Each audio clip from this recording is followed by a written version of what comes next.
Hello and welcome back to Arknights.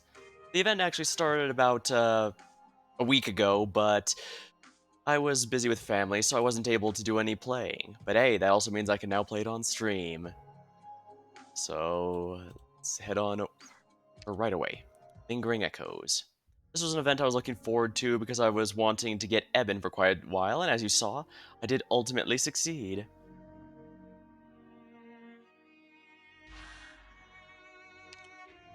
Dancers make their steps in grace. The performance. Well, the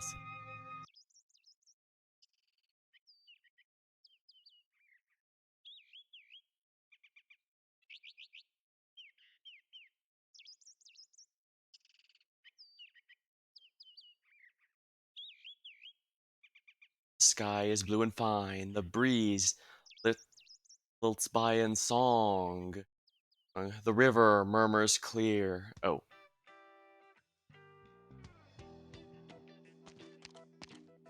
I can read it here. The earth welcomed dawn's. My heart is filled with hope. The mist parts overnight. The earth welcomes dawn's light. Praise be Lithanian, where free men find their home. Hibiscus. Oh yes, funny thing. I did get Ebonholes, but I did not get Hibiscus Altar.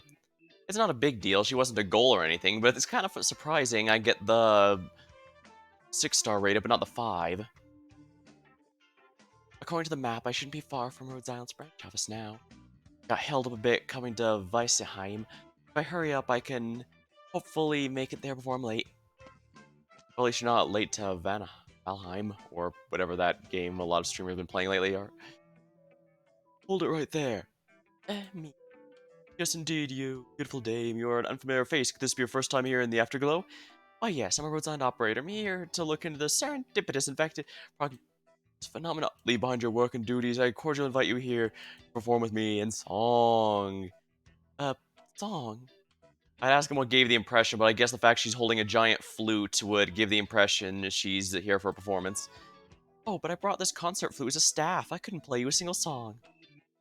Oh well. Well, I still wouldn't blame him for the misconception. No matter if you could just make it sing, I have faith I can spin your notes to a song to offer you, Dave. Let us commemorate this fine day. I have an appointment with someone and I'm almost late as it is. Oh, don't worry, don't worry. Anyone would let a little delay go with weather so fine. Come, this won't take long. I'll play some random note. Please.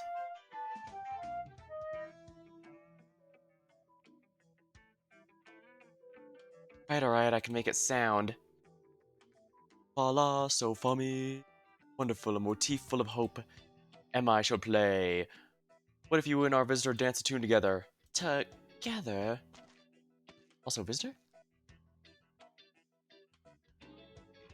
Come, beautiful Fraulein, let us skip. Oh, but I really don't have the time, and I'm really not much of a dancer. No worries, y'all dance poorly at times. No one will laugh at you. Farewell, I shall play this in 3. 1, 2, 3, 1, 2, 3. Let us go.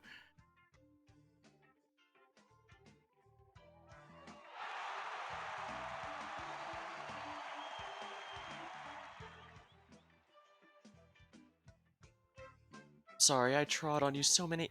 Oh, that's fine, that's fine. I'm delighted to have danced with you. Thank you for joining us. Goodbye, have a beautiful day. Welcome to the Afterglow. Thanks.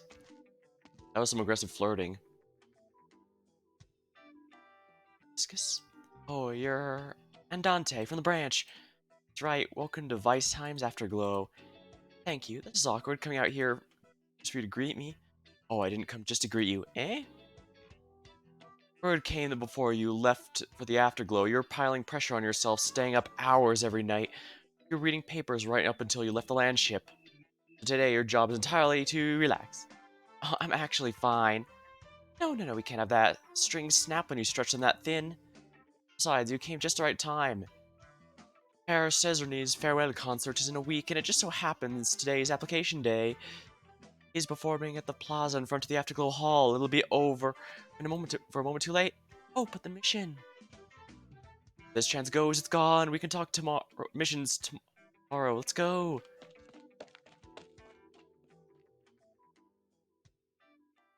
Quite aggressive about work and play, it seems. We're here.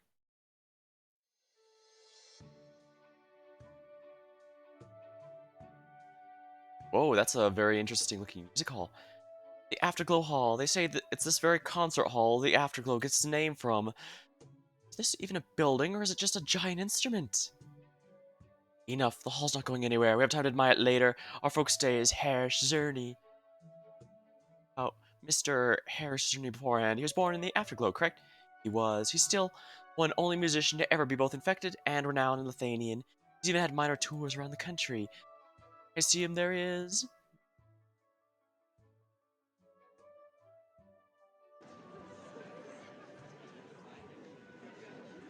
Musician stands on the steps outside the hall, a colossal instrument, his height right beside him. No one stands in the 5 meter semicircle around him. Outside that semicircle, the crowd's team. Look, half the Afterglow's here at least. Well, maybe I should give her more of a Scotch accent just to differentiate her from Hibiscus a bit. Half? Cern used to constantly perform outdoors here, but he's been a bit ill for half a year. His first time back. Oh, you don't know how excited everyone is. They started playing. Starting. The sound of piano. The plaza quickly falls into a hush. Practically everyone stops talking. Even the peddler, hawking incessantly until now, lowers his voice.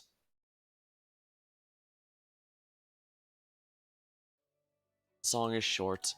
The moment his performance ends, a mountain of thunderous applause erupts. It gradually abates while Cesarni prepares to play the next song. Someone neatly dressed squeezes through the crowd and arrives at his side. Herr Cesarni, Dame. Oh, see. Asked me to remind you that be an applicational, be it an applicational fair or concert day itself, you haven't been booked for an outdoor performance. Doesn't matter. Other places may have their schedules, but you are hard pressed to stop me performing for all in the afterglow. So he's one of those musicians who's in it for the art and not the bureaucracy. Good for him, good for him. Your health isn't the fairest, you best not tire yourself too much. I know my health best. If I didn't feel better today, I wouldn't be here. You tell Gertrude, mind her own business. Don't become all persnickety on me. Very well. What was his problem? Why did no one say anything? Tainer of Dame Gertrude Strollo. Countess Strollo, the ruler of Landsfrau of Weissenheim. The very same. But Herr Zerny sent that man packing with just a few words. What a feel-good sight. I see. Yeah, I'm with Hibiscus here. Just from that interaction alone, you can get a good idea of how things are going. Alright, let's head to the Afterglow Hall a moment. Application's about to begin. Seeing the noblest figure disappear into the crowd, Cesarni clears his throat. Thank you all for your support. Today I came not just to play you all a pass or two, long while that it's been, but to warm up for the concert next week. I invite you all to be enthusiastic in this application. Prove your love for music on the stage. I'll be there supporting you all. I'll be at selections tomorrow as well, casting my own discerning eye. Now let me play a few more pieces for you all. I welcome you to bring out whatever instruments you're good with. Whether you accompany me or play your own tune, I welcome it all. I did used to play the violin when I was younger, but I didn't end up sticking with it. Not that I disliked it or anything, I just guess I ended up losing a passion eventually. I don't know if I would now, though, but I guess strictly speaking, it's not too late. Like, my father actually did pick up the piano for the first time, and it won't surprise you, he's, getting on in years these days, so there's definitely certainly a lot to talk about. But if I wanted to go down that route, but I'm gonna try and keep the subject here.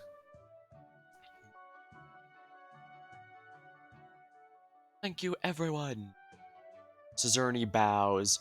The heavy silence finally lifts and the crowd erupts in even more applause. Hey, you set up shop here too? Damn near everyone's here at the hall. Where else am I going to do business if not here? It's not a bad idea, but you do want to be careful about bringing a food cart to a catered party. Of course, if it's not a catered party, then yeah, more power to you. It's nice to have food trucks and stuff at a place like that, but well, I guess it depends. Some concerts do have food, their own food you can purchase there, but not all of them do. I know some don't. Sure, but I don't think anyone's willing to drink your coffee. Easy for you to say. Excuse me, I'll take... Excuse me, I'll take a tub of sauerkraut, a big one. Coming right up. Proud of anticipation, a musician forcing his ailing body along, a noble giving the cold shoulder. Which is my heart. It's nice to have a hard start here. Great, do you still insist on applying to that concert? Yes, I want to go. Fine, don't often see you turning a deaf ear like this. You want to go, go. Thanks, Grandpa. You sign up and come straight back. Don't linger outside.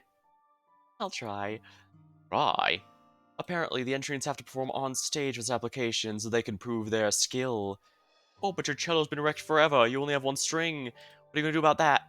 It's alright, they'll provide a loaner instrument. Well, that's very thoughtful of them. Why did nobody tell me, hmm? Grandpa, are you mad? What? No, I'm just a little uneasy about it. I promise I'll be back as soon as the application's over. I won't run off anyway. Fine, fine, I hear you. I'll put the tea by the stove now. Remember, drink it soon. Don't let it get cold. Well, at least he didn't sing the song from the Polar Express, although I guess a musical in this particular event would be quite fitting. Missions are beginning soon. It's about time. Ah, here we are. I can't swallow this. Called me here all the way from Urtica, specifically to have me apply for this concert full of infected. Such a level of interaction with infected won't pose any risk. You don't have to tell me, I know. What I mean to say is, I don't understand why you invited me here just for some run-of-the-mill concert. Always wanted to breathe the air of freedom, haven't you? Well, I can't deny that, but don't let doubts overtake you now. Even the commoners enjoy the commoners' festive atmosphere. The car is ready for you.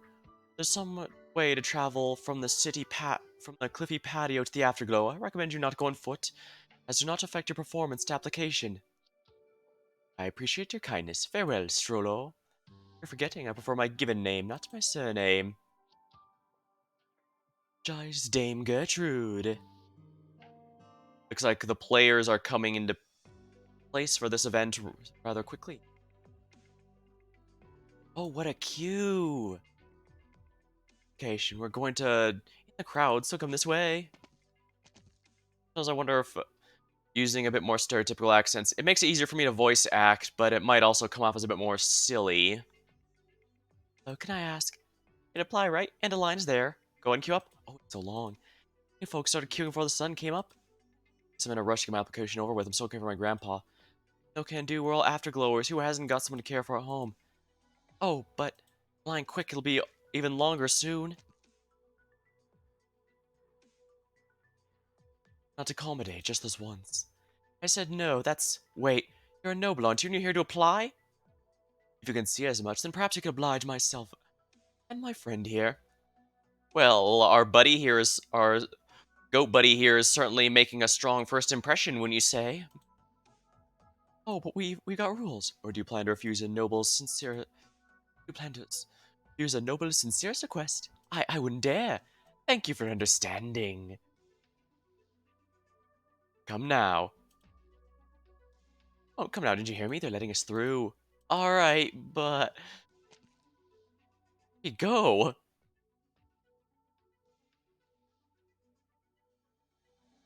Next, please. Can I have your name? Well, call me Kraid. What instruments are you proficient in? The cello. Did you come with your own cello? I don't have one. That's fine, we provide common use instruments to musicians. You may access them at your leisure. Alright, you may begin. Be careful to not go over a minute. Is there a problem? I didn't get to ask this now, but how do you determine pay for participation? Pay? The person who told me the concert said as long as I was chosen. My grandpa's gravely ill. I sympathize with the plight, but there's no material reward for the concert. There's no pay at all? I believe those the vast majority feel the ultimate honorarium comes from performing with Paris Cezerny at this farewell concert. It's a decision to perform or not. However, if you do decide to leave, I hope you... Oops. I hope you do at least leave us with a fine melody before you do. These people are quite passionate about music, but that's not a bad thing, I guess. Alright. Good for you, Cade. At least get your own enjoyment, even if it doesn't work out. He somewhat dejectedly bows. He slowly takes a seat and steadies the cello between his knees. With a hand on his bow and the other on strings, the dismay is all but swept from his face, leaving only concentration. The cello's strings flow as an ornate melody, gradually filling the whole hall. After a number of bars, Crade's performance reaches its sweetest point when a concert flute joins from below the stage out of nowhere. The noble in black plays the flute, accompanying the cello, and paces his way onto the stage. Crade is briefly startled, but nevertheless concludes the passage from his own cadence. But the noble follows through with his ending with his own briefest cadenza.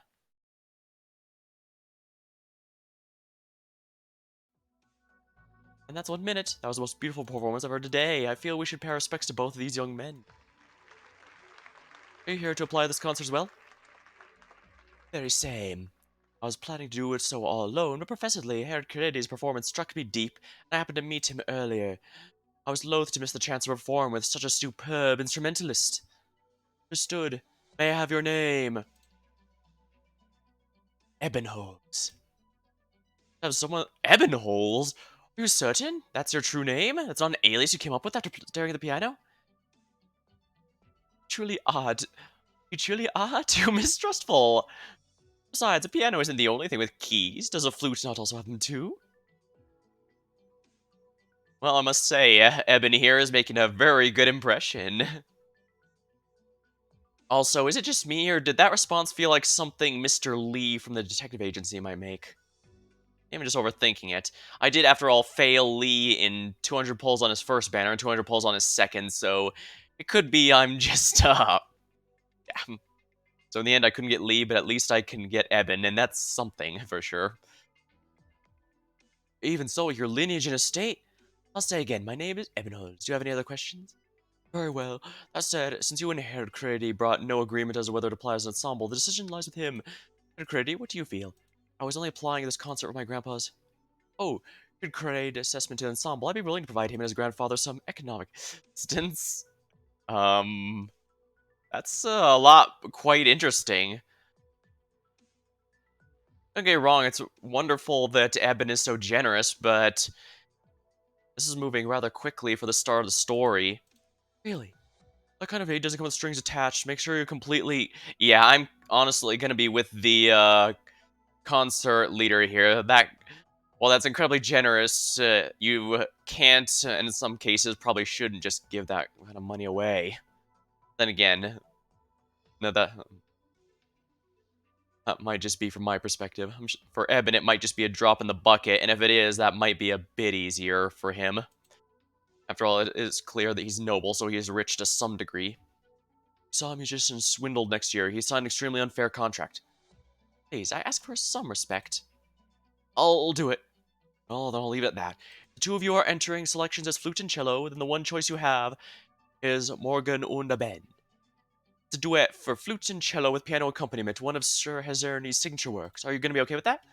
Said piece of music marks a turning point in my learning the flute. I'm extraordinarily honored that I may perform it on Herr Hazerny's stage. Fine with it too. Ah, maybe that's why Eben was so excited about it then. And he wanted to play one of his favorites. It's one of his favorite songs, and when he saw that this person favors the cello. Oh, wait a minute. He couldn't have known that he'd play the cello because Crady only mentioned it upon getting in here. Although I suppose the first one might have been just an act of kindness that even Eben didn't realize would pay off. So that's always a possibility, to be sure.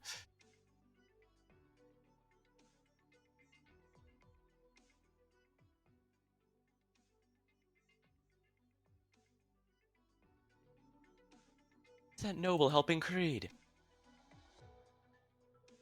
A lot of musicians have nobles as backers. Nothing that strange about it. Some do because they're not good enough themselves. When they see a really skilled musician, and leap for them. They like how it makes them look better all around. True. Well, for a relationship like that, it might seem like only one's benefiting, but they both absolutely do. I can't figure out this Eben holds either, though. Maybe he's just appreciating a fellow maestro? Yeah, as demonstrated, Eben is a very skilled flutist, so he's not just trying to get a free carry, so to speak. Something still doesn't sit too well with me. Oh well, you could treat Crade's grandpa. Viscus, you were here to investigate the serendipitous infected prognosis phenomenon, weren't you? SIP? Uh, is that pronounced SIP for short, then? Seems like it's designed for an acronym anyway. Ah.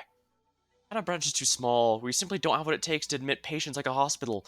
Examinations, diagnosis, prescriptions for milder cases, getting patients in touch with other organizations when they need it. That's our limit. Oh, but I'm still a little worried. In that case, Grad's application's over anyhow. Let's go catch up and ask him then. See if we can offer any help.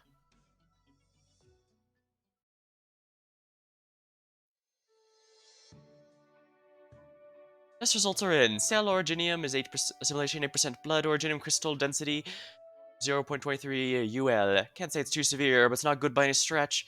Typically, any patients receive standard treatments with indicators of this level, no matter how they feel about themselves. I suggest a hospitalized recovery. Standard treatment, hospitalized recovery. I hear Rhode Island's just as much a business. You might be pitying me, give me the test no charge. There's no such thing as free lunch, eh?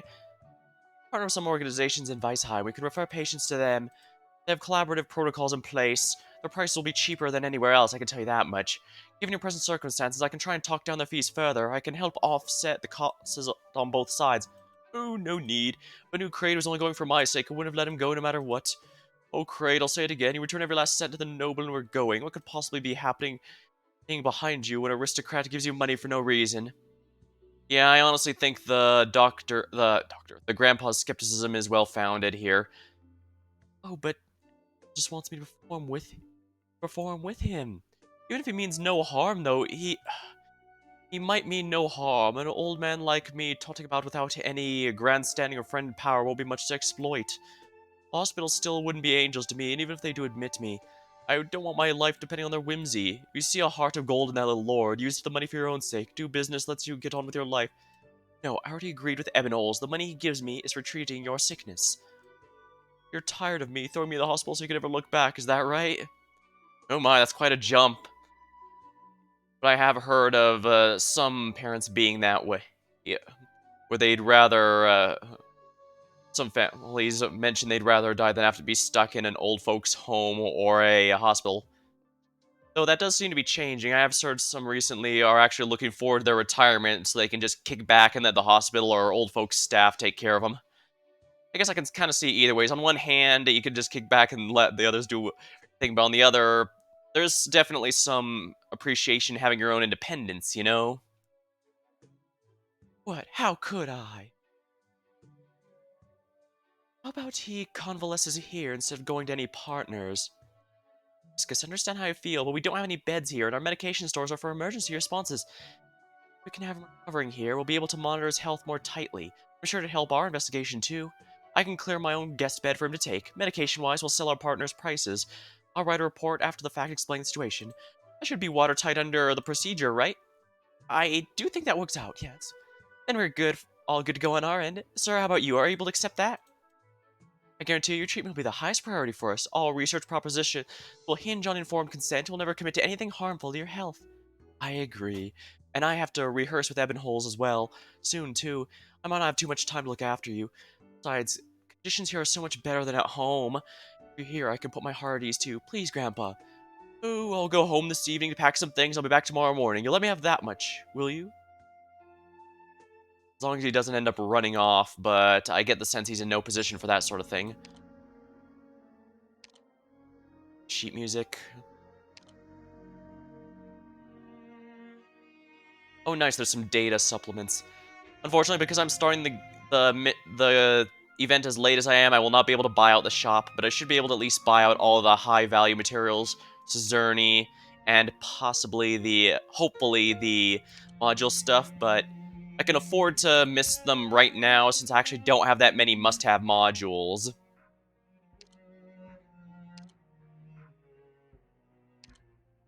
Wait, I can't change my team here. What's the gimmick for this event?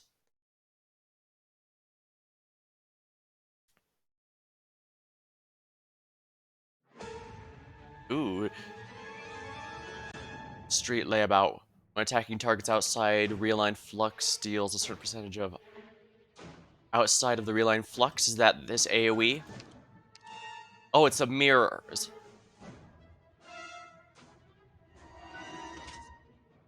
Just wait, so this is primarily against drunkard enemies. That's actually hilarious, but makes sense. These enemies aren't just hard hitters, they're dealing extra arts damage too, and the excess energy here is seriously messing with me. slowing me down so bad I can't even heal myself. Those energy restructuring devices on the battlefield, the tubas, can use energy to form a reliant flux. Standing in them can keep being disturbed and counter enemy special abilities. Huh? But the flux isn't passing through here at all. So long as an operator is deployed, they can redirect its flow and extend in the direction they were deployed. Party, hold on a little longer. I'll point to your position as soon as I can. You better run away soon. Ah, interesting. So I want them to get hit by this beam to weaken their attacks.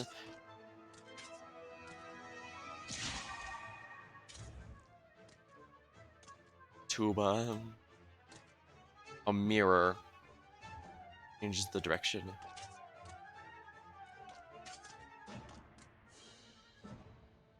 We got reinforcements. Looks like powerful enemies approaching. Everyone, your best standing in the real line flux. The Whisperer here can direct it so we can use them to alter any course. Make good use of it. Let's wipe these enemies out.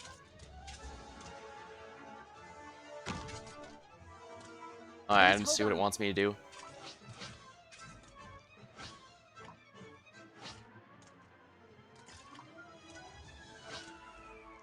Mass-produced Colossus. Can only be blocked by operators with 2 or more. Alright, so these guys count as 2 block. I might actually want to consider bringing Heidi then, because if I have to block 2 at a time, I'll need 4, so... Well, I guess I might not need that for just, Neon, that's right. Because Neon naturally can raise herself to 4 block.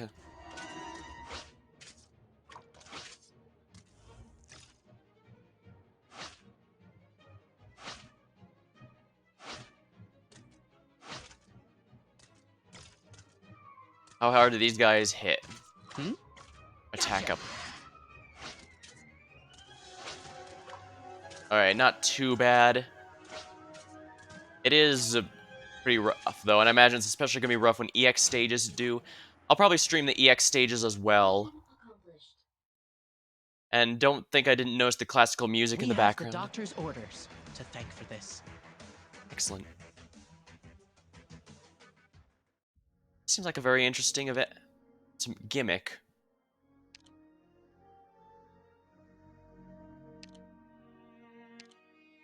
I hate it when I'm ordered around without rhyme or reason, but ordering others sits just as badly with me. Actually, that reminds me. What operators have the new 50% boost? Since I just got Eben, he unfortunately does not really have any trust, so I'm gonna have to work him towards his module level. Hibiscus, again, I didn't get her. Scizerny is the freebie from the event, so I'll just get him naturally along the way. Yeah, Heidi's with her block count increase, so I should be fine there. And if notice, yes, Songs of Silence is indeed only Mastery 2 right now because I ran out of the green staircase materials, the crystalline artifact. I'll probably be able to get some more later after I can farm the steel alloys, but that's not going to be for a while, unfortunately. So he's going to join Surtur for stuck at Mastery 2 because I don't have the materials for the Mastery 3. You're wondering why I'm leaving it at such a random spot instead of 3. So anyways, let's get back to the fight.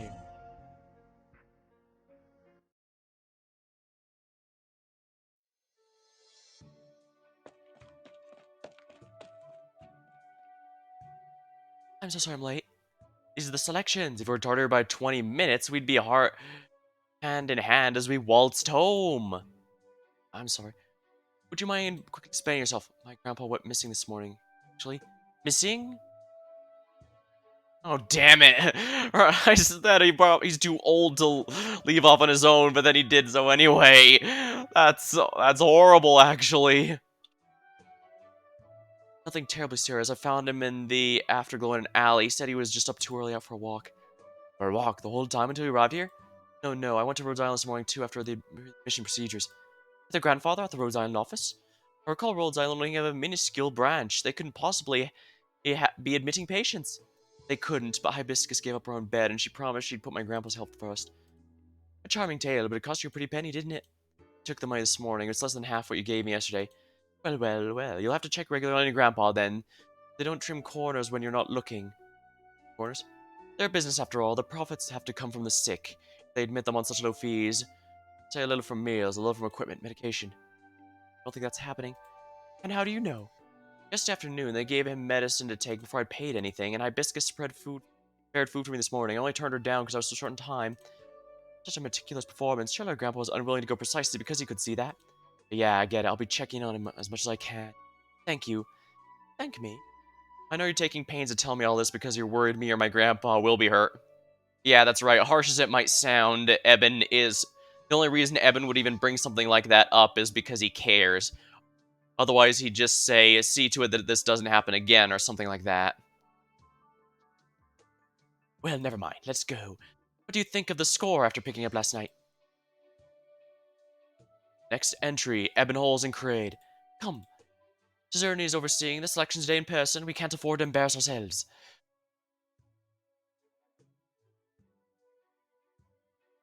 Greetings, Herr Cesarni. No need for pleasantries. Go on, begin.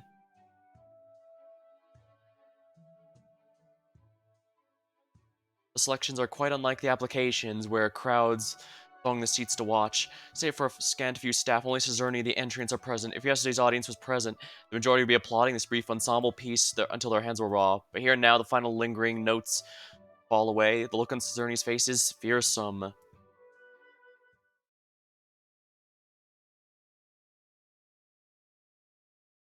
Herr Cesarni? You haven't practiced much, have you? As you surmised, but how... It smacks too strongly being scrabbled together. You on your flute, him on his cello. There's almost no sense of coordination. Especially from you. You were stuck fast in your own tempo, completely ignoring what the cello emoted during the melodic passage. Conversely, you forced him to accommodate you instead. I hadn't realized in time you would have ruined the entire passage. I would have ruined the entire passage? Oh, I feel you might have it so clearly. Oh my. I was about to say Zerny is certainly being the Gordon Ramsay of music here. I'm sat right here, and you tell me I didn't hear clearly. You think something's wrong with my hearing. Mrs. Ernie, it doesn't mean to offend you. Just what I see is someone too coddled by flattery. Coddled by flattery? You know nothing of my circumstances. I ask you to ascend. Eben! I will consider trade. You may leave. Next. What'd you say? Did you imply he... Mrs. Ernie, if Ebenholz isn't allowed to perform, then I'm afraid I can't be in this concert either. What's forcing you to speak for him? Eben has been a huge help for me, and I'm sorry, but this concert won't sink for losing one potential cellist, and losing one pot stirrer of a lord will pay me even less. Next.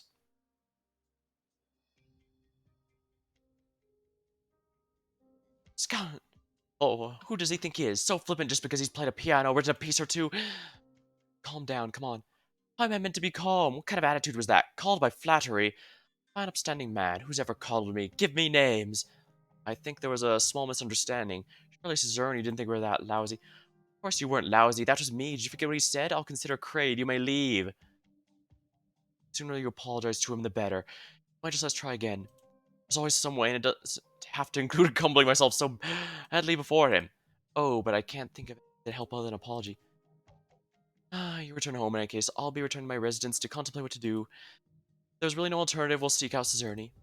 Alright then. So it seems Eben does in fact have some pride as a musician. God, am I flattered. This musician knows nothing and he dares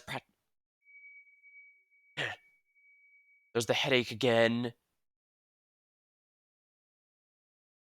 It's fake. Even the low, blight-racked commoners loathe the vulgar sound of your flute. Shut up right now.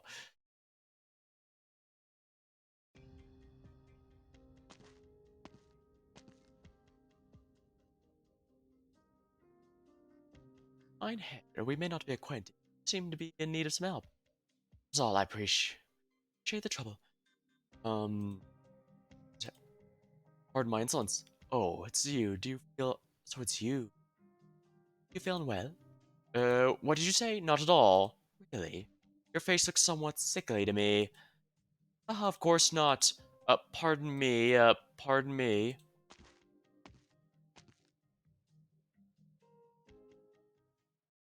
There's definitely a lot more going on here.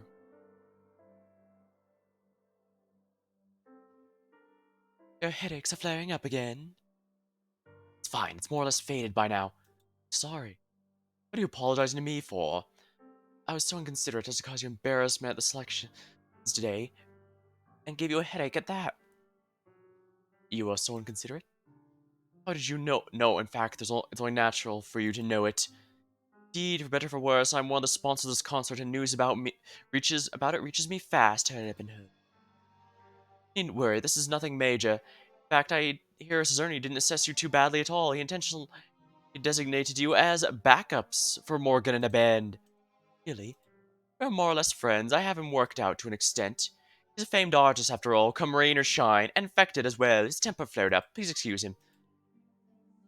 You have my influence over this concert. You and I'll do Cezerny's work. I'd rather read you the selections than exercise you have your sway, to be completely honest. This morning was merely an aberration performance. Of course, of course. Still, you let this perturb you so badly. Tea? We have citrus-flavored black tea today. They say it does good things for headaches. Thank you very much. And how is it? Fragrant. I appreciate the hospitality. I'm trying my best to try and emulate Eben's English voice, but I cannot do the accent whatsoever. I know there was some rumor going out it may in fact be a native speaker of the language, which would be for that is native German speaker doing the English dub, which would definitely makes it authentic since we're in the not Germany country for this time. If I remember right. Listen closely, please. As you anticipated, I'm leaving you to Weisheim for a concert in the infected settlement. It does come with ulterior motives.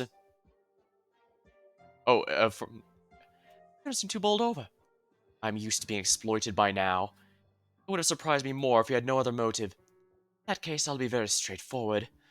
I have a plan that's been time ready. If you act according to this plan, I have great certainty I can free you from the voice of the mundane. Did you say? Voice of the mundane, Herr Benzol, the root of your many misfortunes, one of the legal grounds of which you possess the Gresha of Urka. I don't I don't need you to explain what the voice of the mundane is. The thing has been inside my head all this time, tormenting me when it sees fit. What I need you to do is what I need you to expound on is the details of this plan. It's very simple. Just perform at Herr Zerny's concert as an ensemble with your fresh acquaintance. That will suffice. Out of sheerest kindness, I'll treat this as a poor joke, Dame Gertrude. This is in no way a joke. Just like you, Kraid harbors the voice of the mundane within him. Voice of the mundane, the twin empresses made it explicit that I was the only one left who carried it. That merely shows there are things even they do not know. Food isn't even that rare. Wow, they must be completely incompetent. Two voices of the mundane need only come close enough in a space in order for a resonance to occur. This sonority will amplify both of your arts as it occurs. That is the basis of my plan. So basically, she's hoping that they'll echo together and create an even bigger reaction. Something tells me this is not going to end well. Not at all. Beyond amplifying your arts, resonance is its own kind of powerful energy, and this energy will be massively intensified when you to perform in an ensemble. It just needs the appropriate introduction, and make use of this energy to transfer your voice of the mundane into him. Oh, then what will happen to Kraid? Oh, feel not, I'll handle that as deemed fit. I still don't understand, though. Why does it have to be Cezerny's concert specifically? I can duet with Kraid at his home. You can come induce the resonance. Transfer my voice into him. Won't that work? Production of resonance is a delicate art. Alone without the Afterglow Hall, I won't be able to do it. The Afterglow Hall. And you know, construction was completed under the Witch King's supervision. I never heard. Being the building he ordered in the twilight of his reign, the materials and architecture employed share many resemblance to his spire. It wasn't meant to be the concert hall it is. It was synonymous with the infected district. It It was meant as a fortress of art, a nightmare to terrify His Majesty's energies. So basically, they did what Kaiba did with Goshiburo's Weapons Corp in Yu-Gi-Oh! Basically took it and converted it to something significantly more productive. In this case, a concert hall, and in Yu-Gi-Oh! A games production company. Sounds like the previous owner couldn't have been kicked off their thrones fast enough. I've never overstepped my bounds in doing so, but I do require the Afterglow Hall aid me in conducting the resonance energy so we can ultimately eliminate the voice of terror that dwells within your body. Do you have any other questions about the detail of this plan? After it's done, I'll handle Kraid and any other managing trifles. You need only hide for a suitable length of time. Once it all blows over, you can escape your unbearable nobility once and for all and become a free civilian. Of course, if you aren't alright accepting such ready freedom, I won't force you, and I certainly won't make an enemy of you on the grounds that you know my plan. Whether you wish to remain until the concert concludes, or return immediately to Urtica, I will not stop you. You won't stop me. You're the first to want to rid me of the voice terror rather than exploit it. Just what are you hoping to gain from me?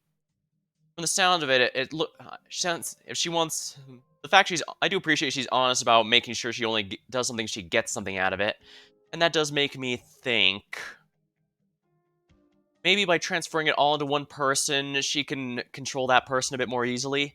After all, Cade is a commoner or a very poor person. He's pretty much bound to her, or since she can provide him with money and she can provide him with money and status, including money to care for his family. But at the same time, he won't be able to do anything against her. Whatever she says will have to go, whether he wants to or not. Or at least that's what I'm leaning towards. A powerful assistance. What? I'm just a puppet, Grav. I can't even manage my own fiefs personally. After your plan succeeds, I'll be no more than an unidentified civilian. What powerful assistance. Fiefs, armies, even Originium arts. None of that is important. What's important is the Graph Urtica gone missing, even declared dead. Think about it. How will the Lethanian public opinion respond when at the right juncture the Graph Urtica responds in the grave? To return from the grave, that's the greatest aid you could ever lend me. I understand. Allow me some time alone, Dame Gertrude. I'll be glad to. If you wish to travel anywhere, don't hesitate to tell the servants outside. Alright, farewell. May your decision be one that suits your best interests.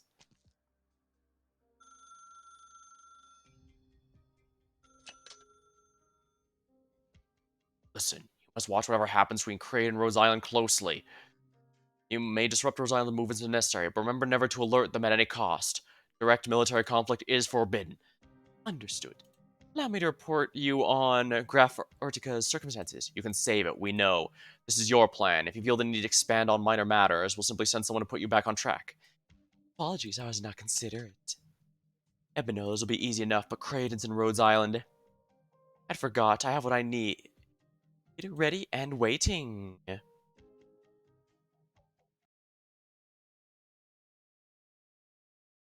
So whatever's going on, Rhodes Island can stop it, is what I'm getting out of this. I have the intel for what lies ahead all sorted. Go forth with aplomb.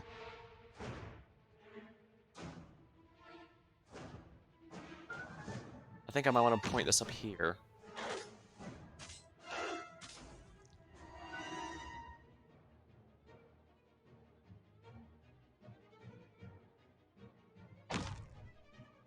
Oh, I probably shouldn't have done that. Well, I'm going to be rotating her out later anyways.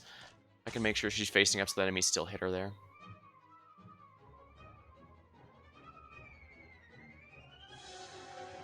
HP 100, does that mean there's things that can destroy it? Street Performer.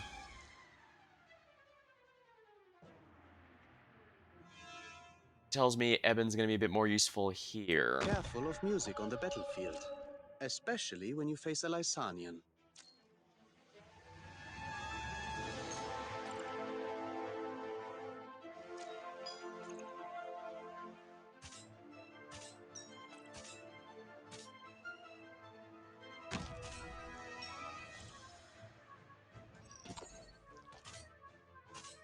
Probably will want to replace right away. Let's just get this done with.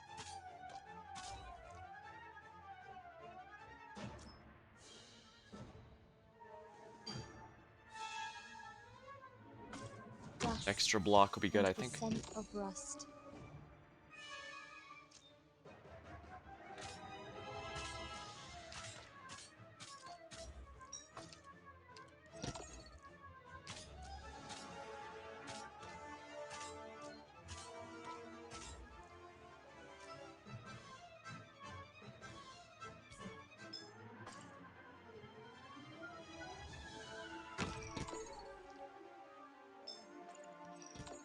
Probably don't even need Thorn. I probably don't need my A-lister team at this rate, but why? You know why not?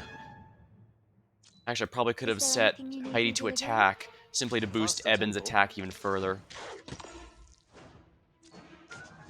I'm not sure if you can see it, Stronger but Eben dynamics. has. Well, Eben does show off his stored attacks like the other Mystic casters. He also has a red one that he doesn't throw unless the enemy is an elite or boss.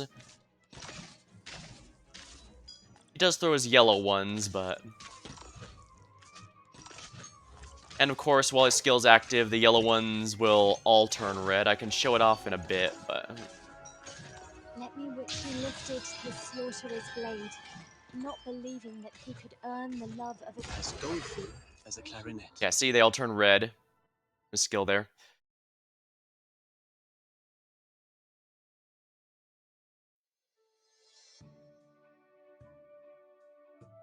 Oh, I sent both of you off with the selections. Things have changed. You two are now the primary candidates for Morgan and Abed. Things have changed? What do you mean? The two who were meant to perform it cannot attend the concert now, which is why I had you two brought in. Did something happen with them? They went to a tavern yesterday to eat and drink their fill. Normal enough, but then something piddling made those two clowns pick a fight. So now, the flautist has a fractured arm, and worse still, the cellist has somehow fell on his tailbone. He can't even sit. There he is lying on his bed, claiming he can play standing instead. Ridiculous. What? Seems shocked. Well, this is honestly beyond expectation, is it? It only took a second day of selections for this to happen, if I'm frank. If this was anything more than a chance bar fight, then you would be the greatest suspect. Would I? No, this has less than nothing to do with me. My desire is to move through music, up, not rough up the innocent. Fair enough for you to say. But, you have money to back trade. Paying to stir up trouble would be easy enough for you, wouldn't it? Here's Zerny, I can testify that Eben never did anything like that. Testify? Did you glue your eyes from all of yesterday? Well, actually I did, yes. And why did you do that? Of course he didn't glue his eyes to me. The two of us were together, discussing how to change your mind, if we're blunt. But we never came to any conclusion in the end. Right, is that the truth? Yes. For the time being, in the moment being, I'll believe Kraid. Thank you, Herr Shizurni. So, don't you start parading. All told, you're a standing in. You're still some way from what I require. Especially you, Ebenholz, you're the drag. I'll give you 1 day to rehearse. Come back to my home this evening, I'll cast my eye. You'll only be chosen if you can meet my minimum standards. Otherwise, I'd rather strike Morgan and Abend from the program entirely, you understand? Yes, you may rest assured. Also, Kraid, once you're missing a cello, take this one. Oh, of course you can. If you can meet my demands this evening, then this cello will be yours. Oh, thank you so much. Alright, off you go. I need to sort my own thoughts as it is. Is that Ursula? Did you forget your key again? Mr. Cesarni, I'm an operator from Rose Island. You can call me Hibiscus. Oh, it's knocking. Hibiscus, oh no, it happened with my grandpa.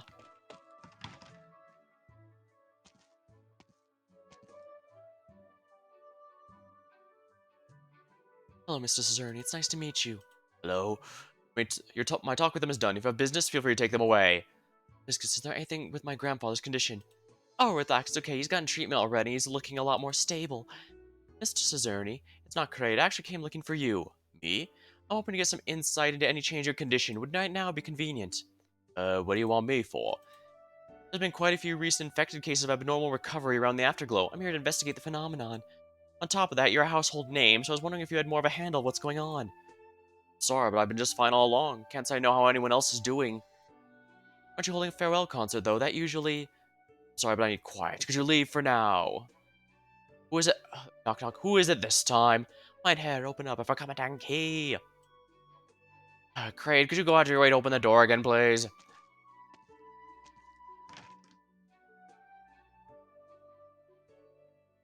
Oh, that's an awful lot you're carrying, Oma. Good boy, you have a seat. I'll carry it by myself. Alright, I'm gonna bring this, at least bring this to the kitchen for you. This is Ursula, a distant relative of mine. She's cared for me always. Well, this is a rare sight. So many people at our home. Pull me over. You're a noble. My apologies. Oh, hardly. You may simply call me Ebenhus if you so wish. Oh, you're the sort better not joke around with old codgers like myself. Oh, it's no joke at all. You can just call me Ebenhus. Honest. Of course. If you don't mind me, please. Hello, Miss Ursula. Oh, what is the slip of the tongue, Fraula? I did not mean that. Do not take it seriously now. It's okay, Miss Ursula. I'm used to it. Yeah, sadly, this is the kind of thing that Hibiscus has just had to get used to if we're blunt.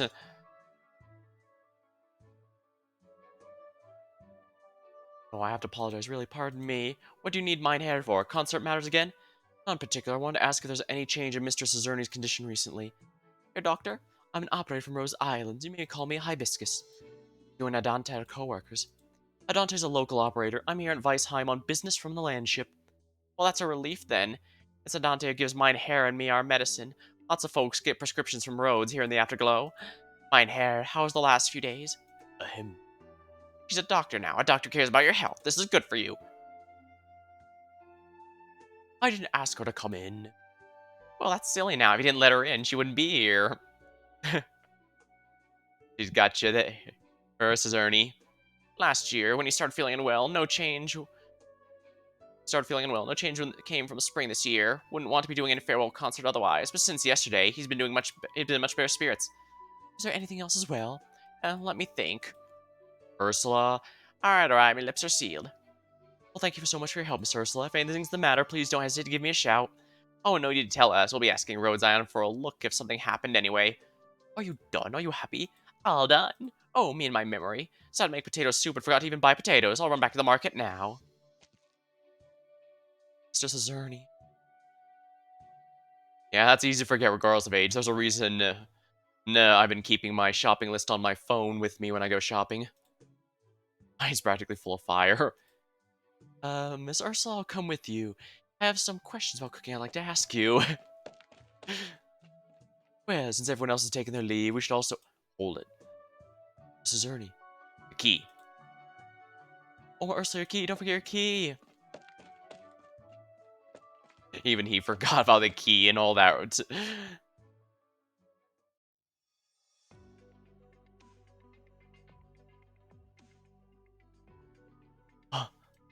Never would imagine an old lady could be so fast.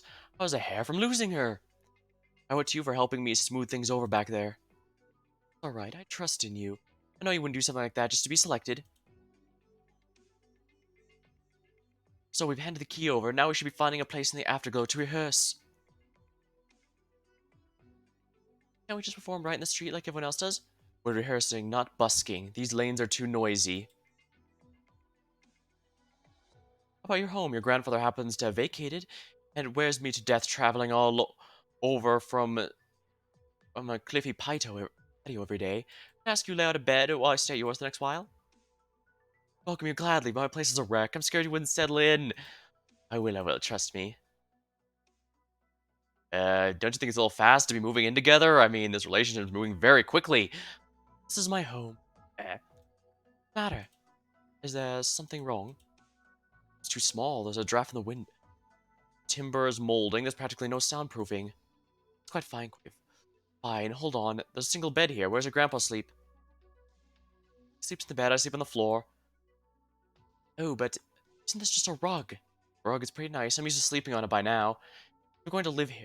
Stay on the floor, it's no problem. Well, let's not worry about it. Let's just rehearse for now.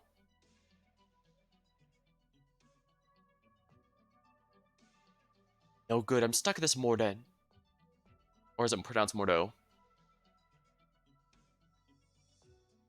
I do remember a good amount of music terms, but I also remember a lot of them are not pronounced how they are particularly spelled. There's definitely a good amount of German and stuff in there, but I also do know there's a decent amount of French and other Romance languages in there.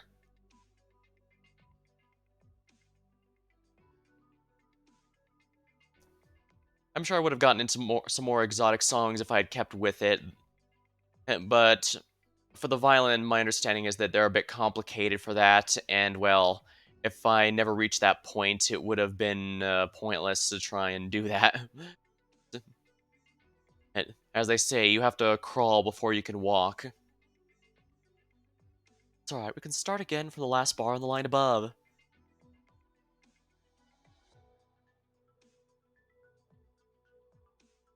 It's more to slow down slightly this part. No need, it's only an ornament, I'm just being slightly hesitant.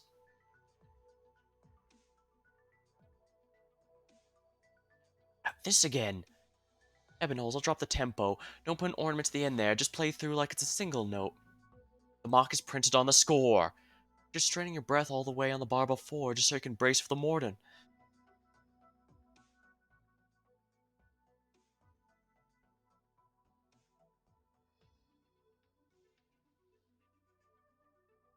Wonderful, we played it all the way through! I do like the splash art they use for events like this. It just looks really nice. But I omitted the ornament, and Cesarni will hear that, I'm sure. Cesarni will hear that, I'm sure of it. It's alright, we still have time. Easily said. With the state we're in now, you'll have no need for further rehearsal. I'm the only one who needs to spend time on this. No, no, don't be like that. I've had parts I'm not playing well as well myself. Really. Look, here, I didn't expect the dynamics at all right now. Right. There's a few parts I'm barely forcing through. It's still too early to say I'm fluent. You gave me a heart attack. I thought you'd already completely mastered this. Ha! You had so little time, it's not like you could really be fluent in a single go. You have to take a lot of things nice and slow. You're right. Alright, let's take a break for now, and we'll work out all the kinks.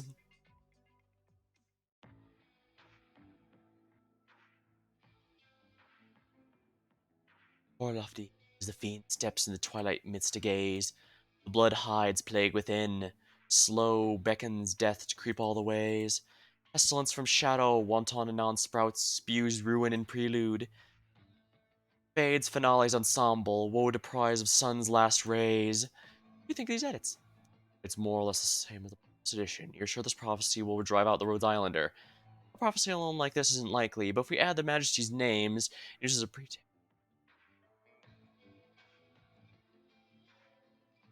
Sorry about that. Hope I muted the mic in time, or else you've just heard me sneeze, in which case, sorry. We add their Majesty's names, then use as a pretext to cause a little tiny uproar. The chance he'll succeed is great, and there won't be any real harm should it fail. Sure, the spread of prophecy will be confined to the Afterglow. Let's be assured, previous small-scale disseminations of prophecies have not left any traces of their spread. Moreover, as an infected settlement, then do it. Simple prophecy, huh?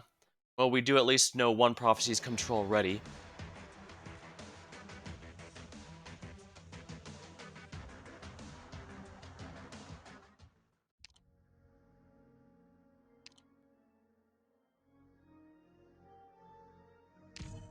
Now, this is fine. Oh, right, I should have swapped... Whoops, I should have swapped Heidi to the attack buff. Well, it's not a big deal. I'll just do it next time. Or, well, it's not a big deal either way, because eventually the enemies will get tough enough I'll want the block count, because those big guys count as 2 each. Goes well with Mr. Cesarni, but everyone else in the Afterglow's been nice and easy to talk with. I visited 10 or so houses, picked up a few blood samples. Not bad results. I'm almost now. Go fro. Aw, I've seen you busy all day long running to and fro. Bet you're hungry, aren't you? How about trying some Afterglow specialties? Specialties? Take a look at this. Pan-fried sauerkraut. The aroma, the color. Pickled food sauteed in oil. The very opposite of healthy. Scared of overcharging? Here's one of yours. Free of charge. Don't be shy now. You've been all over the streets. Just thank you. Oh, I can't turn down hospitality, that's for sure. Thank you very much, then. Oh, don't mention it. I've never actually had sauerkraut. I should probably try it at least once, even if just to confirm whether I like it or not. What's wrong? I've only taken one bite. It's a little mouse. I'm sorry, I'm not quite hungry. I'll have to carry on eating it later. Actually, I ever consider adjusting your recipe slightly. Oh, in what way? See, this serving is approximately that of an adult, but the salt and fat content are at least 3 or 5 times recommended intake. That makes it more harmful. Uh, ju- well, wow, I've been making this for decades. There's no one buying it who doesn't like it. If I suddenly change my recipe, my regulars would have my head. Suggesting with their health in mind. Everyone's spending their money here, myself included, is infected. A diet so high in salt and fat can be even worse repercussions on the infected than on the healthy. I guess it makes sense a doctor would be very concerned with the health intake. I'll ask one thing, does it taste good or not? It's extremely delicious. Well then, that settles it. Something. Alright, I know you can't appreciate, I get it. My heart goes out to you. By the way, I'd like to ask a few questions, can I? Seeing as how business isn't exactly booming right now, ask away. Well, first of all, why don't you tell me how business has been lately in general? My ears, more and more people out to eat the past few days, probably thanks to warm weather. Are you familiar with everyone who comes to eat here? I am. Every patron of mine's from the Afterglow. I know basically all of them. Are they all infected? They are, yes. Have there been any who haven't shown themselves for a while but came to buy from you again these past few days? Ah, that's right. Quite a few too, now that I think about it. Ask you to tell me which of those customers and where they live. Yeah, she's definitely trying to fish for something specific, but then again, since he knows she's a doctor, that might be why he's fine sharing. Plus, it's a local area. Oh, thank you. No problem. Well, finally, have you been feeling well yourself recently? You mean the opathy? Fairly regular, nothing one way or the other, but with good business lately, I've been on top of keeping my stocks up. Guessing you're not too obsessed with music? I've never been that much of an artist. Don't have as much drive as them. If I can keep my family fed, I'll be happy. Alright, that's all my questioning then. Thank you for humoring me. I hope my business thrives for you. Oh, thank you, thank you. But we've still only taken a bite. Won't you have a little more? Hey, I'm joking, I'm joking. You doctors put health first, and I understand that, but naturally, taste is our priority for us chefs. Doctors, by and large, well, they give us some understanding back. What do you say? I can understand, but I still can't approve. Understanding's a good shot. Star, we can pour a different side. Next time you want a bite, remember, come by. I suppose. She has me wondering, though. Seemed on the verge of tears as she took one bite. Such a nice young girl. It makes you wonder why she had to be a Sark. Yeah, the casual racism is kind of a thing, that's for sure. Chef Gulch, one thing of sauerkraut, please. I mean, oh, it's you. 2 portions of mincemeat and a slight char, then, yeah? Thank you. That girl just now looked a little strange. You seen her before? She's been around the streets lately. If I didn't before, I have now. What, I can invite her to yours for a cup? Forget it. You see how she's busy. Probably on some serious business, no chance to take a coffee.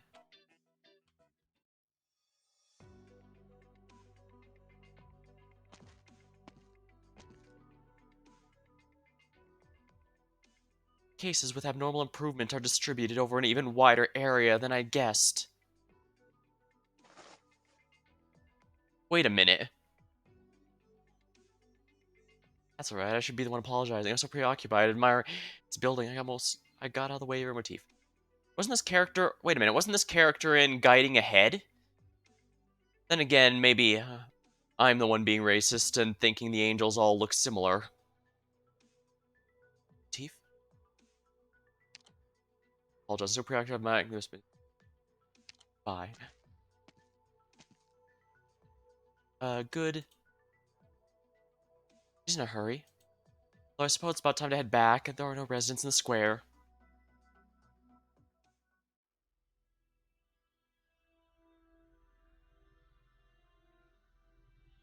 Hey, Fraulein. What a strong smell of alcohol.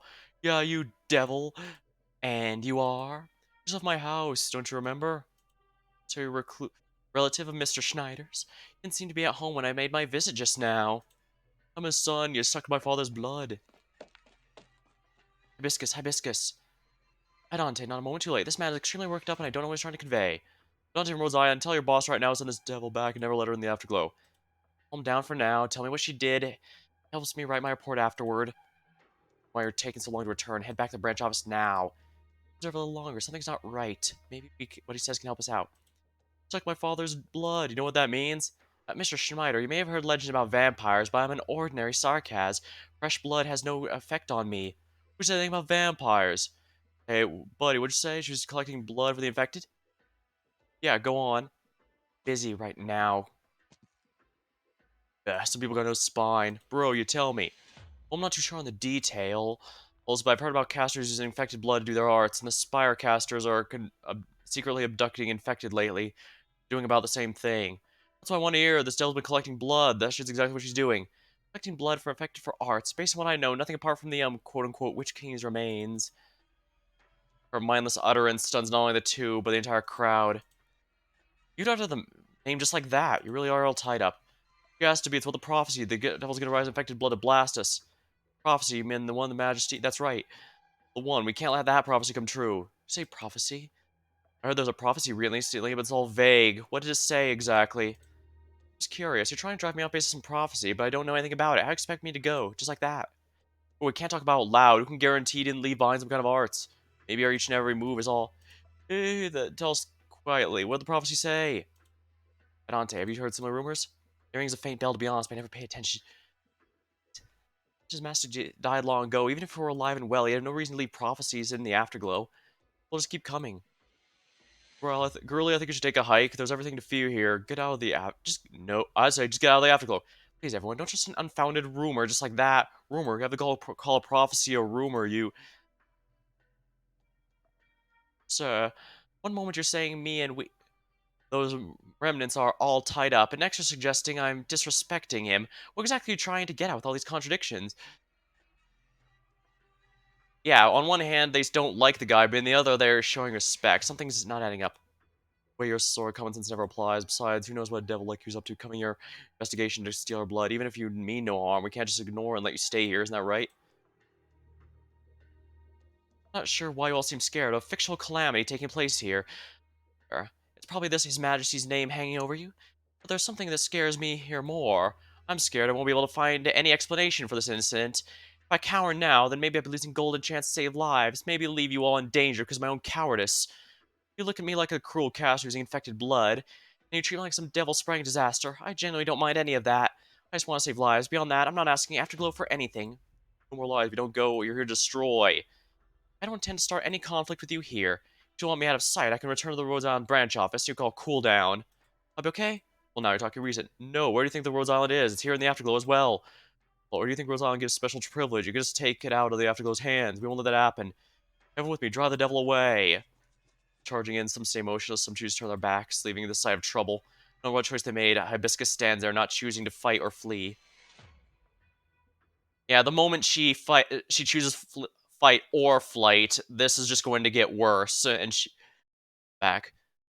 Whatever's going on, it's clear that she is capable of. Esme's gotta be ready to pay the debt accrued by the weapons she forges. Yeah, because whatever's going on here, it's very clear. They I guess I can. Yeah, Saga should go here, and I can do this.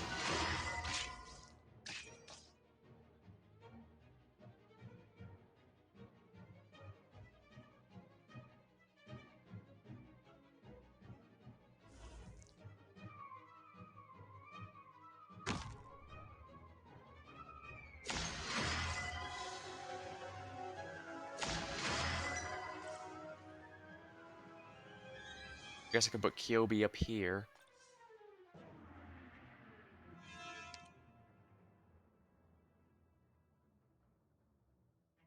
I probably want to get these guys immediately. No, that'll. Oh darn it! I forgot that's gonna redirect the beam.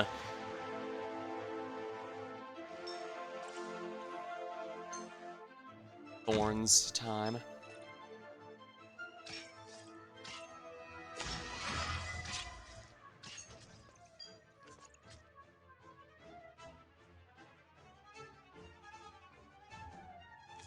Yeah, Eben has to be right outside this if I want to do that. Can't contain themselves.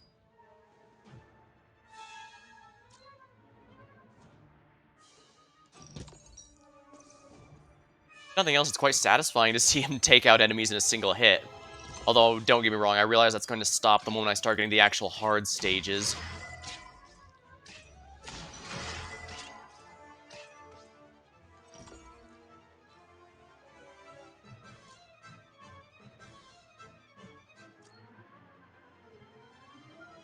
I'm pretty sure that counts as an elite enemy, so let's see. Is it going to go that way? Yeah. Stronger dynamics. As Alright, startling as a tritone.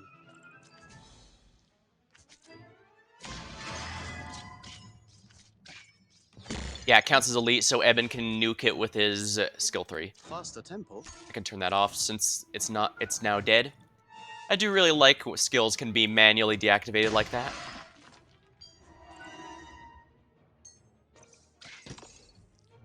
I probably should have put Ifrit here. No healers, but that should be fine, I think.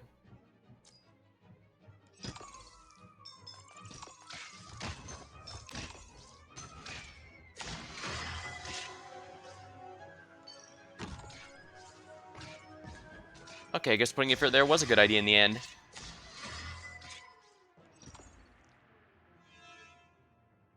Just should have used Eben's skills on the second set, but it doesn't matter. They went down pretty easily.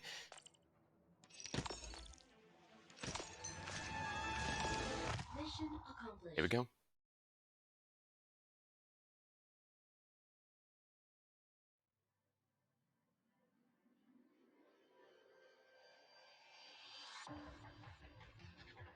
I'm going to try his best to stop the tide of people coming after Hibiscus, but what a single person can do is limited.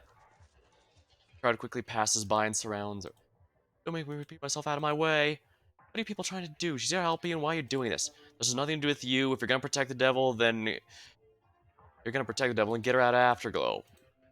What is going on here? Right? Hibiscus is there. They're mobbing her. Move out of the way. Let me inside.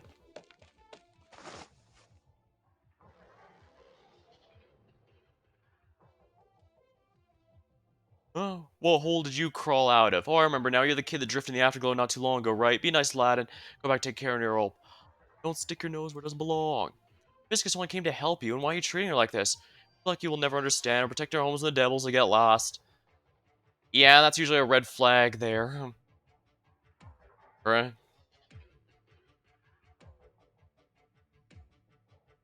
Hibiscus isn't like that, though. All I know is Hibiscus is here to treat Oreopathy. She's wholeheartedly devoted to it. Can't you see that? Oreopathy? What Oreopathy is she here to treat? Grady, you don't need to get involved with this. This is Weisheim, after all. They wouldn't dare. Wouldn't dare what? The cello! Are you out of your mind? You got a problem, come at me. What are you flinging arms at him for? What does this got to do with him? I wasn't trying to. Why the hell do we have to answer to you? Get out of here, we're gonna put a hole in your body like you did the cello here. Someone's playing the flute? What's a piece of us next? Show yourself. My heart won't stop pounding. Why did he have to show up here? Hey, where are you going? Where are you? Did you not hear that sound? Wait, could it be? Don't tell me. Please have mercy. I had a bit too much to drink. I absolutely meant you no disrespect. What in the world am I doing? The crowd. They're gone. Great, are you alright? You're not hurt, are you? I'm fine, but my cello. Oh no, the body's damaged. Can it be fixed? I don't know. Oh, thank you for coming to my aid. Don't mention it. It's a pleasure to meet you, or perhaps meet wouldn't be the right word. However, I haven't had a chance to say hello until now. To be honest, you're quite a bit of danger back there. Even though Afterglow was technically part of Weisheim, your average patrolman has no desire to come around here. If they really decide to attack you, there's a good chance nobody would have been able to come help you for quite some time. I must thank you again. To whom do I owe the pleasure? Just call me Ebenholz. Then Ebenholz. Have you heard of a prophecy they're talking about? Not even once. Just caught wind of it from the crowd back there. In other words, this prophecy hasn't reached Cliffy Patio at all. The Cliffy Patio? That's where all the nobles in Weisheim live, right? Do not lump me in with a lot of them. Oh, but aren't you? I'm actually not a native of Weisheim. Besides, it's discourteous to casually speculate a noble's identity. Did you come all the way to perform at Mr. Cezerni's concert? Are you also infected? Sorry, but I do not have Oreopathy. Oh, but I heard from someone only infected are... Oh, that's enough chit-chat for now. Are you in a hurry? Of course I am. Fred and I were going to Herr Cezerni's house to have him assess our practice, but then all this broke out. I'm sorry for wasting your time. I'll be heading back to the office now. Alright, don't start moping on me. Let's head to Cezerni's first. I'm sure he'll find your new instrument, seeing as I was so fond of you. Come, I was only joking around. Don't worry about it. But that sure is strange. I haven't heard about this Majesty's prophecy or anything of the sort. Could have been Gertrude. Yeah, the fact he knows that she could be involved means, yeah. It's probably not even a secret. I heard something about those lines before, but only vaguely, and it was never any mention of a sarcasm. Whatever, the concert's the only thing that matters. What a quaint group of people through. If they really care so much, they should head to the door of the Empress's voice and start hearing empty. What a quick group of people, though. If they really care so much, they should head to the door of the Empress's voice and just start hollering His Majesty, His Majesty. Now that'd be a fun show. Well, let's see that side for now and head to Mrs. Ernie's place. Oh, but my cello. I already told you, Mrs. Ernie will get a new one. Besides, it's not your fault. Even if Mrs. Ernie wanted you to pay him back, you still got me. Right?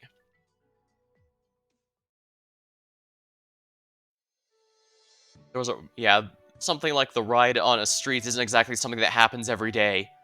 The cello is broken? What, the two of you decided to jump into a fight? No, that's not what happened. And what happened, Crede? Ebonholes and I ran to Hibiscus on our way here. Hibiscus? She's surrounded, attacked by a group of people, calling her a devil and saying that she'd bring disaster. What nonsense! I tried to defend her, but then the cello got blasted by someone's magic. Casting outs in the open streets? What the hell's going in people's heads these days? So you managed to beat them back? Now, Eben dispersed them with his arts and helped me get me and Hibiscus out. He helped you?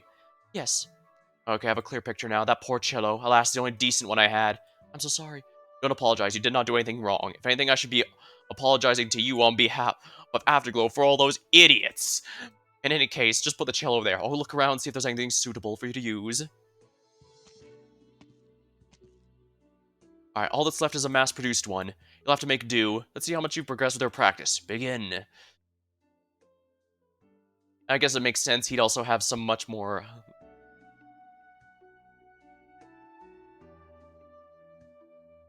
Herr Suzeraini, what did you think of that? I won't say there was no improvement, and considering how much the two of you have only been practicing for a day, I shouldn't expect too much. But it seemed like any of the problems from before have been fixed. None of the problems before have been fixed. You're reacting a lot faster now, Ebonholes, but you're still getting carried away in your own passages as if you're trying to show off. In the end, you still need Raid to accommodate you. You're not even familiar with the music yet. What are you trying to show off for? And then these ornaments. You manage to hit them all, but it's making your breathing completely uneven. What is the point of that? Raid, on the other hand, is more solid. His main problem is insufficient mastery, something that can easily be solved with more practice.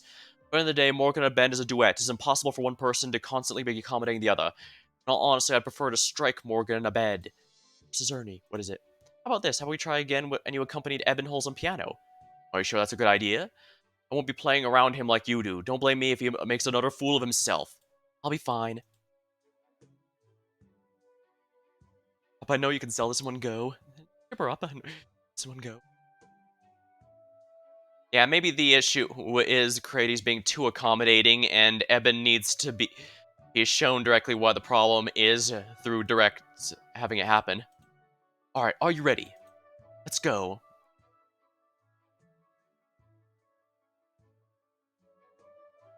And how's that? Versus Ernie. Brigadio hasn't changed at all. What do you take your flute for? A tool to help you show off. However, I had no intention of matching your rhythm at all, but you more or less managed to remain steady throughout your part. It's clear to me that Wakade is accompanying you. He is covering your bad habits rather for a lack of skill. While there is still ample room for improvement, you've at least met my minimum threshold. Oh, so that means you pass. That's a long sigh. I won't pull my punches, though. I already had to lower my standards to rock bottom today. I may ask you to show progress at any time. If you're still playing at this level of the concert, I will not let you step onto the stage. Am I clear? Rest assured. Additionally, Crede, you're playing a mass-produced instrument right now, and it's only for emergency use, so I recommend you find something else. Davey, don't worry, I'll cover you. Oh, let's go shopping tomorrow morning. I'll get you the very best.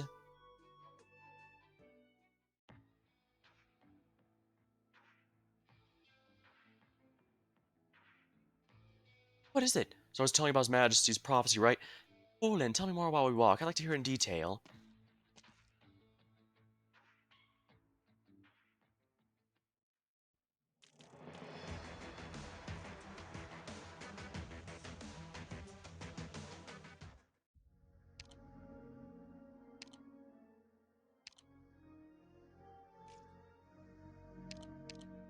Some... And by this, I will protect my home. I guess I could also switch Eben to skill 2 while we're here, just to try that out a I bit. hate it when I'm ordered around without rhyme or reason, but ordering others sits just as badly with me.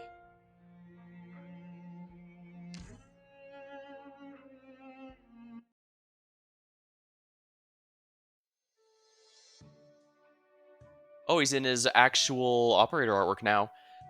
Let me see. That's right, this is the place. Isn't this too ornate to be a music store? Of course. This is the best music store in all of Weisheim, otherwise I wouldn't have brought you here. but I didn't apply to enter the cliffy patio. Those bureaucrats are so insufficient, by the time they process your application, the concert will already be over. Plus, even if we do get out, we'd only be looking at a fine. I heard that if someone helps infected leave the afterglow, the punishment's worse than for the infected. What's there to be afraid of? It'll be fine. Stand up straight and don't act skittish. Just don't let anyone be able to tell and we won't have issues. Welcome, Miner. Ready to pick up an instrument? Of course. Let us find ourselves a cello. Very well. Who might this gentleman with you be? He's Miner. Apologies for the rudeness. Remind you that wearing unauthorized lapel is not allowed in the store. I'll wait outside then. Outside? What are you afraid of acting all suspicious? Don't tell me. You have any idea upon whom you're casting aspersion? Unauthorized, suspicious. How dare you use such words to describe a noble? Do you value your job or not? But he's simply fallen on hard times, has no choice but to dress plainly. His clothes are neither damaged nor dirty, so why is he not allowed inside? Excuse my rudeness, but his attire does not match the store's required style. My cousin here has suffered a great upheaval. This cello, which he cherished so greatly, was destroyed in the turmoil. I want to bring you here to buy a new cello as way of expressing my condolences. What right do you have about nonsense about style? I am terribly sorry about this. It's store policy that must be dressed appropriately. I cannot allow your companion to enter. Fine then. Evan tried to take up his cloak and drape it over Katie. Now that he's wearing the same apparel as clothes as me, can he enter? Is my cloak somehow not part or inappropriate dress? If I put my cloak back on later, am I also now allowed to enter? Well, I'll ask the manager here. This one just can't mind his own business. Here. Thank you. You're welcome. It was my idea to bring you here to buy a cello in the first place. I'm bringing you inside one way or another, even if I have to pick a fight with that clerk. We'd like to extend our sincerest apologies to both of you. The manager will be here shortly and I'll personally show you our instruments.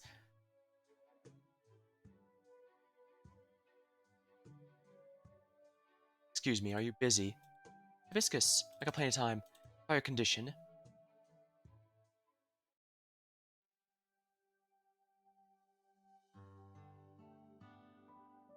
You. I was worried the clerk was going to report to the authorities. Oh, nonsense. Not like you knew you were infected. He just saw your shoddy clothes took as a commoner.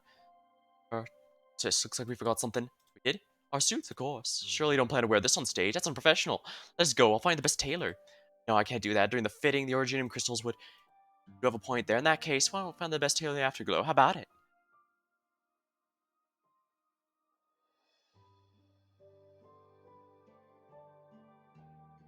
The sky is blue and fine.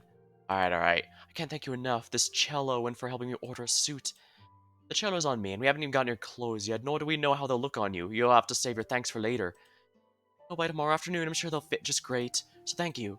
Since we left the store, you'll be doing other than you've been doing other than humming's thanking me. We've been over this a dozen times. The river murmurs clear. This tune. What's the matter? I think I've heard it before. Maybe I haven't. Never mind. It's just my imagination. By the way, you've studied the cello. Don't you own one of your own? Did it break? The teacher taught me how to play. Did give me a cello, but it didn't take long for someone to mess it up. It's still, even though it's still sitting at home. By the time I leave the city, I might only be able to bring the bow with me. Just the bow? What's the purpose of that? Seeing the bow is enough to remind me of my teacher. I'm afraid that if I lose the bow, I might forget my teacher as well. Forget? Don't you remember your teacher just fine? Actually, I'm already starting to forget. My teacher was a nice sanctum lady with long hair, dressed plainly and always had a smile on her face. I used to remember a lot more, as if she was standing before my eyes, but not anymore. There's actually a lot of others I've wanted to remember, so I need a few keepsakes to make sure they aren't completely forgotten. Keepsakes, huh? What about right now? What do you plan to remember Cezerne by? I suppose a signature would do just fine.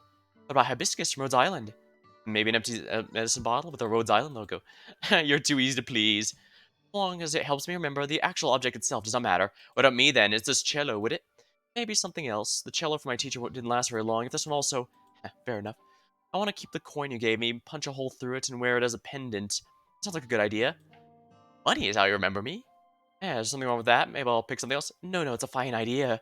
Shall we come back home and practice? Actually, I was thinking, why don't we pay a visit to Herr Journeys first?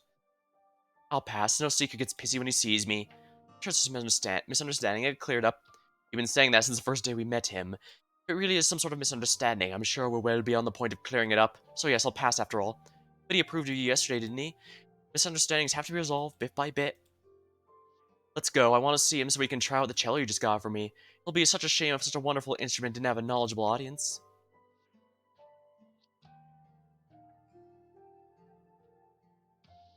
Excuse me, are you busy? Viscous, sorry, now's a good time. Just want to answer a few questions. You're also free to not answer if there's anything you're not comfortable. So you're not going to take my blood? I wouldn't do that without your consent.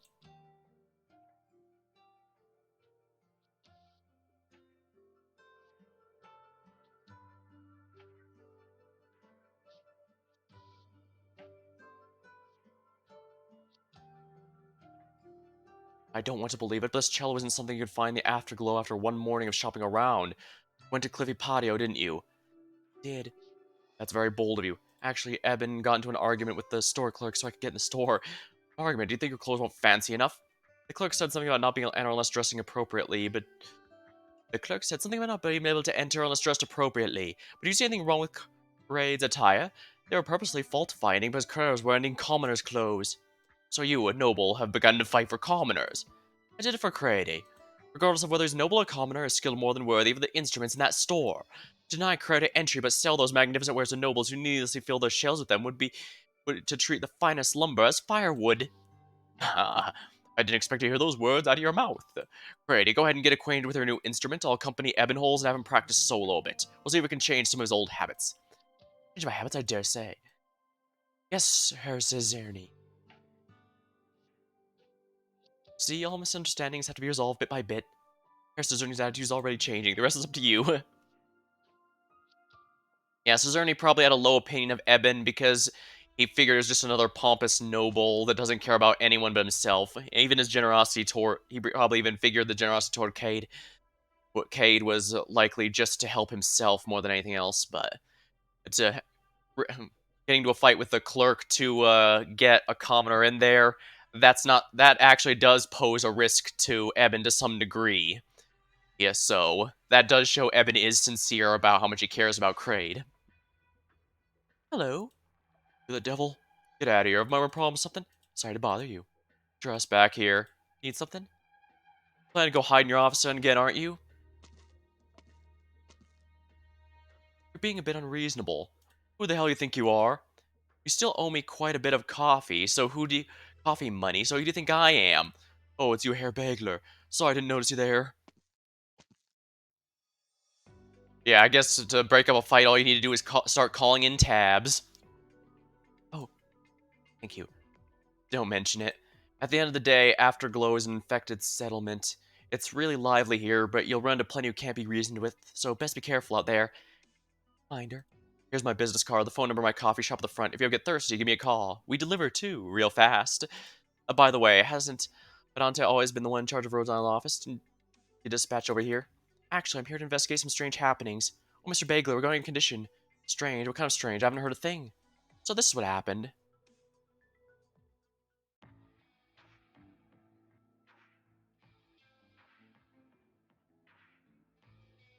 So how fares the situation? Lockman's plans proceed spectacularly. Graf Ortika's actions are larger than expectations, though he did cause some hindrance to Lockman. It was the most likely accidental and did not incur any lasting consequences. It's nothing. I expected Lockman alone to drive Rhodes Island out of the afterglow. As for Cezerny, he's already had to expend most of the goodwill he's earned, not to mention copyrights, just to invite those haughty critics to the concert. Word also has it he held his nose and wrote a glowing recommendation for Noble's album he had nothing but disdain for. Someone like him, there's no going back now that he's stooped to this level. What about the Sanctum from a few days ago? If I remember right, when she applied entry to the city, she said she came from Laterano to immerse herself in Lithuanian culture? According to the record, she concluded her tour around Weisheim and left earlier today for her next destination, so we don't have to worry about her. Let's go. We'll be on our way to the Afterglow Hall. But our appointment with Cezerny is until tonight. There's no shortage of prep work to be done. Plus, if one ever decides to head to the Afterglow Hall on a whim, our hired muscle won't be enough to stop him. That's when things get troublesome. Alright, so Cezerny is actually something that can potentially cause problems to their plans as well.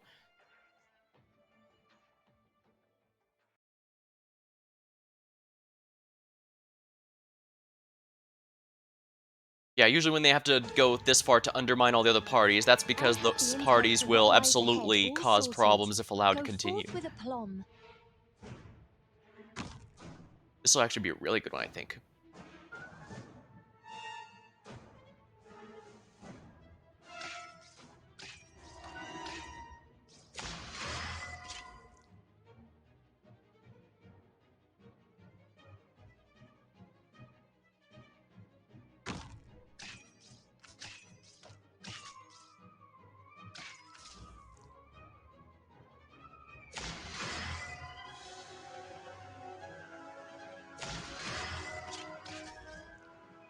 Alright. Boosted SP towards...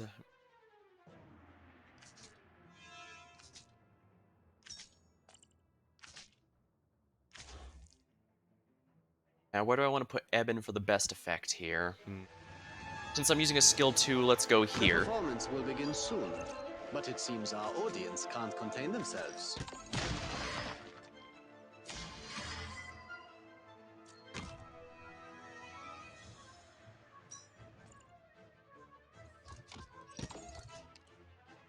Faster tempo.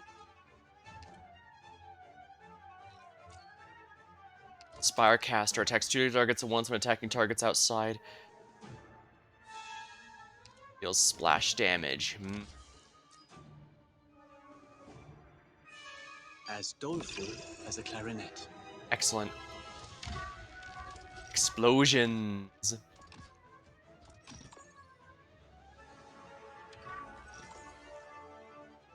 That worked out rather well, I think. Let's just get this done with.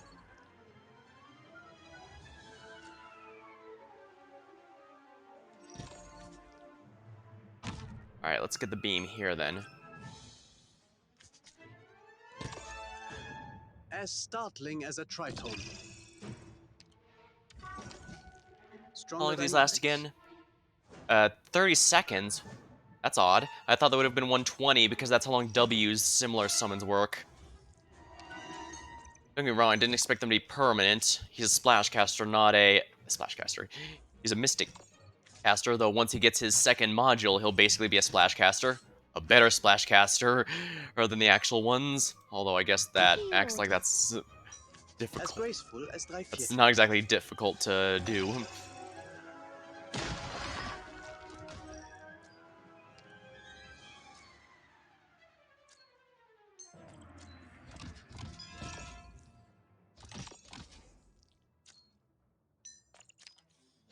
As doleful as a clarinet. I'm not sure why they have the pull. That caused that guy to get killed by way more of these than they really needed.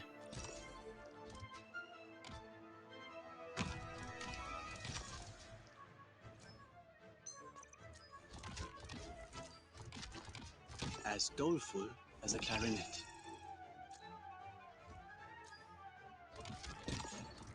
Oh, neat. I can. Let's see here. Flashback activates when enemies approach arts and drags them a bit. Mission accomplished. I guess not a big deal. The point of them is to detonate and nuke an enemy, after all. And the pushback is not going to matter against anything big, which is what most elite and boss enemies are. No good. At the triplets? No, throughout the entire piece. I thought you were trying to show off, but after a few sessions, clear you're not. Instead, you're deliberately handling high difficult passages with excessive flair as if to obfuscate the less technical ones.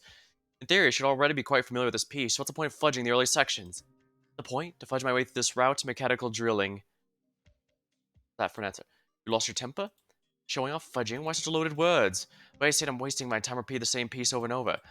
Whether you understand or not matters not to be, but you're going to be playing in my concert. If I say it's no good, that means it's no good. When else Ernie does make a genuinely good point, it is his concert. What he says goes. Keep practicing and don't stop to understand what I'm talking about. Fine. I also want to know the manner of animal creature I'm running from. Start from measure 17. 1, 2, 3, 4. What's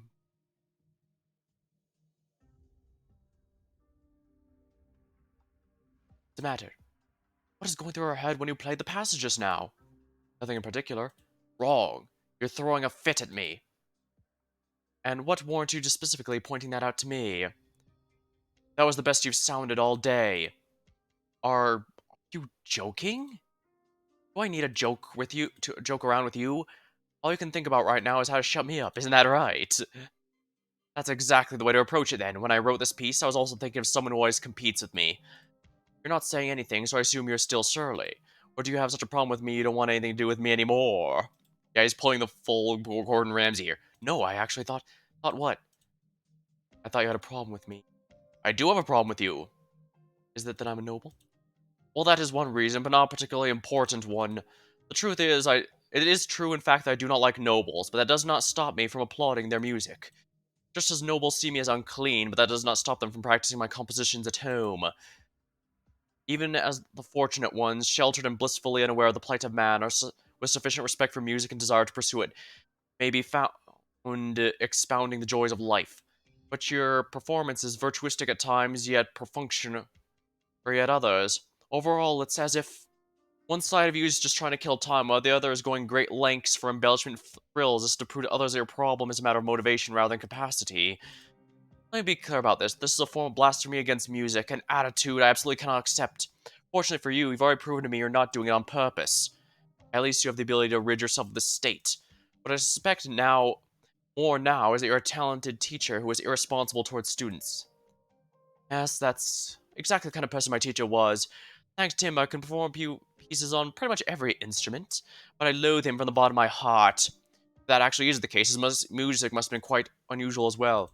You're right about that, but I don't wish to talk about him anymore. No matter, back on topic. I need you to remember how you felt today. I'm not telling you to keep holding your nose when you practice this piece, but I'd like you to remember the rhythms and expressions from this last time, and the way you play those passages and transitions. Good, let's wrap things up. You must be tired practicing for so long. I still need to take a good look around the concert hall and meet my sponsor, so I need to get going soon. That's it for today. I'll have Ursula fetch something for you to drink for you and Crede. Ursula? Ursula, where are you? Crede, have you seen Ursula? She said she was going to Rhodes Island to fetch some medicine, left half an hour ago. Half an hour ago? The office isn't that far away. I'll head to Rhodes Island to see what's going on. You two can go home. I was also about to go there to visit my grandfather, so I'll come with you. Ebonholes, do you wish to join us? Not like I have anything better to do. I'm quite liking Eben so far. Although, the fact of the matter is, he does plan to transfer his, for lack of a better term, curse into what is apparently his best friend right now. Then again, it's also he might not know entirely what that's going to do. I mean, I admit I don't know either, but I have the feeling it's not going to be good. Maybe it's just me, but voices is in the head that are always getting you down strike me as something that are not going to be good when you multiply them multiple times. Ebonholes, Crede, Mr. Cezerni too, you all came just the right time. I'll cook up some food. Would you like to join us a bit? Hibiscus, where's Ursula? Mr. Ursula's helping us in the kitchen. Well, if it isn't Herr Cezerni. Didn't you come here to pick up medicine? How'd you end up cooking? Oh, that was the plan, but I caught Hibiscus cooking and Adante went out again. Thought it'd be bad to impose and offered to lend a hand. Now you're here, and that takes care of tonight's dinner as well. Since Ebonholes and Crate are here too, we'll need to make extra. How about Grandpa's portion? But Grandpa's been asleep the whole time. Afraid he won't be able to join us at the table tonight. Whole time? Has his condition worsened? Oh, don't worry. As far as I can tell, that's a common side effect of the medication. But he'll adjust to it soon enough. Alright.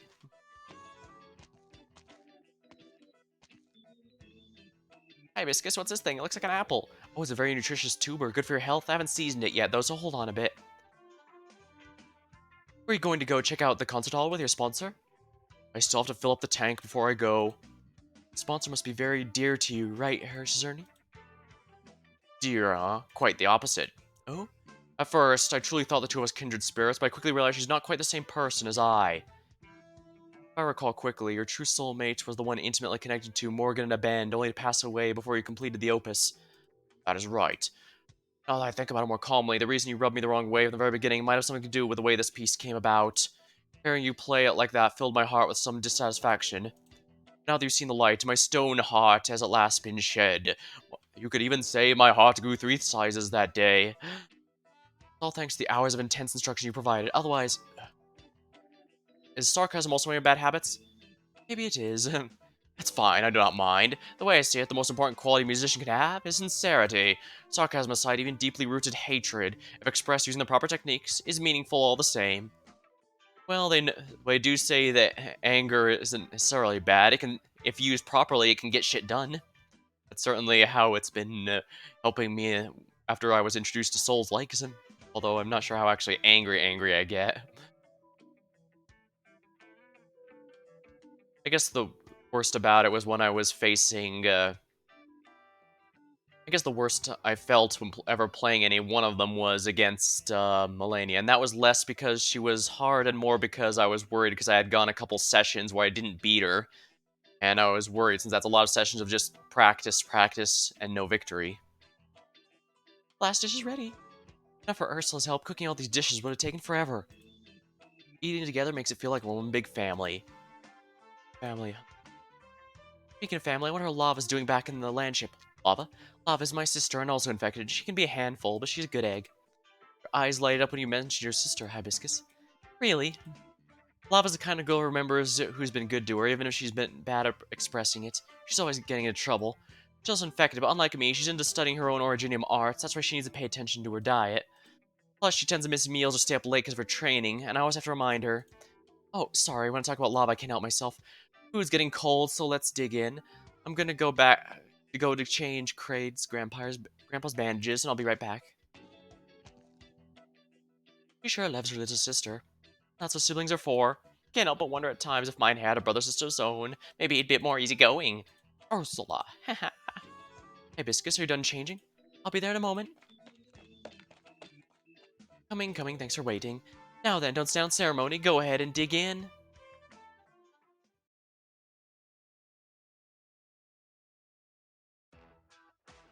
There you go, one order of pan-fried sauerkraut. Finally, something normal to eat. Wait, you even packed some of our health food to go. Must admit the taste is rather odd, but I don't think it's good to waste food. You can eat that yourself tomorrow.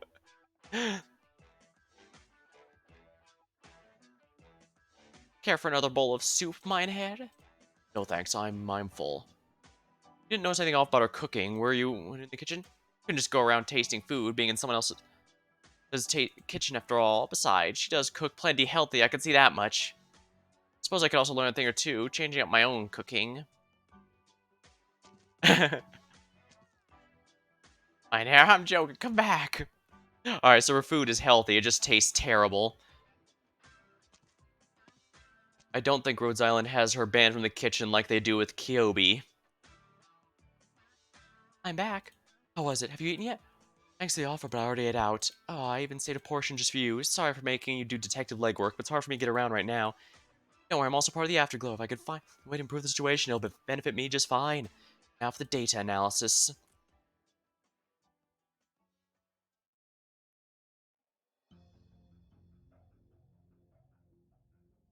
I must say, this setup surpasses my expectations. Far from it, mine heir. This is your Fort Well concert after all. If anything, it should be more grandiose. I was talking about the instruments. Ah, yes, Dame Gertrude spent a significant amount of money procuring the highest quality instruments. We've tried our best to meet you and your musicians' needs when it comes to the venue and equipment. Now that you've got a good look around, if I'm not mistaken, I believe I still haven't seen the lounge. Ah, look at this sorry memory of mine. Right this way.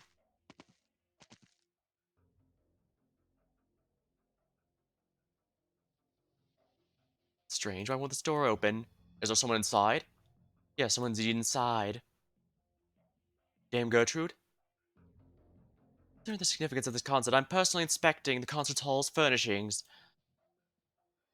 That you would have come to handle such trivial matters in person means we have failed our duties. Sincerest apologies.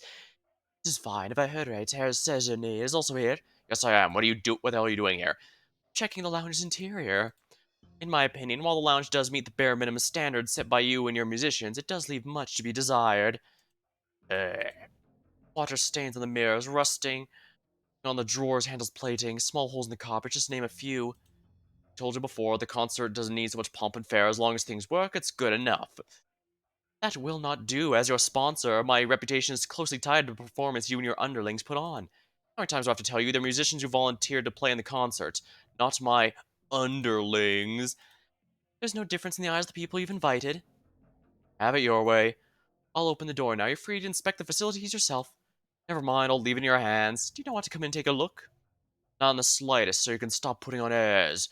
I trust you didn't want to see my face either, right? Just let's make things easy for one another.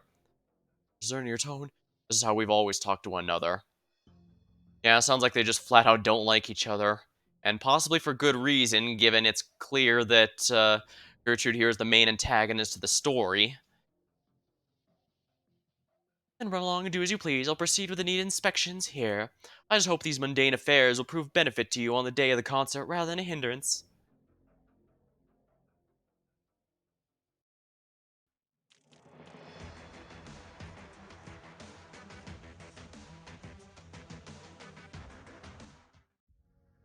This is the big one because I believe this is the one where we finally get Zerny.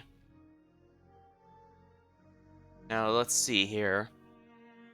The enemies all come from a single area, so theoretically I should be able to create a nice choke point there.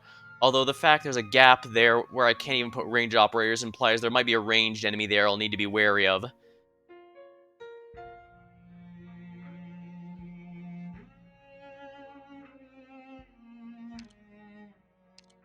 Probably want to swap Eben to his main skill then. I hate it when I'm ordered around without rhyme or reason, but ordering others sits just as badly with me. Ifrit, actually, is there going to be a good Ifrit lane here? Let's see. Not really. It's a split lane, so no.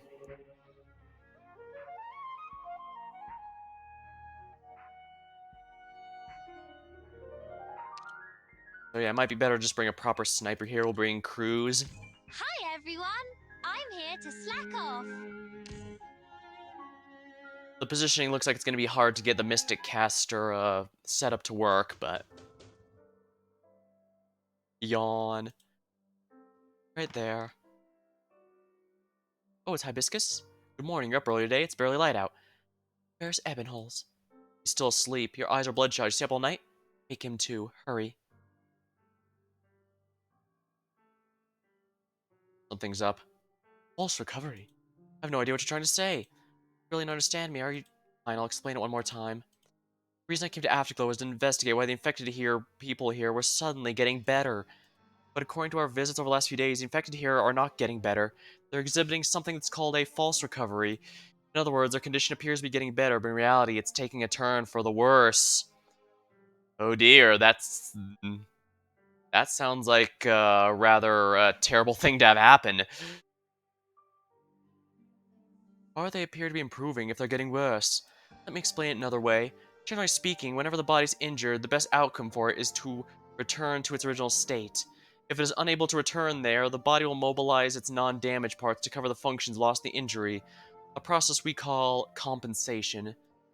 Right now, well, most of the infected in the Afterglow have activated their body's compensation, causing them to appear to be in very good shape, but inside them, where eyes cannot see, the severity is rapidly getting worse.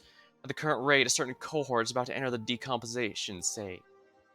Decompensation?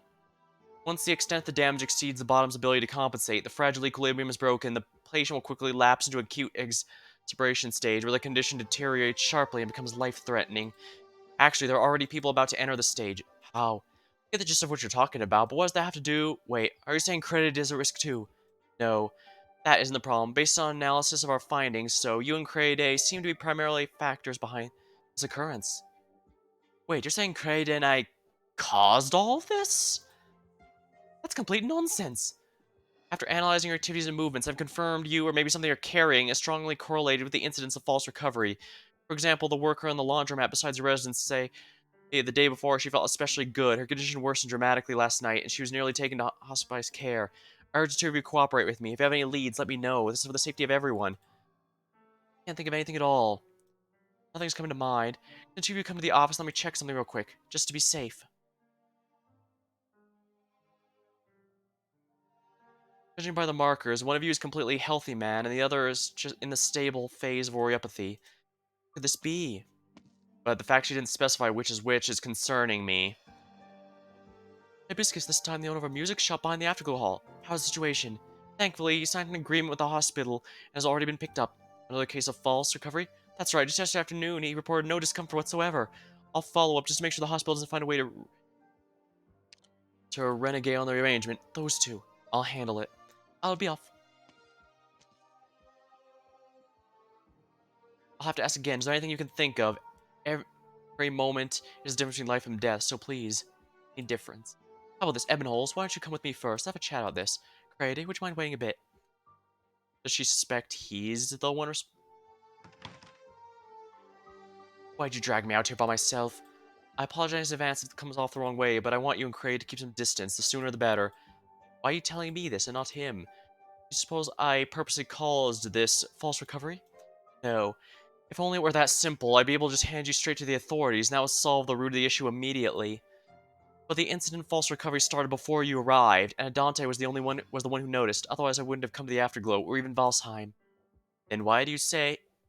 What about Create? Phenomenon false recovery began right after he arrived at Weisheim. After he arrived? How could that be? As at roughly the same time Kaede arrived in the Afterglow, the indicators from a portion of the infected here began to gradually improve. But the effect on the effect was so minuscule that nobody really else noticed except for the thorough and very careful Adante. Dang, I guess Adante must be a very thorough individual to have noticed something that small. After the two of you met at registration, Kaede's influence suddenly strengthened. Based on the reports Adante submitted to Rhode Island Landship, the situation would have taken at least half a year to deteriorate with just Kaede alone. After you arrived, in just a few days' time, we have the current situation in our hands. I need you to explain to me what exactly is going on here. If you don't have explanation, I'll have to put things on hold before the situation spins out of control. I hope you'll leave the Afterglow and Weisheim as quickly as possible. What about the concert? Concert? That's what matters to you. The false recovery is caused by some sort of art or ensemble would amplify that. Wait, could be? Stop, I'll be frank. I had nothing more than being unfairly accused. This isn't a problem that can simply be resolved by respecting your feelings. I know. So give me some time. How long do you need? Things go smoothly a few hours. If not, I don't know, but I promise I will be back. Alright, I'll trust you this once. I don't agree to this. Ebenholz worked so hard to perform the concert and finally managed to win over Harris Cesarni. It'd be a travesty if he just walked away at this point. See that bigger picture. We're talking about people's lives here. Oh, but Ebenholz? Ebenholz, where are you going? Ebenholz.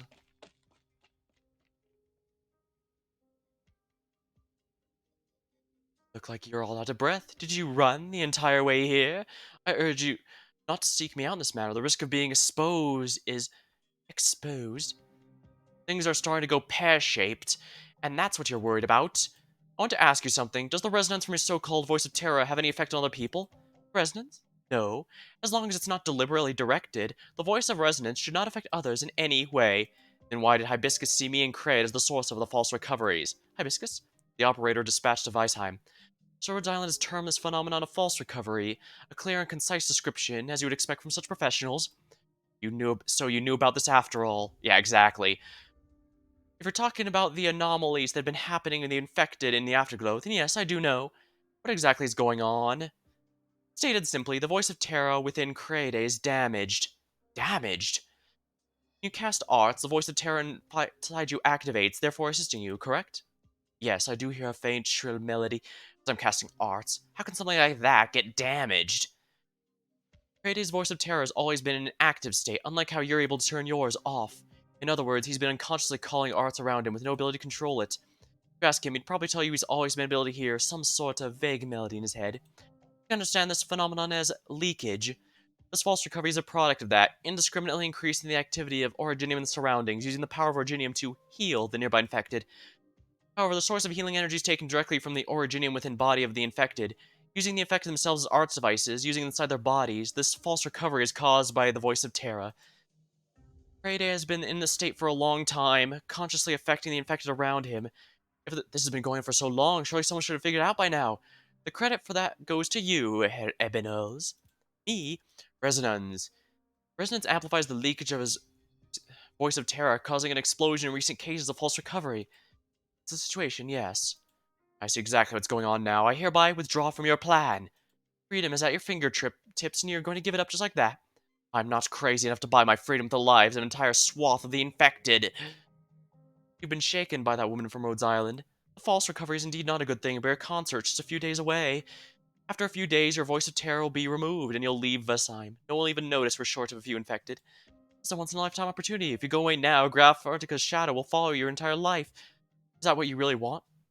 No, but I won't do that either. Goodbye, Dame Gertrude. Where are you going?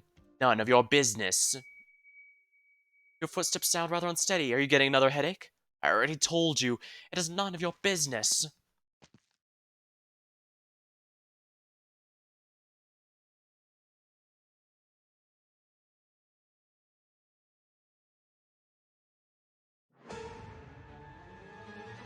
I have the intel for what lies ahead all sorted.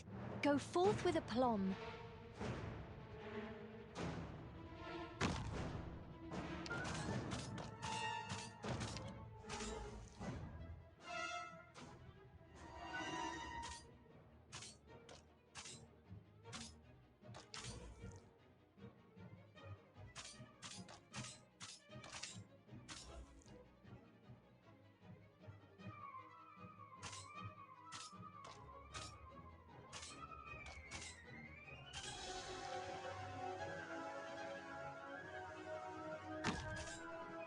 Oh wait, I can't do that.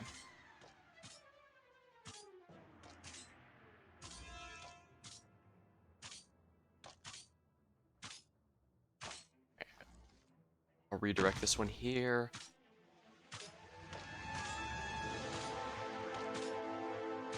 This one here.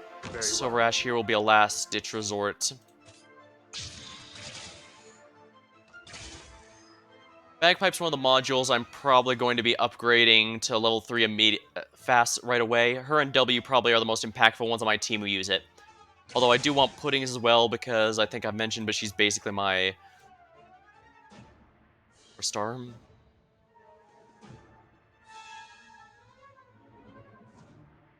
The performance will begin soon, but it seems our audience can't contain themselves. When 'tis a choice of life and death, why shouldst thou lay Remnant down Violence, thy attacks arms? with travel. All connected units. Oh. So they're turning it against me now. Interesting, interesting.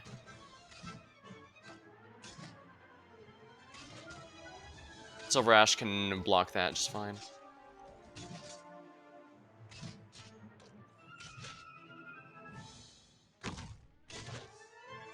What are you planning? Thy pleas falleth upon deaf ears.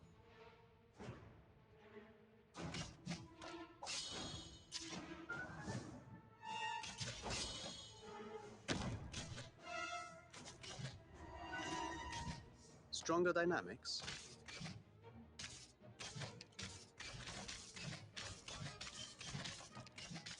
A knife, a life. My body burns at over 1,400 degrees. Fast attempt as graceful as drei Viertel.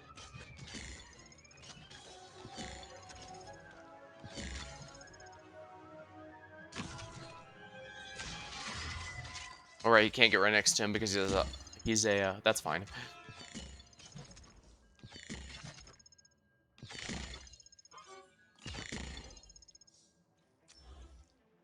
Yeah, I'm gonna want Bagpipe here if I seriously want someone to,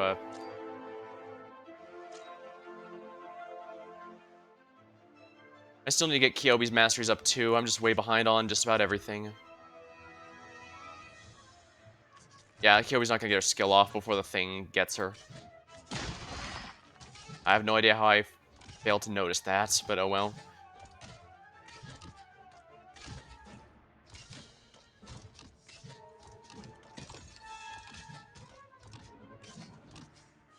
On alert!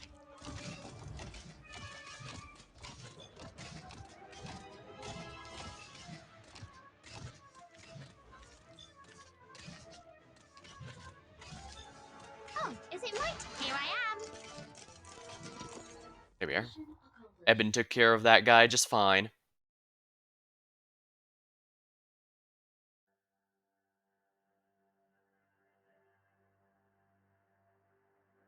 Insane, absolutely insane. That's entirely district of people we're talking about.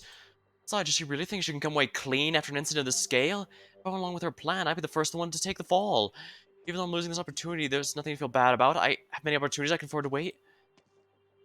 Made it to Weisheim's customs office. Just as Eben was about to enter the customs office, an intense headache nearly knocks him off his feet. A coward on the run. I don't need you telling me what to do. Even if I die in Antarctica, I don't want to become a murderer like you. You're afraid. If you're ensnared by fear, then never in your life shall you taste freedom. Oh, shut up, naive idiot. Call me whatever you want. You think that woman can get you out of here so easily?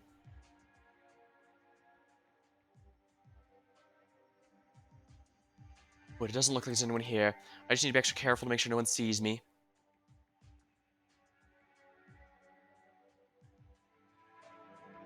A little further, I'll be in the uninhabited plate on the edge of the city. Who stares the plan to jump off the edge of a nomadic city? While that is technically the quickest way out of Weisheim, I would have advised against it. Don't force my hand, Gertrude. I have no intention of doing that. Then leave me alone and get out of my sight. Where do you plan to go? Weisheim will continue to move until the concert comes to an end. You have nowhere to go. Even if you risk life and limb to force your way out, only barren wastelands await you. I'd rather step into uncharted wastelands than Die in the waste and spend another second here. Correct. I understand how you feel, but can you calm down first and let me finish? What more do I need to hear from you?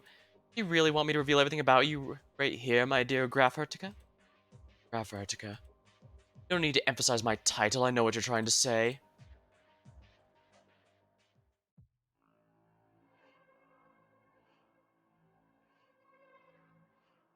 First of all, I promise that under the conditions, our plan can still succeed smoothly. It is not our plan, it's yours. For semantic games allow you to sleep better at night, so be it. Kratos' Voice of Terra is damaged, and Rhode Island has also discovered its side effect. Can a damaged Voice of Terra cancel out another one? Even if it could, would Rhode Island turn a blind eye? Indeed, Kratos' Voice of Terra can still join the resonance. As for Rhode Island, where do you think we are? This is Weisheim, my domain. That little fraud in Hibiscus is also an infected. Even letting her step into Weisheim only to keep appearances with the Rhode Islands is only to keep up appearances with the Rhode Islands. She can go anywhere but Weisheim. In any case, she only knows there's something going on with you and Cryday, but doesn't know what's happening. She has no evidence. Understand, you don't have the heart to bring harm to the infected. You have done nothing to do with this. The way I see it, this compassion is extraneous, but if you truly wish to act upon it, it's even more important that you carry out the plan. About the plan, and let all those infected people die? I'll tell you the rest of the plan then. You and Cryday will duet, you remove your own Voice of Terra. Afterwards, I'll create some commotion, you take advantage of the chaos to kill Cryday and disguise his body as yours. Wait, what did you just say? Yeah, I can't help but feel it was rather intentional she left out that part of the plan. As he has become the biggest scourge of the Afterglow, it's impossible for him to live on. Don't be ridiculous. The biggest scourge of the Afterglow right now is none other than you. As I said before, the scourges came from Raid's corrupted Voice of Terra. Resonance exasperates the leakage and is an irreversible process. Even if we were to plummet off the edge to this nomadic city, Kratos' Voice of Terror would not return to the harmless state it was a week ago. More importantly, the Voice of Terror isn't just harming people around Kratos, it's hurting them. Isn't just harming, it's also hurting him. Biggest victim is he is the biggest victim between you two. He may seem perfectly healthy, but don't be fooled, that's just another example of false recovery. Kratos' body may have adapted to the Voice of Terror in the past, but with the resurge of the leakage, this delicate balance is about to be thrown upside down. An optimistic estimate is his good days will come to an end within 2 weeks. After that, he'll experience intense suffering that occurs in the acute phase following the false recovery. The happiest ending for both him and the Grow is for him to die following the concert. For you, me, the Afterglow for him, it would be a good thing.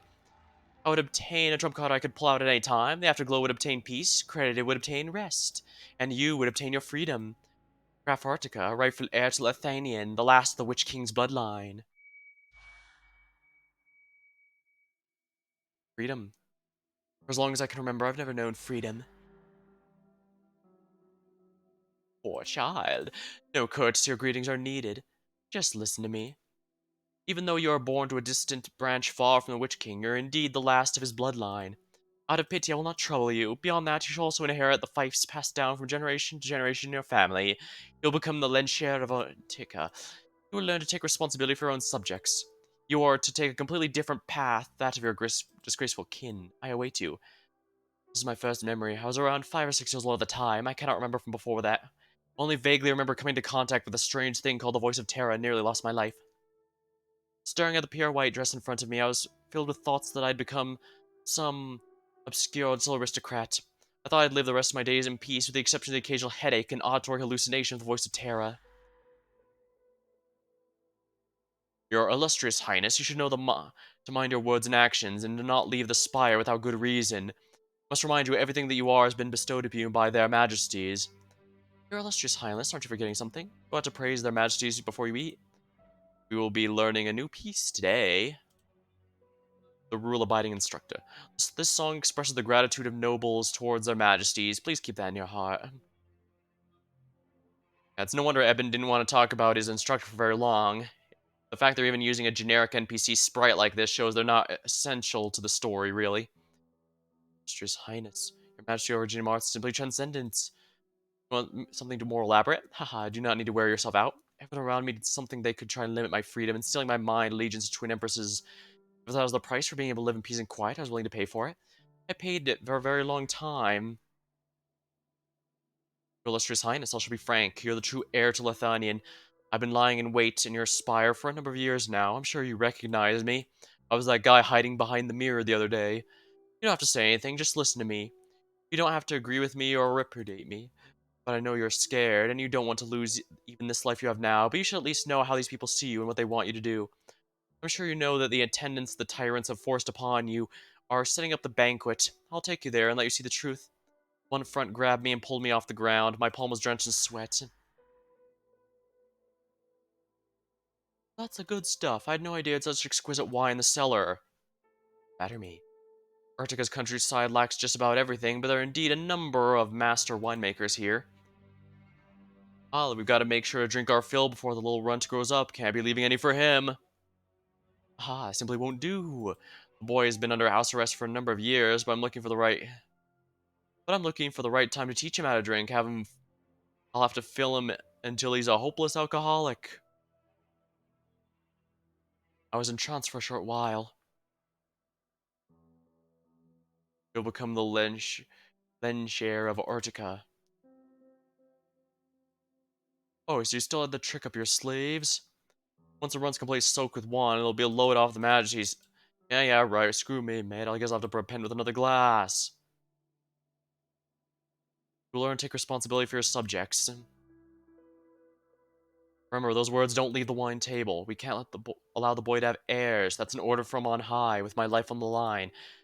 That big a deal. Why don't you find the apothecary? That won't work. That'd leave a paper trail. Only by letting me usher his own downfall can my task be considered complete.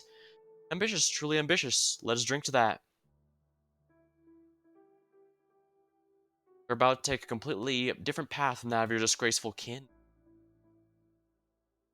If I can get rid of the boy without getting my hands dirty, then Artica will be mine. I'll drink to that. Prost. Ha ha ha. Did you hear that, boy?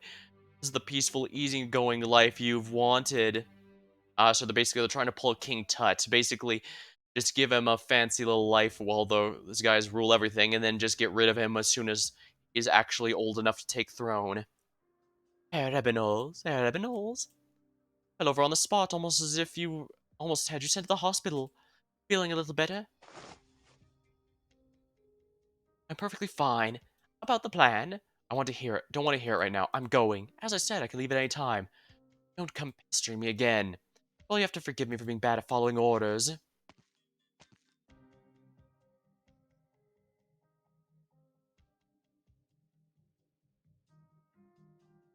I'm back. Your complexion looks terrible. What's wrong? Did you get sick? I'm fine. You don't look fine to me. Go rest in bed, and I'll boil some water for you. There's no need. Relax. I used to take good care of Grandpa when he got sick. Just lie down and let me handle to rest. If you don't get any better, I'm gonna tell Hibiscus. Alright, I'm gonna grab a drink. Clearly my throat is, parched.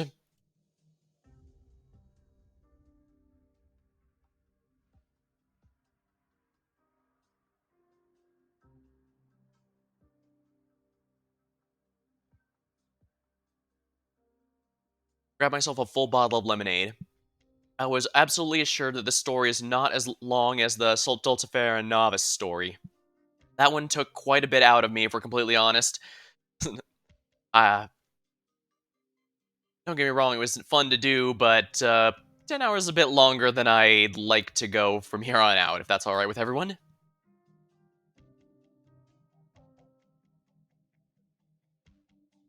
Alright, I'll be right back.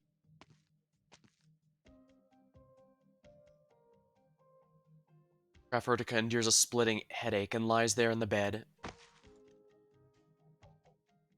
His consciousness gradually blurs.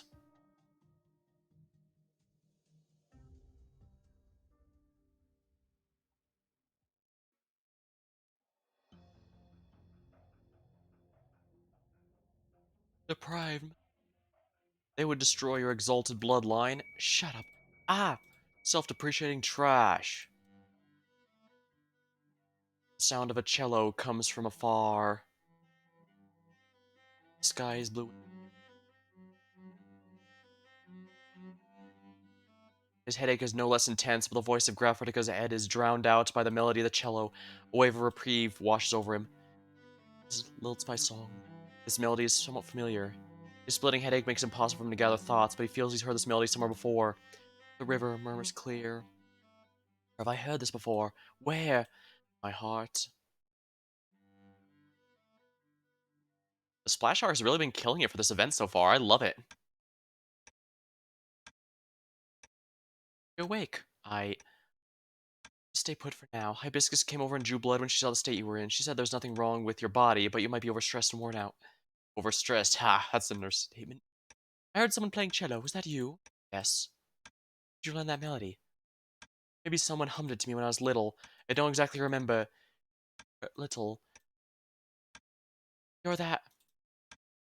Weak and Graf Artica struggled a few times. Nevertheless, is unable to crawl out of bed, but those dusty memories within his mind, awakened by the sound the cello, flashed by once more with his eyes.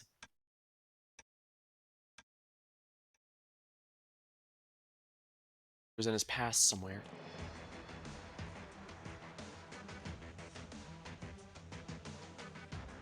Oh, that's Eben's module. Alright, before we do that, secret base, here we are.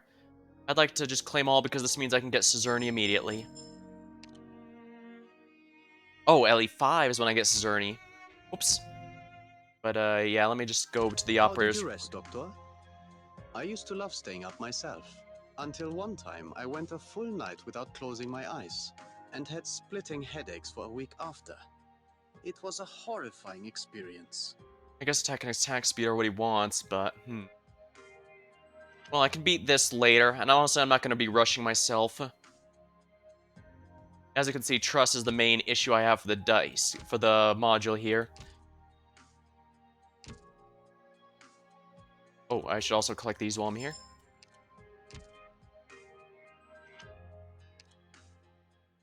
If you're wondering why my stamina is above max, that's because I had some potions expiring on Sunday, so I decided just not use any there, use them up, and that way they'd be available on Monday. And I just realized now that that's Hibiscus in the audience here. Interesting.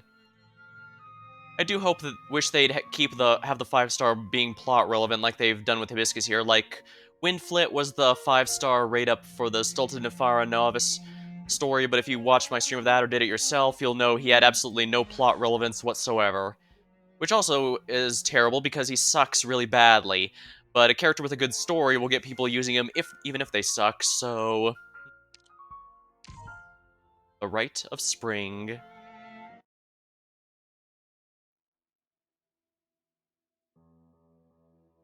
So these are the only ones left of His Majesty's bloodline. Though is wretched. Dead women were quick at their handiwork. This is the best we could do. I still say we shouldn't be treating His Majesty's melodies so frivolously. What do you think we should do, then? I think we should be a little more cautious here. Cautious? Our people being slaughtered day after day, and you want to be cautious. This is our last chance. Even to bring His Majesty's bloodline melodies won't revive all of their powers. At the very least... Oh, old am I? 2-3? Middle of a rundown building, I look around my surroundings, bewildered. The man who brought me here told me both my father and mother had already been lynched. At the time, I didn't even understand what lynching and death even meant. Even told... Wow, he must have really good memory to remember that far back. I can barely remember when I was younger. He even told me that from here on out, this would be my home, that I was going to be part of a grand plan. If luck was on my side, it could even be Lithanian's next ruler. Alright, so this is Evan's past. I don't get any of it at all. The only thing that I understood from my confusion was I probably wouldn't ever get back to my room where sunlight beamed every morning.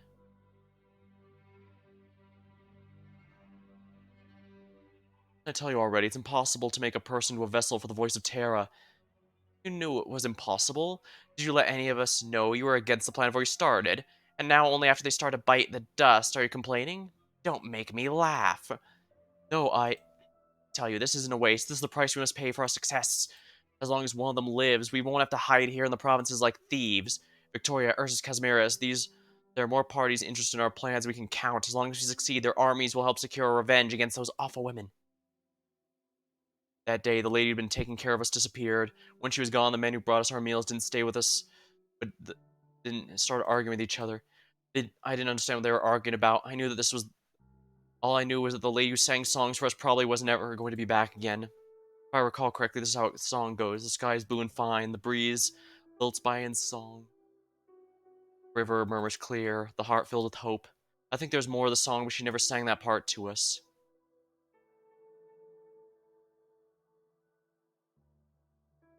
What is this time? Out with it! That's another one of them. Dead. So what? We're making progress. Next time, we'll move the operating room further away and add some soundproofing. We'll definitely get there. Weather got cold, then warm. At first, those men would make a huge ruckus whenever someone disappeared. They gradually complained less and less. Our meals got worse too, but at least we were able to fill our stomachs thanks to there being fewer mouths to feed. Perhaps this is just how man's meant to be. Before you know it, they disappear. So did their things too. Like the cane that belonged to the old granny, the music box belonged to the boy, the wand and originium dice that belonged to the older man. Wait, those are keepsakes. Was Kaede one of them as well? Kaede one of them as well? There were also things that stayed with us, like the song the girl liked to sing. There was a boy who learned the song and he liked to hum it.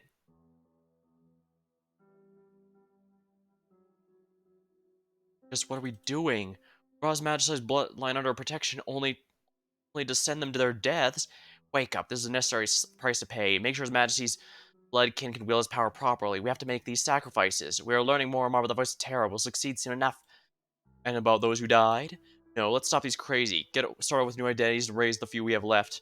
They might just grow up to confinement just like His Majesty. Oh, stop dreaming. We need the voice of Terra. Then, after a year or two perhaps, I really have no idea, it was just me and the boy. I'd start trembling in fear every time those men came to our room. When he saw that, the boy would comfort me and tell me everything was alright before staying in front of them. Then, as soon as they were gone, he would start singing the song. It's filled with...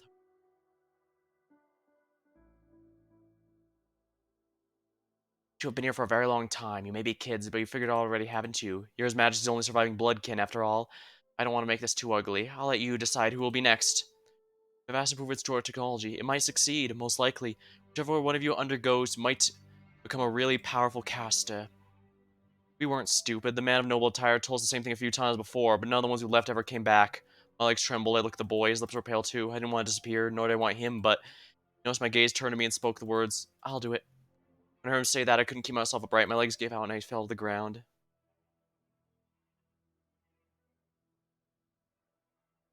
I lived alone in the empty room for 2 whole months.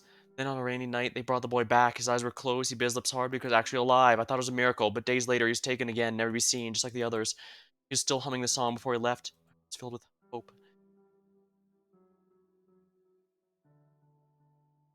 A few days came and went, and it was finally my turn. I followed those two. On our way, I saw many rooms I'd never seen before. There were kinds of devices and equipment. We arrived at a small room that was completely white inside. The woman in the spire caster attire told me to lie down on the bed. She was wearing a surgical mask and gloves and a very strange feel to them. Put a mask over my face, and that was the last thing I remember.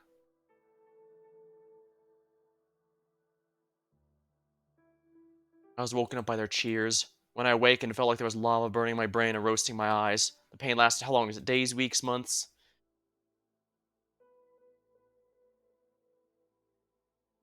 Nevertheless, as time went on, the pain slowly weakened. In the end, I would get bouts of pain that quickly subsided. I waited for them to carry me outside like everyone else, but they didn't. Not only that, they started to fawn on me, give food, and let me run in the courtyard. They started giving me lessons, teach me how to read, write, most importantly, use magic. Very solemnly, they gave me the wand and originium dice that belonged to the old man and told me to cherish them as they were part of His Majesty's collection. Oh, so that's what the module is, the originium dice. Thereafter, whenever I showed my any aptitude, they showered me with praise. Of course, these days didn't last very long.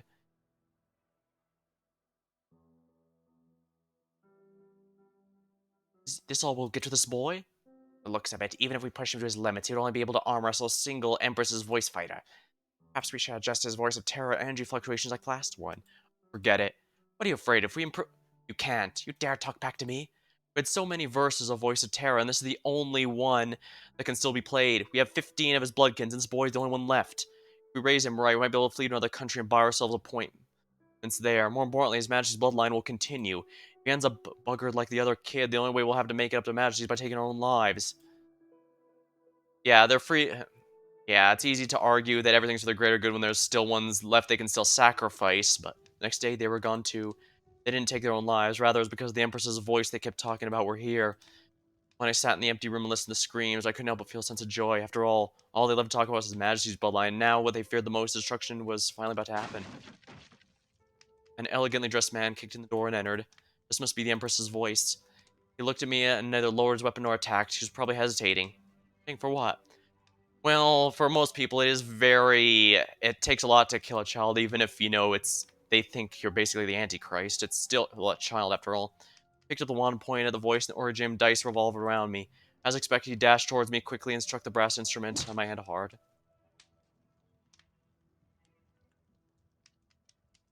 That strike was the very thing that divided my short life into two very different halves. Graf Artica has forgotten how he found himself handcuffed to this chair. His frequent headache serves as the only reminder the Witch King's melody yet lives in his head. His regent, managing the Graf shop, told him that with scorn it is an artifact left behind by the one whose name we dare not speak, and that's no longer separable from his body. But he has no idea how he at all he became one with that thing. He remembers now. What should he do? Even can he do? I mean, he's just a kid at the end of the day, at this point in the story.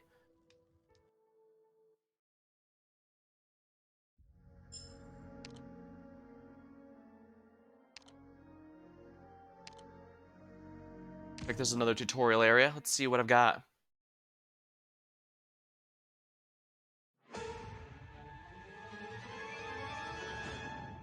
New gimmick. That's an elite enemy to be sure.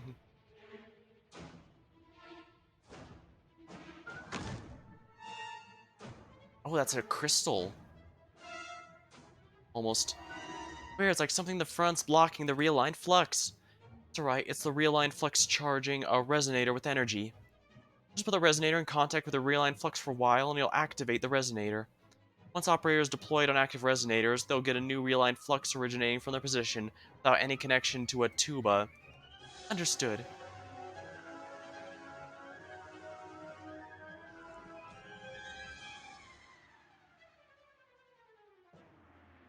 Our enemy's not able to pass through it. Tuning.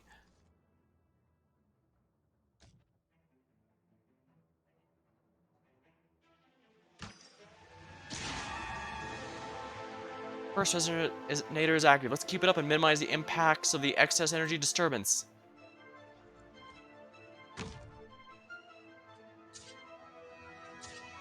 So I'm gonna need this in order to prevent those violinist enemies from causing a, oh crap.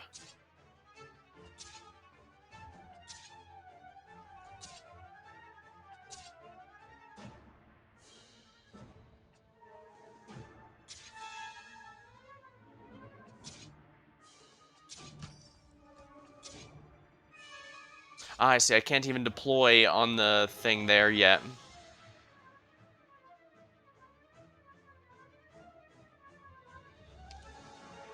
You better run away soon.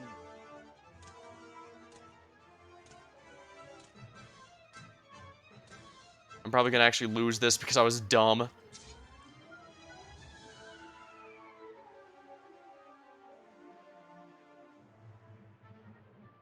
Yeah, I shouldn't have let her die there.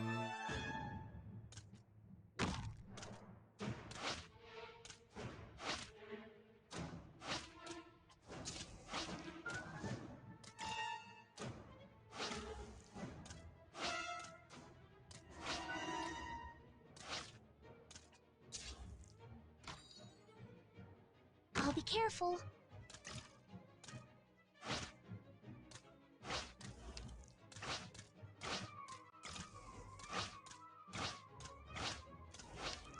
Please give your orders, Professor. Alright, I can use the volcano on these guys.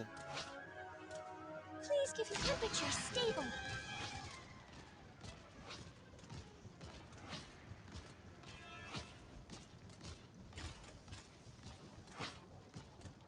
And there we go.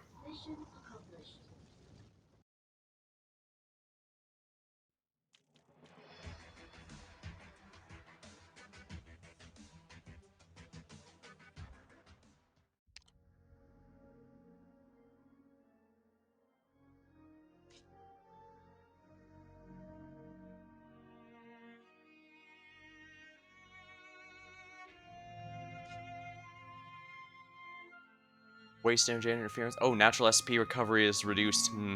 Good thing I use a lot of vanguards then. Oh no, that's DP. SP is skill points. So yeah, I need to.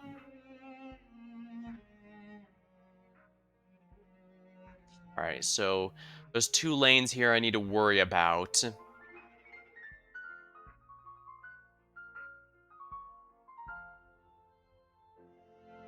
I could probably put thorns in one of the spaces in the middle, I think. Where's the tuba? I think I see the tuba. Yeah, it's there, so I think I might want some more ground operators, so let's do precisely that.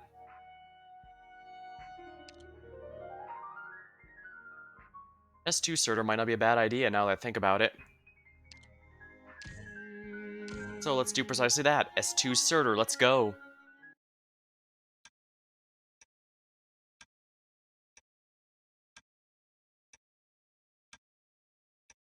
Feel better now, right? Fine, I'm totally fine. I'm sure of it. I'm thinking both are. I'm going out for a big, so please stay here. Going out again the moment we feel a little better? Got work to do, I'm afraid. That's fine and all, but shouldn't you at least wait until you're recovered? Oh, don't worry about me. Hibiscus said the same thing. After you wake up, it's best to keep resting for a little while and monitor your condition.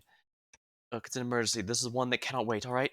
Oh, but there's not a whole lot of time left until the concert. I think the most important thing to do is make sure you're healthy and will practice. I'm sure that's what you want to do. Can you stop pestering me about that right now? Pestering? Look, that's not what I meant. I have to go, but so don't get in my way. I'll be back as soon as I can. You really can't tell me what you're going to do? If everything goes well, you'll know soon enough. Oh, right, your suit. What about it? I made an appointment to pick it up this afternoon, but I won't be able to go with you. You should get it yourself. Remember to bring your cello with you and play little passages or trying it on. Make sure there aren't any errors that feel uncomfortable. I'll be back. The day of the concert's coming up. You again. You again? Yes, it's me. I'm here to ask you to put this concert on hold, or at least don't let Eben and Kraid play together. What did you say? Something terrible's gonna happen in the afterglow if they play together.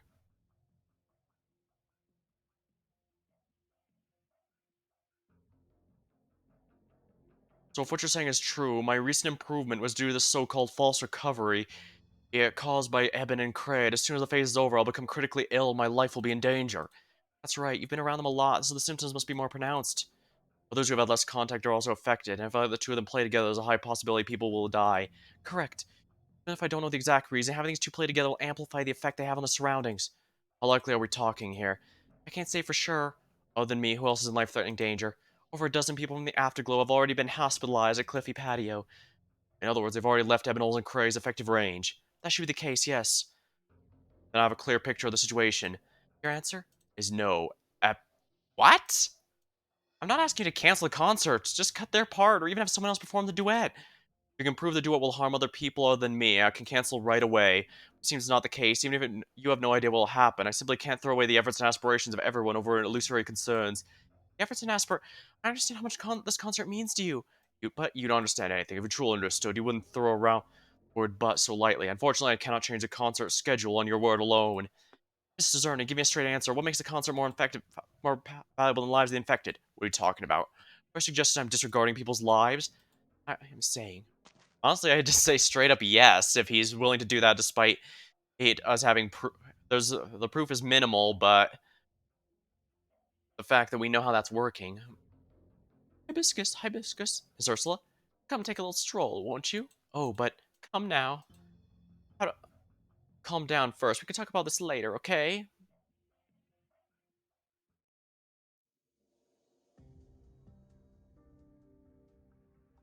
Everything Gertrude said is true. Then Kraid won't survive this. No, there must be some way come out ahead on both fronts. Cesarone must know something. No, he's just a musician. He won't be able to help. Tell Kraid the truth. What good would that do?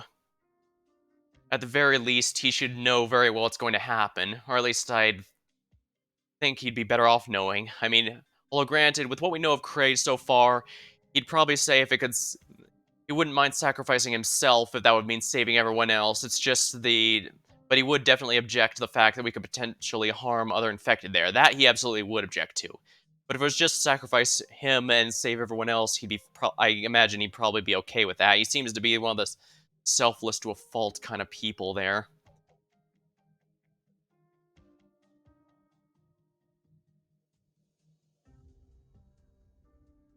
Island. Someone like Hibiscus is only going to send me back to my cell in Urtica. Empress's voice? I'm even thinking. King.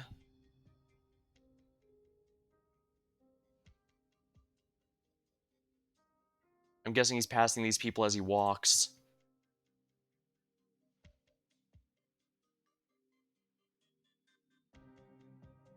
No, I've been going in circles, standing around too much. I need to go somewhere less crowded.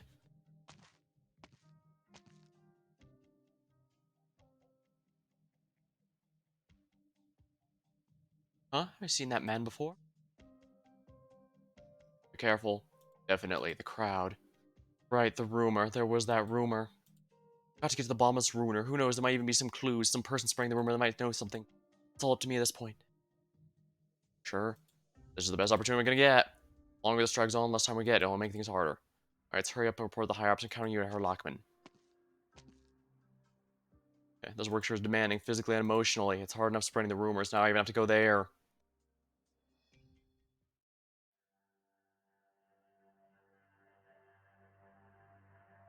The sewers? He's heading to the sewers? I'd rather not have to follow him down there. Time to act. Hold it right there.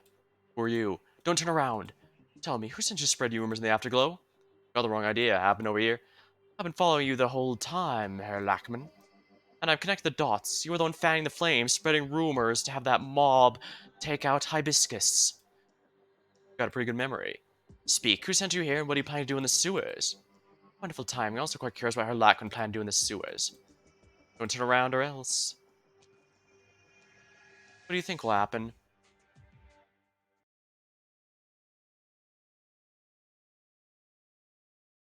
Seems like an... Oh, so this is the one we're beating.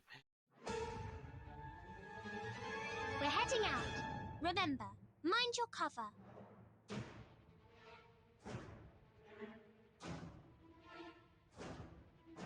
Let's put bagpipe here then.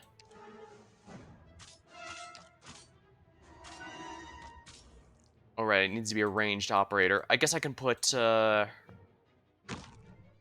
actually, I can make this work. Yes, I do believe I know precisely how to make this work.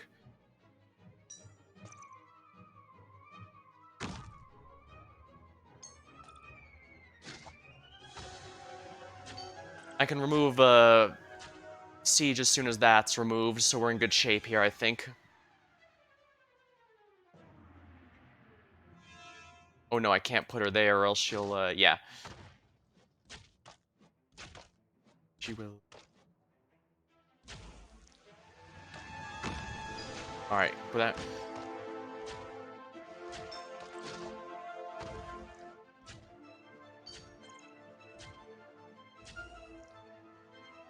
Don't need her anymore. Don't make any more noise.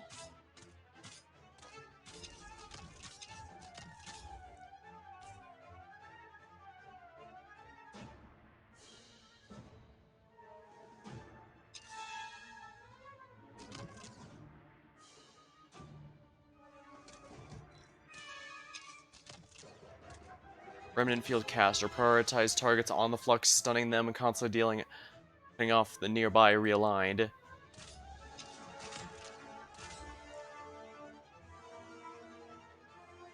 Definitely gonna want her here then.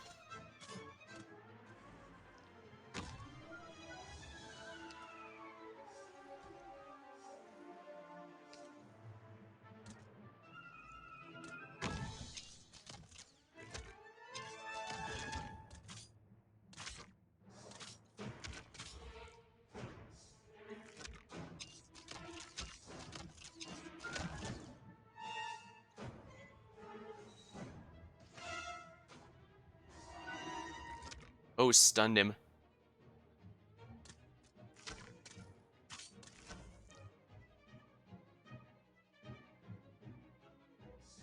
Careful of music on the battlefield, especially when you face a Lysanian. Okay, good. There you go. S2 here.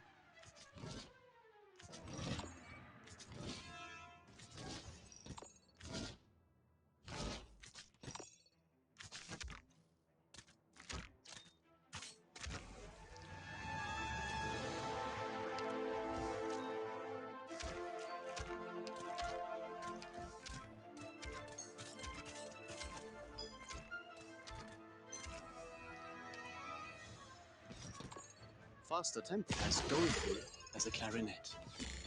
Oh crap. When 'tis a choice of life and death, why shouldst thou lay down thy arms? I forgot. Our guards only have one block, so that doesn't stop the golem guys. Mission accomplished.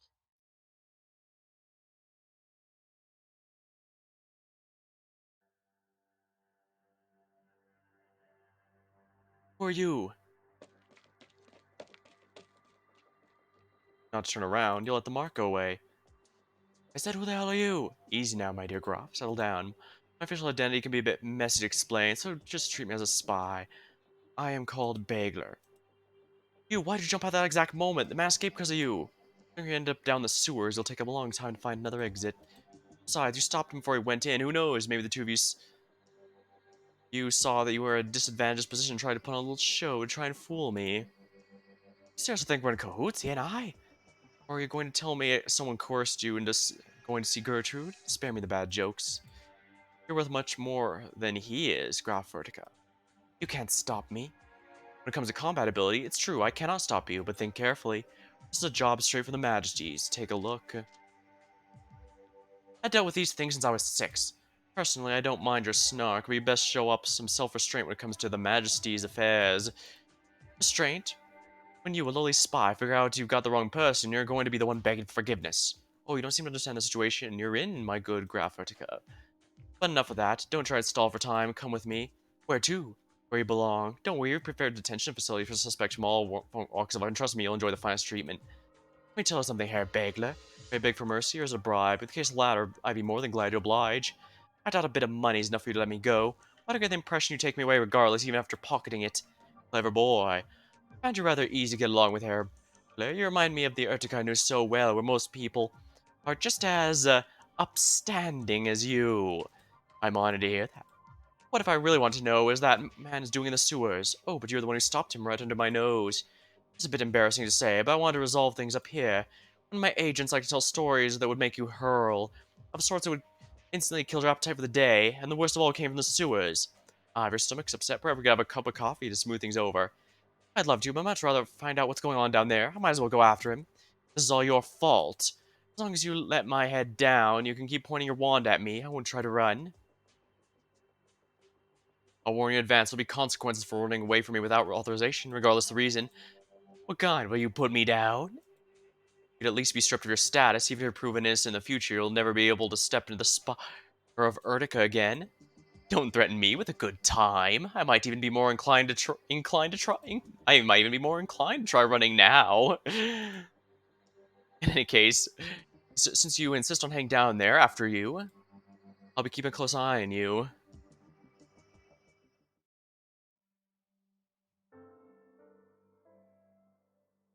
Hibiscus, this isn't a lecture, but you can't speak to Minehair that way. Oh, but Mr. Cezerni, there's lots of things he can't say, leaving this old lady to say 'em. Please come in. You know how the afterglow got its name? I don't. Minehair once said it's precisely because when night falls, the afterglow is even more precious. If the long veil of night were to never lift, what could be more dazzling than the more dazzling and awe-inspiring than the warm afterglow? Wonderful saying, but... Oh, the two of you are Frau Ursula and Hibiscus. Come, we want to chat, do it over here. Why long face? Something happened? Ever worried my food isn't healthy enough? I'm sparkling water. Oh, we're still... Let's oblige him this time. Oh, what's wrong with Hibiscus? Get into an argument? Oh, none of that. Just not a random guessing. I was telling Hibiscus about the history of the Afterglow. Afterglow's history? Not something I couldn't be more familiar with. No bragging either. I bet I know even more than Frau Ursula there. The Afterglow didn't used to be a residential area for the infected. It was one of the industrial plates.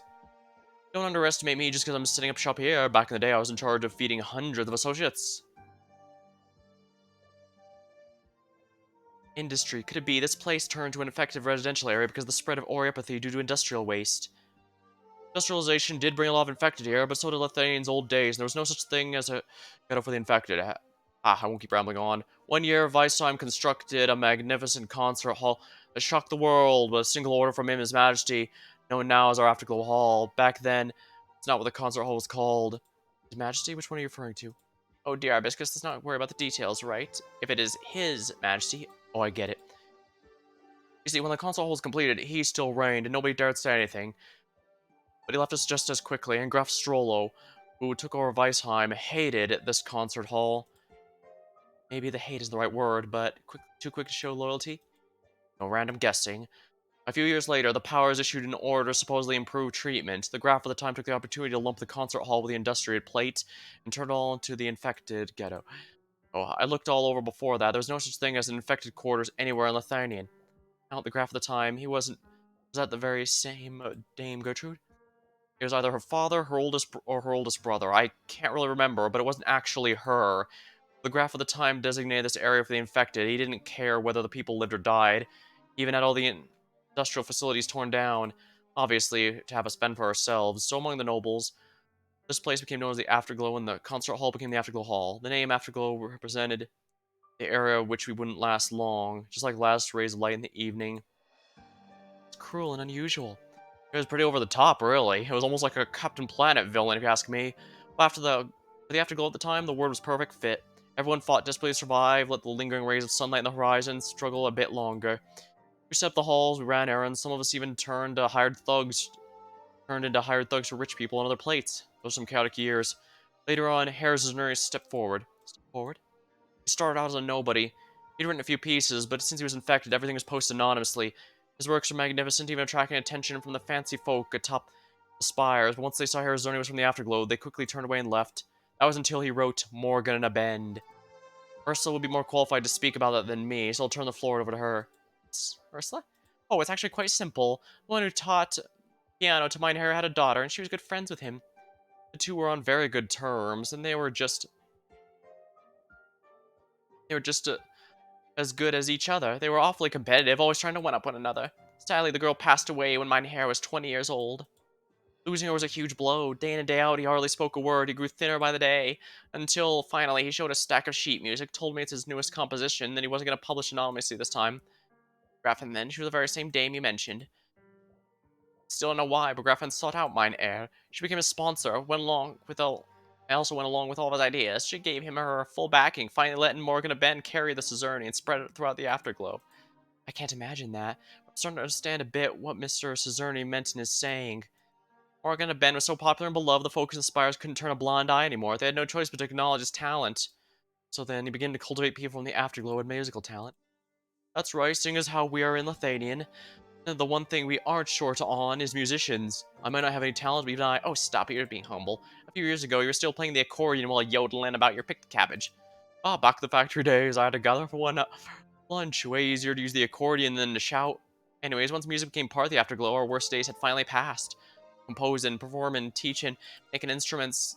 Plenty of folk published their compositions anonymously. Most can't afford to leave the Afterglow, but still, the money brought in gave Afterglow a foot in the door. Before long, Mein Herr got into a big fight with a Graffin. A big fight? Looked like a clash of ideas. Not that I understand such things.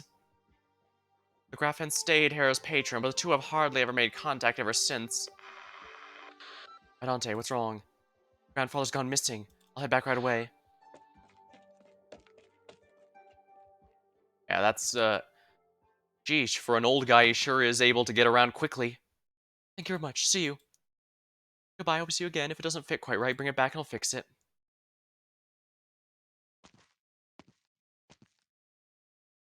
Already so late. Eben should be back by now, right? What's that? An Originium slug?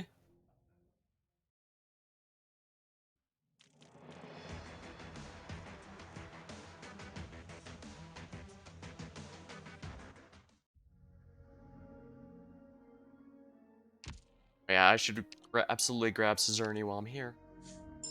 Patron of the arts. Greetings, Doctor. My name is Czerny. Any charm or taste I may have had has been poured entirely into my compositions. And as for myself, I am no more than a run-of-the-mill performer. That's all the introduction you need. Musician from to go journeying in the rhythm, from his fingertips and into stream of light and hope. It's module stuff, not bad.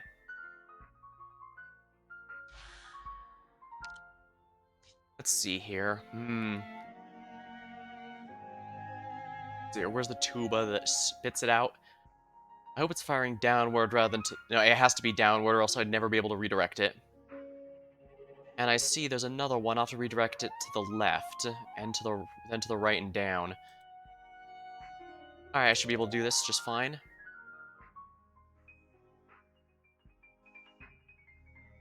Not using Siege as much. Maybe I should bring the new one. Now, we should be near the bottom here. Here he is. Through my creations, both pain and joy become immortal.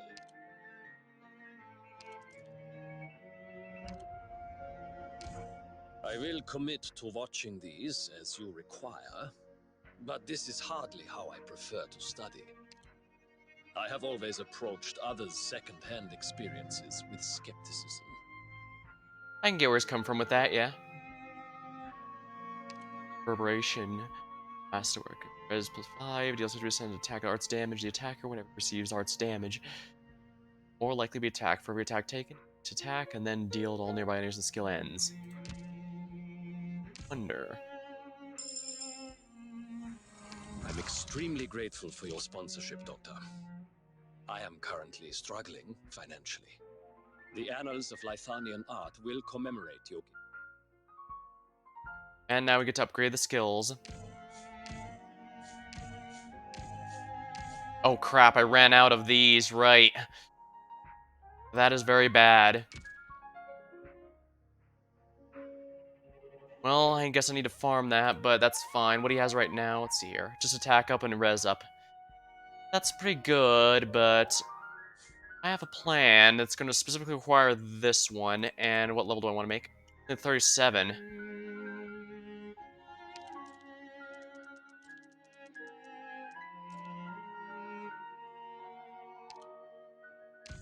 I will commit to watching these as you require, but this is hardly how I prefer to study. Through my creations, both pain and joy become immortal.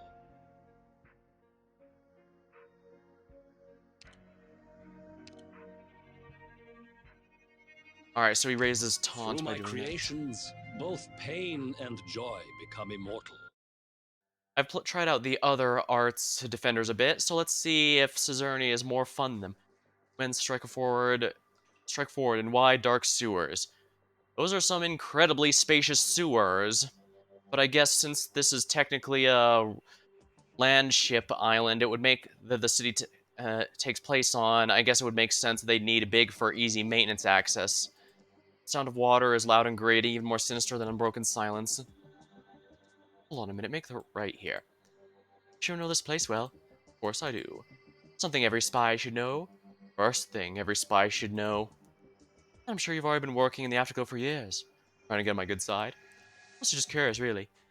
You're not privy to that information. Disappointing. Why'd you stop moving? There's something over there. That's the oldest trick in the book. Don't even bother. No, I'm serious. Something's moving. Bagler presses the weapon in his hand against... Since graph work is hard from behind his eyes, then following the direction of the fingers. Just an ordinary slug. You never seen one of those before? Is it really just a slug? High and mighty. He grabbed Ertica so scared by an origin slug he couldn't even walk.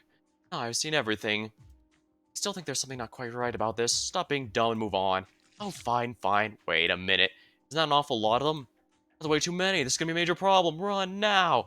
Oh, so who's scared now? Why are you... About to be too late. Hurry up. Grasps Eben's wrist and the two of them sprint through the sewers.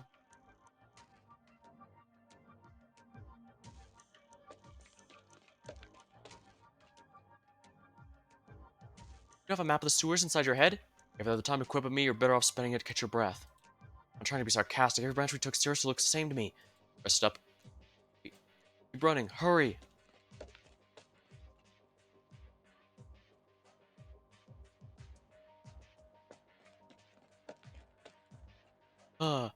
I can't keep going.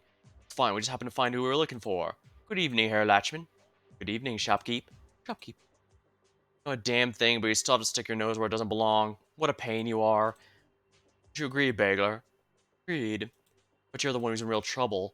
You provoked all the Originium slugs in this area, and they're swarming towards the surface. As we both know, the slugs in the sewers emit a noxious gas, and what you're doing is tantamount to a chemical attack and the effect of the afterglow. Chemical attack. But aren't we fine right now? The gas has a much stronger effect on infected than it does on you, Graf Hertica. Zernian Hibiscus, and Kraid too. Good, you already understand the situation. I can quell those slugs and return them to original state immediately, or I'll exercise my right to put you down on the spot. It's no longer possible. A lone man can start a fire easy enough, but even if you point a knife at his neck, he won't be able to put it out alone. We'll get out of this. What do we get? How do you even know that much? Not interested in hearing your riddles. Pestilence from the shadow, wanton sprouts, spawns, ruin, prelude. Do you really need me to explain word by word? Paraphrase, what do you get out of making the prophecy come true? Need to worry about that.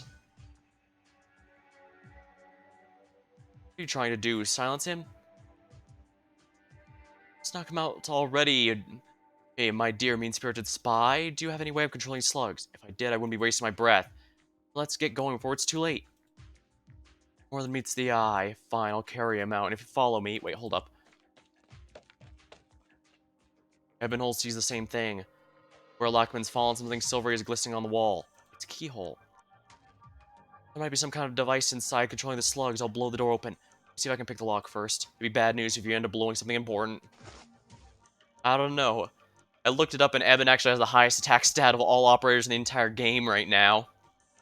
And that even applies to the home server as well, although there are some unfinished archetypes in there where if they ever get a 6-star version, they probably will be stronger than him.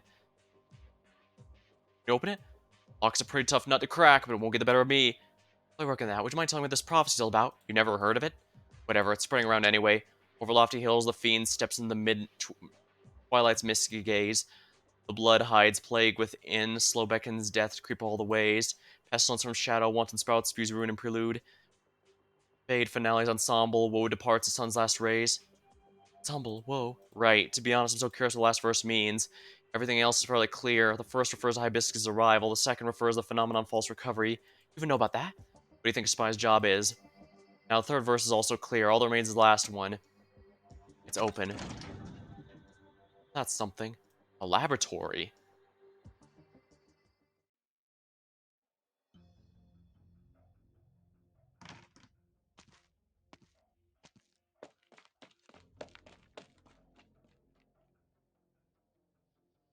Oh, it's you. Thanks for organizing. Harris's earning. The situation outside's gone to hell in a handbasket. Swarms of noxious gym slugs are coming from the sewers. A lot of people are avoiding poison. It's total chaos. Saying it's part of the prophecy and panic is spreading. This all happened. Can't do much about people panicking, but how about those who are poisoned? They're not looking good, especially those who's already up, but they start getting better. They're starting to have even more violent reactions. Before I contacted the hospital, the medical line, staff on the line didn't seem very motivated when they heard we were in the afterglow. Not motive. I'll negotiate with the hospital then. It's too dangerous. You better just call. They didn't care when you made the call. It won't make a difference if I'm the one on the line. This is something I have to take care of in person. Tomorrow's day of the concert. If you get poisoned, if these inexplicable events result in deaths, do you think people will be in any mood to enjoy music, let alone the concert continue, even if the concert continues as planned? I don't want things to reach that point, nor do I want to pretend if nothing's happening. I'd rather not play a single note than lie to myself.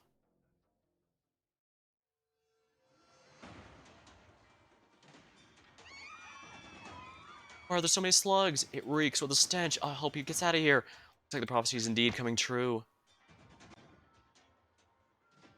Yes, stay away.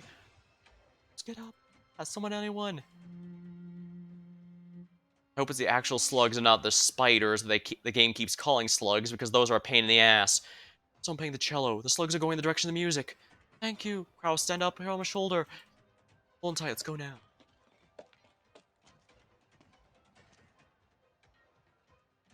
You're welcome. With Kraid at the epicenter, the tones of the cello spread out across the narrow streets and alleyways. Wherever the cello's notes travel, the Originium slugs turn around one after another. Those who've been spotted think the crisis is over. Surrounded think the crisis is over, and that the poison excelling insects will soon retreat in the dark sewers under the guidance, but they're wrong. Both what they can't see, can and cannot see, Originium slugs make their way towards Kraid.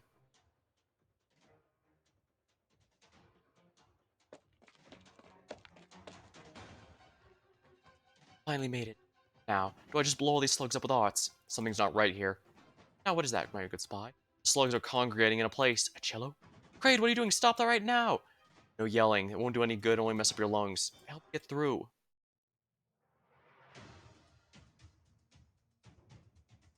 I told you, stop shouting. He won't stop just because you're shouting, and I won't stand aside just because you aren't. Then, let's combine our forces and clear a path to Kraid. I don't think so. I'll head in the opposite direction. Are you going to go back to your coffee shop? Yes, we work together to create an opening. Now we'll part ways. Sure you can't wait to head back to your shop and study those documents you retrieved from the lab, right? Glad the research notes about the voice of terror is so much more interesting than the lives of the infected. Create situation's your own damn fault. You solve it yourself. If I find out even a single word of those notes was written by you, just wait. I'll be waiting sure enough. That's the end of our chat. We're going. Count of 3.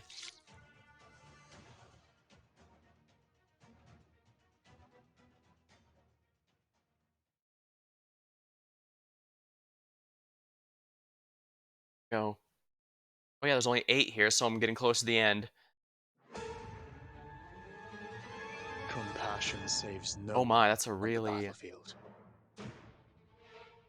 When blowing at full force, range attacks in all 4 directions. These high physical to allies hit. These attacks can be blocked.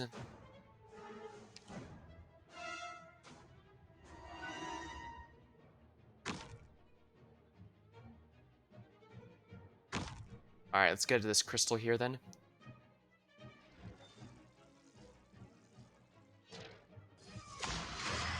Oh my, he's really buff, isn't he?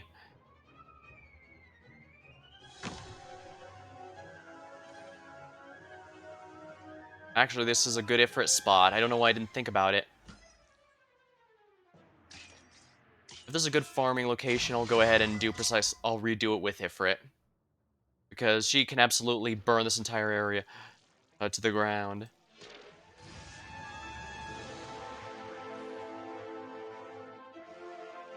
On alert!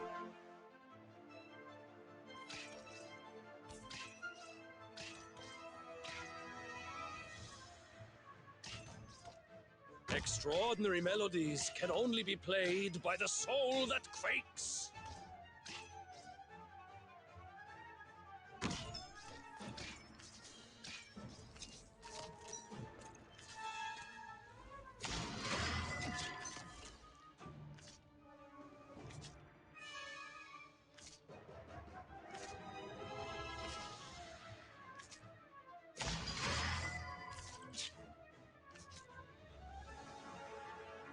When 'tis a choice of life and death, I'll go ahead and why charge this shouldst thou baby up. lay down thy arms?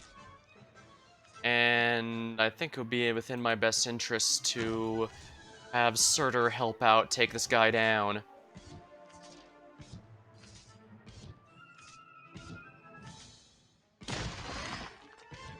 And there they go.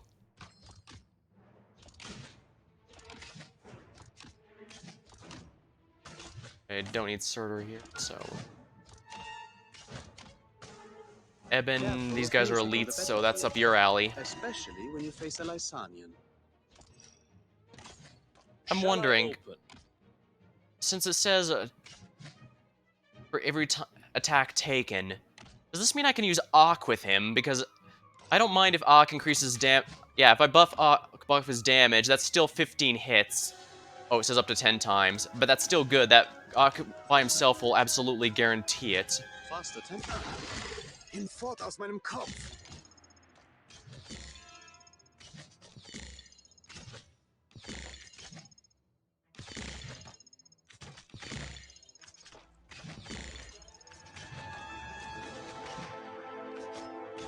Shall I open? Get out right now! Go ahead. I'm bye.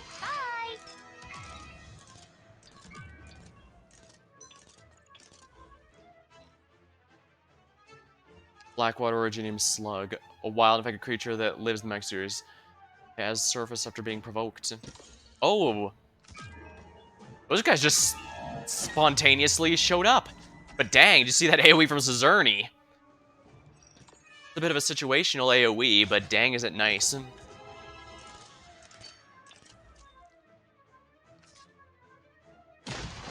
Okay, Surtur, here you are once again, torn into pieces.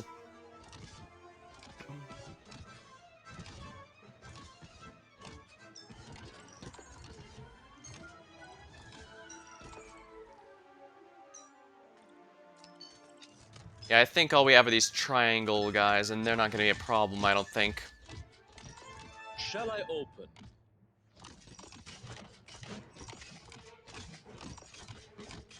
Fast attempt as doleful as a clarinet.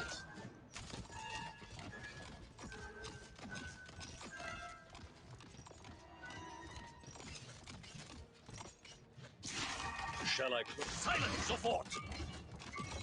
Oh, is it Mike? Stand still.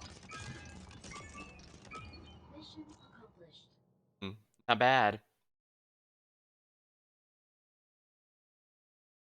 Yeah, so if I use Scizerny with Auk, I can absolutely guarantee a max damage explosion each and every time, and that sounds fun. Huh. Wait, I'm coming. Stop playing the cello. Are you trying to get yourself killed? That's something I've considered. I'll draw the slugs over the sound and burn myself to ashes along with them. Now that you're here, I probably won't have the chance to do that anymore. Wait, why? Ever since I was little, I knew there was something wrong with me. The effect you spent a long time around me, the sickness kept getting worse and worse. My grandpa and I were chased out of our home for. We started wandering between villages. I always thought it wasn't all infected people. As long as they didn't spend too much time around me, they'd be fine. My grandpa's condition deteriorated, and it shattered my first illusion. After that, Hibiscus told us the phenomenon about false recovery. I've already caused serious damage in a short time. I came to the afterglow. Me living bringing calamity to others, I'd easily rather die. Not your fault. How's not my fault? You know about the voice of Terra? Do you know about the voice of Terra? Now that you mention it, I think I'm finally starting to remember. Voice of Terra, those who died in the experiment, the Witch King's remains. You. I remember it all now. That's why none of this is your fault. Witch King and his remains are to blame, as well as Gertrude, but you're innocent. Thank you for reminding me this isn't something I was born with. It was a foul product of an experiment. I couldn't remember either until I heard the sound of your cello, so I should be thanking you. Oh, but what? The situation's already spiraled out of control. I can't even mitigate the harm I cause anymore. Besides, if the Graffin's words are true, my days are numbered. I might as well do something here. No. Why would I get myself tricked by Gertrude? The voice of the mundane can be swapped out. Mine's already corrupted. If I were to transfer it to your... We won't know until we try. If you're already prepared to die, then what are you still scared of? I don't want to hurt you. You can worry about that if something bad actually happens to me. Till then, let's make a wager. You normally feel the melody, the voice of Terra. Whether I'm performing or casting arts, I can always vaguely feel the presence. It's kind of like a shrill melody, well by now, even though it's not at all mine. No, mine isn't shrill. If anything, it's gentle. Rather, I should say it's so harmonious, it's almost the point of being an empty void.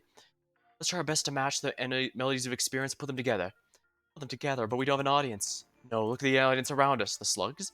Playing to the slugs the melodies the old bastard left behind is quite fitting if you ask me. Humane, even. As soon as the sounds of the flute and cello intermingle, both men immediately recognize the problem. There's hardly any consonance between their melodies. The flute's voice is urgent, manic, and harsh. It speeds up and slows down, as if filled with the urge to drag everything before into the abyss. The cello's voice is languid, melodic, and hollow. The rhythm remains constant, akin to the ground laid nothingness by a catastrophe. The two brace themselves and persevere, continuing their duet. It's not really a duet. The slugs search forward like a tide. Underneath a noxious sky, the two men whose lives have been twisted by their voices, the mundane, continue their discordant duet, reading the score of a melody they never knew existed in their minds before an audience of Originium slugs. The more Ebonholes follows this train of thought, the more he feels himself approaching the coda of the voice of Terra's melody. He puts more force behind his breaths, while the sounds of Kraid's cello glow heavier and hollower. Ebonholes, Eben lowers his head look towards Kraid. Kraid's head's already begun to droop. His hand continues bowing, but the cello sounds becomes dimmer, close to nothingness. Suddenly, in that moment, Eben realizes something, so he uses remaining strength to blow one final sfondo. Kraid also seems to be struggling, laboringly sawing at the thickest string of the instrument. The music spreads like an alarm bell. The slugs have been frantically rushing towards, suddenly retreat just as quickly as if they'd seen a predator. Kraid, are you still with me? Still awake? Your breaths. I'm awake. How's the heck? Can you still hear the voice of your terror? To be honest, it seems even clearer now. Sorry, I acted without thinking, but on the bright side, we managed to drive away the Originium slugs. Hold on. Ed, what's wrong?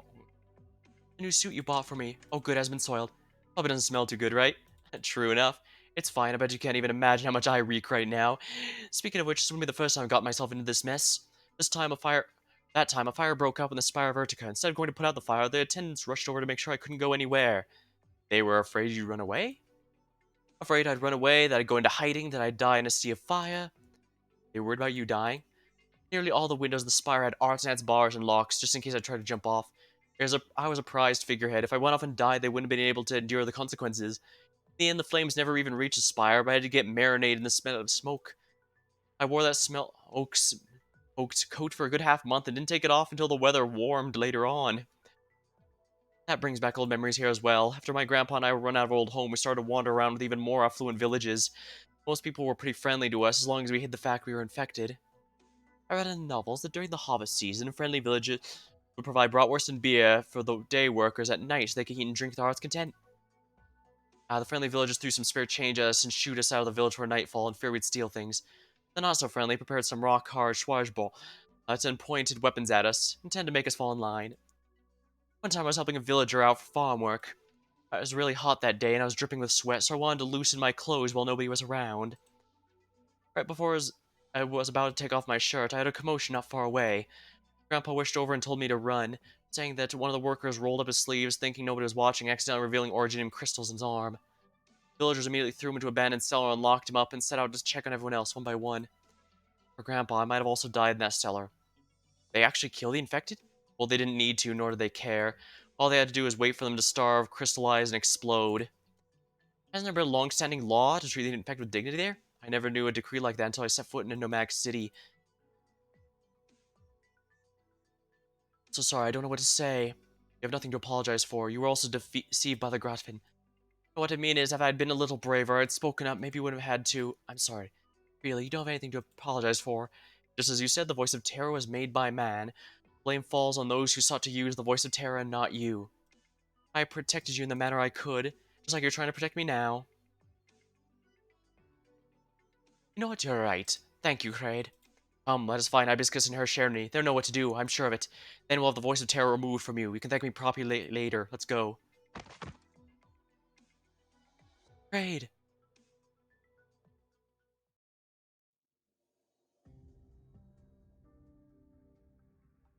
Kraid's condition is more or less stable. The reason he passed out was more likely has to do with the poison. We've rescued a number of poisoning patients whose signs and symptoms largely match up with Kraid's. But the subject Kraid's future, the Countess probably didn't lie. Overall, his condition is on the edge of critical. You'll help us, won't you? I want to trust the two of you, I really do, but I need proof. Even if it's circumstantial, I need some objective facts to show the voice of terror isn't based on speculation, but more of an imminent plot. Sir? Ben, I've been looking all over for you. Why speculation? Can you be 100% sure that what you say is true? What you said to Kraid, do you know that he almost died along with his originium slugs because of your words? Ebonholes, is that true? Had Emerald's not found him first, you'd never have seen him again. I'm telling you, the voice of terror is real, and that I swear on my life. What do you mean? I don't have time to explain it to you. I have work to do. Oh, but you're among the most stubborn folk I've ever met. Go to the lounge in the concert hall and you'll understand everything. Right, the concert hall. Gertrude said there's something in the concert hall to make it match the odds during the duet. Alright, let's go right away. There's also Cizerni. Make sure to bring him as well, in case neither of you can convince the other. I have to go now. Sir, you... They trade glances. They were both suspicious, but they're running out of time. Yeah, unfortunately, the luxury of being able to second-guess things and go through is past. We have to do this. Well done, Doctor. I don't intend to do all of Arknights events like this, but I'm quite enjoying this one. Not to mention it's from one of the operators I was waiting quite a while for, so I look forward to it. Now, let's see. This actually looks... very interesting, actually. So I can definitely use this to my advantage.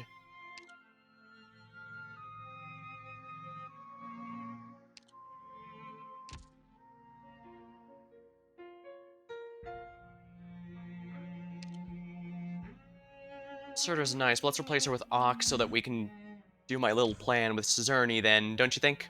Sounds like fun.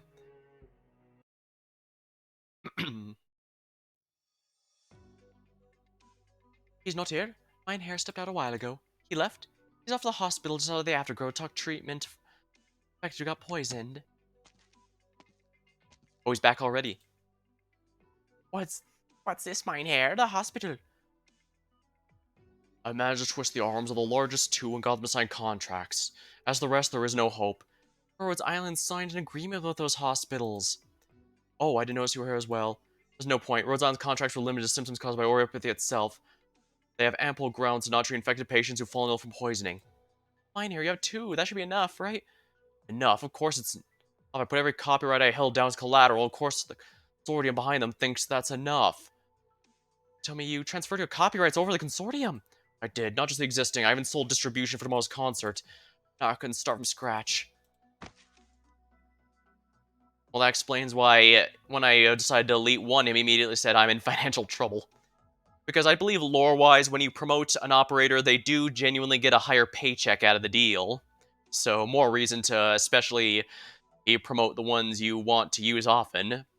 They deserve ample compensation, after all. Mine hair. Mine hair.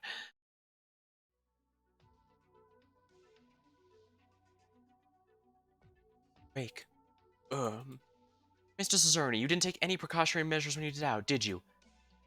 Talking about the fumes of originium slugs, I didn't waste a single second getting those contracts signed. That's all that mattered to me when I left. Promise me you'll never be that reckless again. Ever again. Are you saying I still have time left to live? That's why I'm here. Never want to see a doctor until your body gives out on you. Thank you, Hibiscus. Just doing my job. That reminds me. Well, I haven't said anything, Ebonol, so are you thinking of throwing the towel now the afterglow is too dangerous? I can tell you straight, now we've come this far, the concert must go on, don't even think about running. Don't even think about running, huh? Think you accept it now? Moment. It seems you're not here to tell me you're quitting the concert. No, I'm here, not here to tell you I'm quitting the concert. Ebonol, you must repeat what others say when you get nervous. I've noticed it from the beginning. You have something to say? Spit it out. Do you think anything I wouldn't be able to accept in the state I'm in now?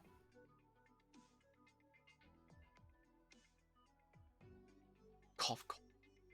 Mrs. Cesarni, here, water.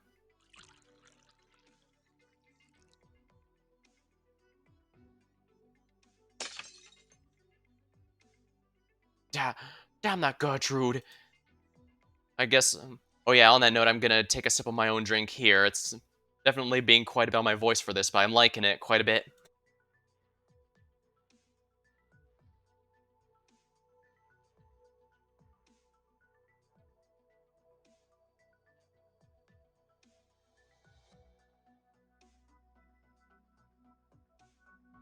On that note, I must say I do appreciate that this event does not have people from like there were in Stilton and Faranavis, where people like to wax poetic about everything. I mean, I love the Abyssal Hunters as characters, but they can, if they're not talking too much or talking not enough and leaving you with a bunch of setup for the next thing. And of course, I don't even have to say anything about Calcit. The fact she says a ton of stuff and not actually saying anything out of it is a huge meme. But here, we've gotten everything that actually matters, and I really appreciate that. I knew, how could you possibly go along with a plan like that? Curse me thinking I had some creative talent. This is what you use it for, some evil plot. It wasn't my intention. How could it not be? Haven't you answered that crazy woman at the very beginning? Sorry, I still remember what you said. Even deeply rooted hatred can still be pure music as long as expressed with the right technique. I did say that. What comes next? What are you trying to express? To be honest, already starting to find my old way of thinking quite laughable. But what I wish to pursue is nothing more than freedom. Freedom. A longing for freedom, is it? That's right. Got a long way to go before I can express that using music. This has long been a deeply rooted experience for me. Otherwise, I would not have come to you. Come now. Where are we going? Where else? The concert hall. Gertrude managed to keep me out of the lounge with her little tricks last time, but we're going to get to the bottom of this. Oh, but your health. Instead of sitting here propping blood vessels over him at that woman, I might as well go see what they're up to.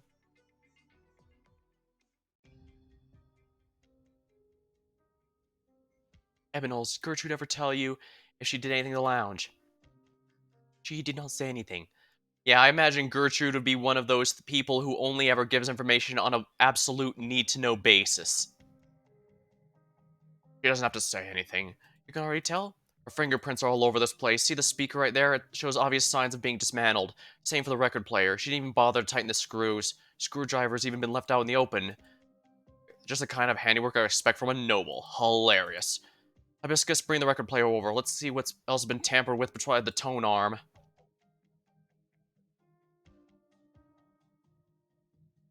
See for yourself. Did she just install an amplifier? That's only going to cause interference between the circuits. She already had the stylus removed. This thing's basically just an amplifier now. Same with the speaker. The input circuit's completely removed and replaced with an amplifier. What's she trying to do putting so many amplifiers in the lounge? Is she going to put a death metal concert in here? I mean, that's a bit outside the usual orchestral stuff they like to do, but I suppose music is music, even if it's not to one's personal taste. Actually, that's not true. I actually can enjoy that genre of music whenever I'm in the right mood for it. It only strikes sometimes, but fun fact, I'm actually quite a fan of Metalocalypse, the show, and the music the band has made. Don't know why that one spoke to me in particular. It just kind of ended up working out that way, which is funny because usually that type of show is absolutely not in my taste. Absolutely not. And yet that one, I don't know. It just even just came to me a lot. I just watched it while I was active. I mean, been over for a while now. Although the music's still on YouTube and stuff.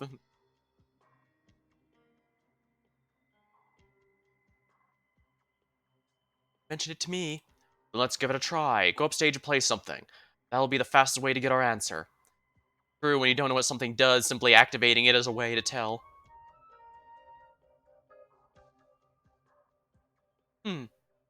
Doesn't seem like anything unusual is happening. I can't hear anything out of the ordinary either. Go over and tell Eben to apply a bit of arts, only the simplest kind to disperse drowsiness, maintain strictly the lowest level.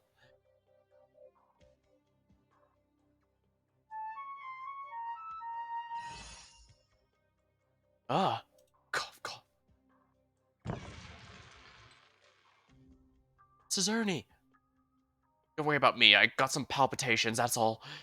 Eben, stand over there and try to use the same arts before. Remember to mind the volume.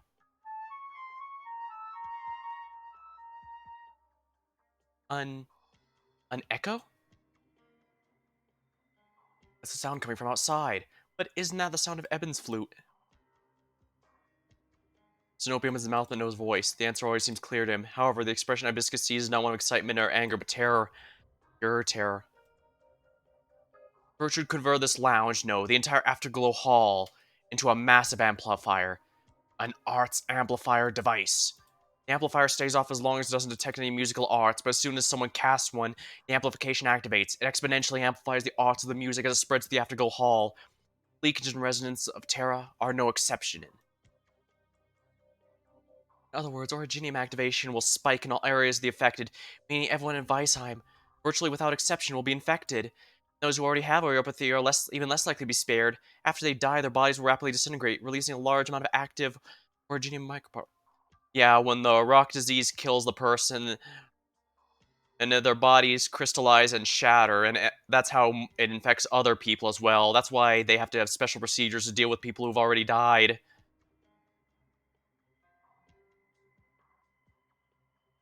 The surrounding area will be completely poisoned. Weisheim will be completely cut off from the outside world.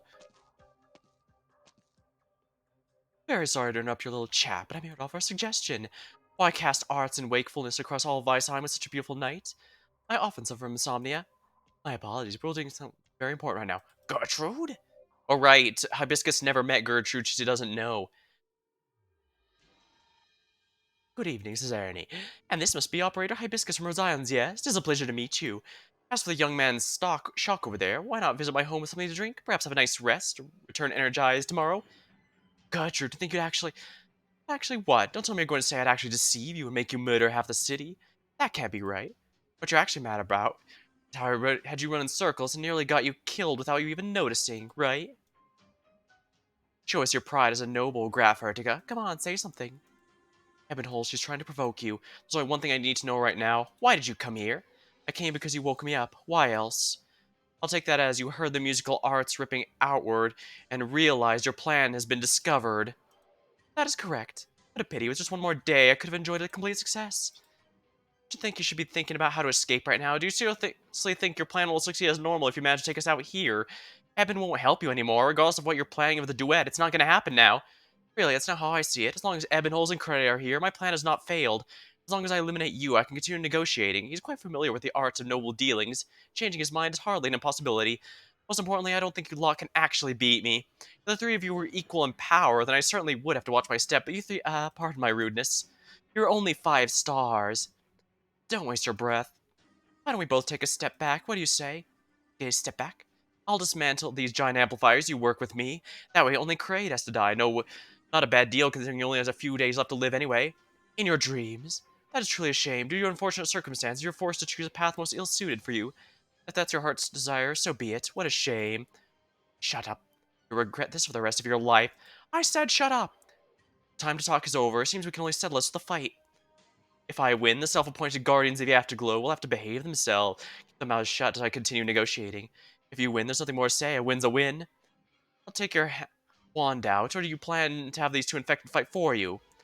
Like I said, your provocations will not get you anywhere. Hibiscus, stay out of this today, I swear. Think carefully about where we are and what's around us. Unless you're able to do this without any musical arts, you'll drive all the inhabitants insane before the disease ever comes. You're a quick thinker, Fräulein Hibiscus. You caught on so quickly, I suppose there's no other choice but to take it outside. She was hoping that Eben would get pissed off enough to fight her and not realize what he was about to do. Let me get this out there first. Rid yourself of the notion that your escape counts as victory. While I personally dislike roughing up innocent bystanders, I can't say the same for my underlings. You mustn't ought to have a whole lot of confidence in yourself based on how many you brought with you. I'm so glad to hear your sharp wit once more. I've almost moved to tears. Are you feeling better now, Graf? Of course, damn sure. Let's head outside and fight to our heart's content. There must be nobody for you to spar with back in Urtica. Should be lonely, right?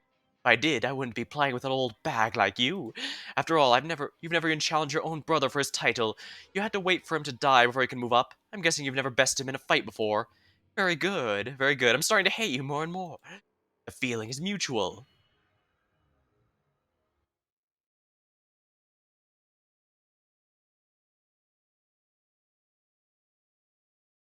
Something knight, I think, is that.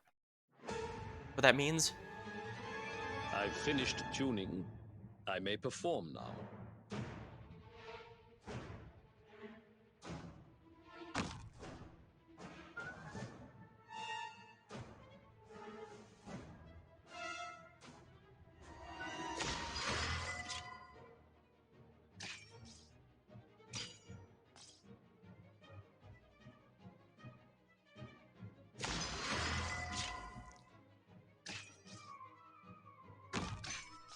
Oops, I probably shouldn't. Oh no, that still works just fine. Never mind, it all worked. The problem situation resolved itself.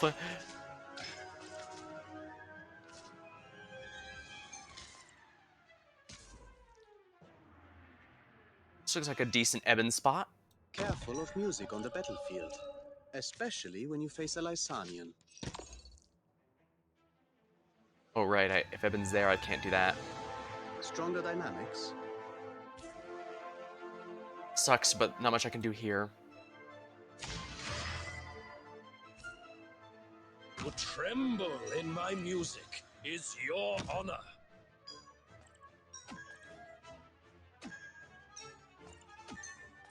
I could also Ock Thorns if I want. Thorns is also easily able to survive without any outside help. But I think I'll be fine.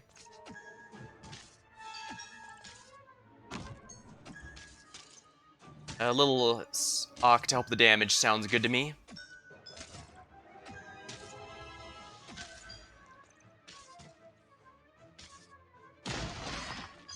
I actually wasn't going to get the, oh crap.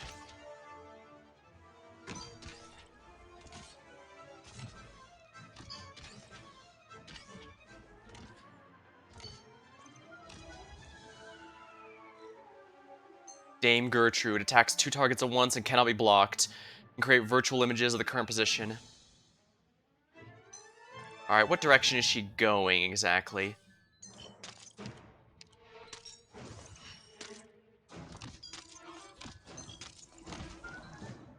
Oh, it's like those guys at the, Very well.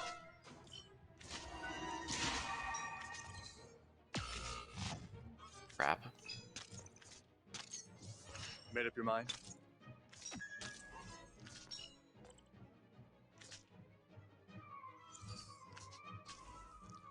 careful of music on the battlefield, especially when you face a Lysanian.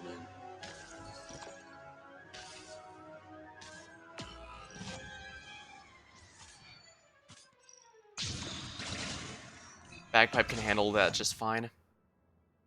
Lost stock, but not much I can do about that, I guess.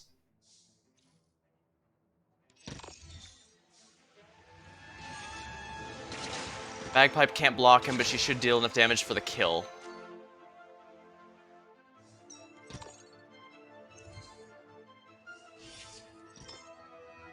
When 'tis a choice of life and death, why shouldst thou lay down thy arms? I should have dropped Auk a bit later, but oh well. Stronger dynamics. Hinfort aus meinem Kopf!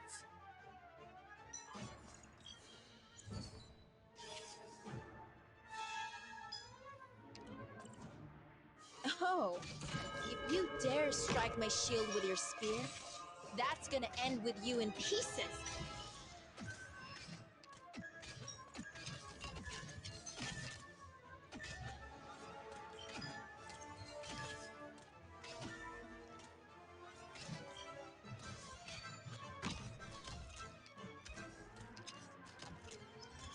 Go ahead. Where do you think you're going? Cruise Alter should be able to handle this.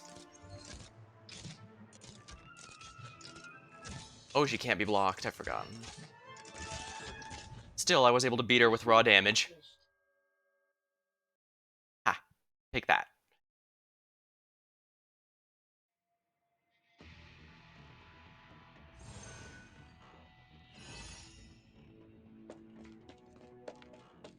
Down.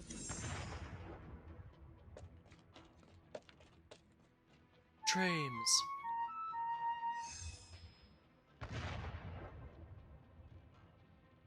That you can still struggle.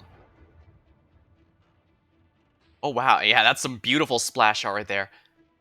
I'm not holding this one back, Dame Strollo. You read me? Who knew you could bite off more than you could chew? Unripe, you're just relying on the voice of terror. Your control of arts is still in its infancy. Ah.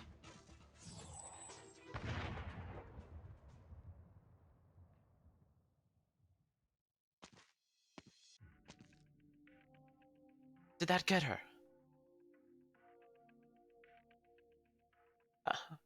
I never thought you'd be the one to best me, Graf Vertigo. So you admit defeat? A loss is a loss. What does not admitting to it make it my victory instead? Why are you unperturbed? Because how exactly can you lay a finger on me? I'm the Lensfrau of the city. It's night, you broke into a concert hall I administrate, and you attempt to tear down own legitimate renovations ratified by my own person. You even injured me as I did my best to stop you. What? Graf Vertigo, Rhode Island, you, sir, and you should be the worried ones, isn't that right? As despicable as ever, Gertrude. He's actually, you can tell he's serious because he's got his weapon instrument with him. Despicable as I would treat your patron, your backer for over a decade. Suzeraini, I allowed you to use this concert hall. You're no more than a mere infector position, I gave you that too. Your cherished afterglow could only limp its way to present day on my benevolence.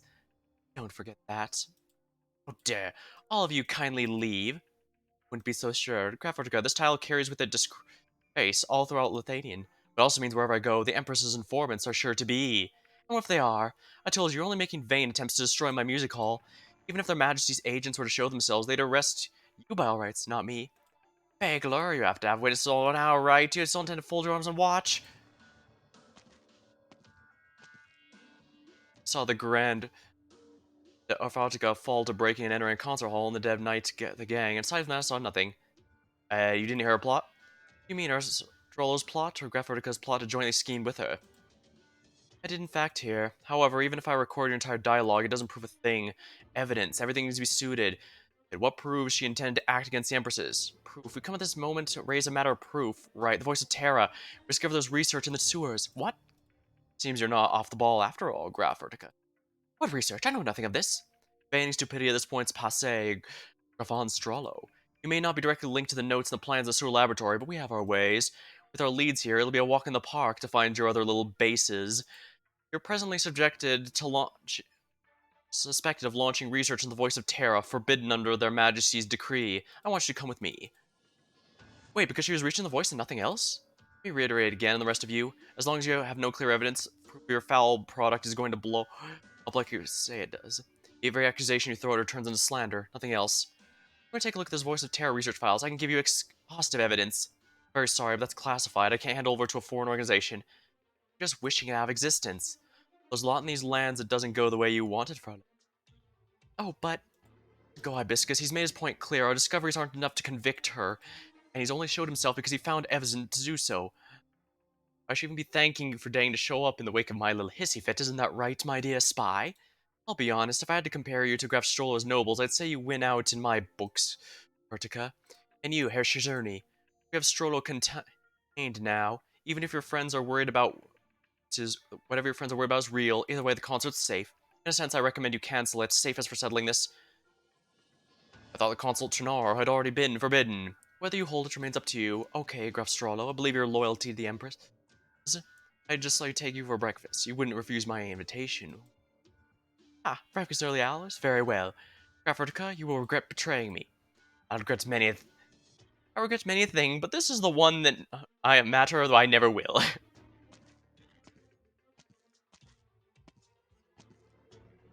Well, we've just let them go. Gertrude, you still have a word waiting for her? If profanity counts for a word. I had the feeling that was what he was going to say, but it's still satisfying.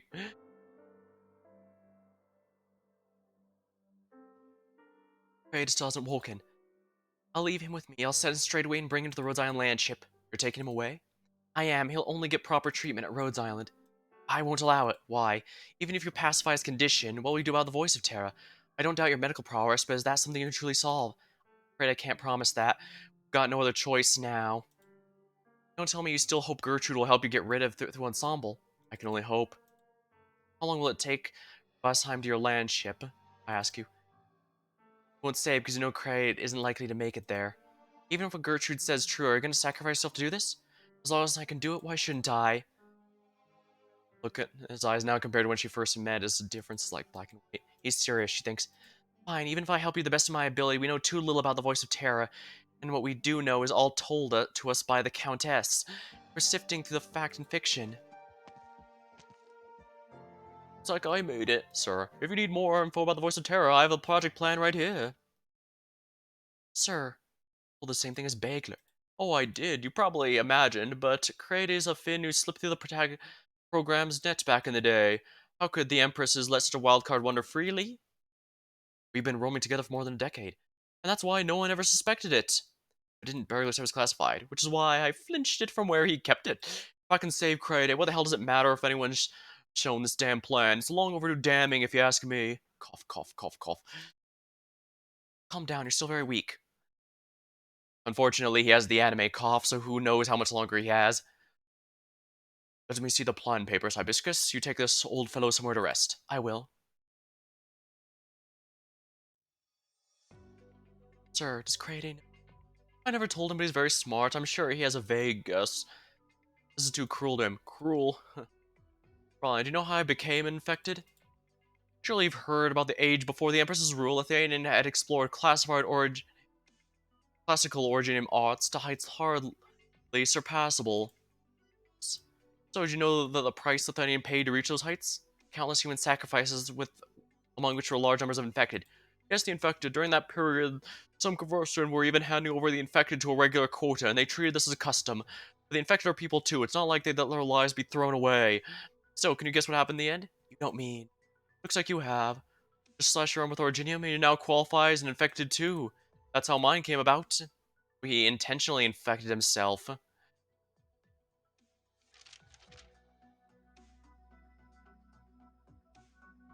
Melody. It's melody. The voices of the mundane are the melodies which the Witch King left behind. Can't believe this. No, this is the only way it makes sense. It wasn't just Lithanian's mightiest caster. The Witch King was also Lithanian's most feared musician. His mastery of music was its epitome. She even said that his insight into music was the same grade as Origin Arts research. Rhythm, tonality, texture. He threw those raw elements to make music the hounds. Every piece of his left in this world is filled with murder and devastation. His opuses have long since been forbidden pieces. If the voice of terror is a string of melodies left by the Witch King, the voice is without a doubt a remnant opus of his, and you are its very extents. We are not his opus. You shouldn't deceive yourself. Moreover, if this is the case, you have a solution? I need you to perform an ensemble that repelled the Arginian slugs again. When you did that, you grasped the voices inside, didn't you? Ensemble, right now? You comprehend the situation we're in here. I do, and I know better than you do. Oh, but let's hear Herr Shazerni's out, Ebonhole. Garrett, are you alright? Kate, are you alright? How'd you get here? Andante brought me over. But you can't double the voice of Terra's melody again like you did before. I did something wrong to you last time. I don't want to leave with any regrets. Alright, Herr Shazerni, what do you think? If the voice can be a string of melodies, then whether those remnants can be you, and whether those remnants you used it for their experiments, or Gertrude. Their aim has been to conduct originium arts contained within that melody, or should I say the melody that flows within this arts. Which is to say, their exploration of the voice is entirely to unearth the supposed secrets. In plain words, they're trying to make the voice more clear, more beautiful. Thus, there's only one thing I can definitively tell you. There's no method that can transfer the voice anywhere in these plans. Not surprised anymore. That's not because doing so would be too difficult. Precisely the opposite.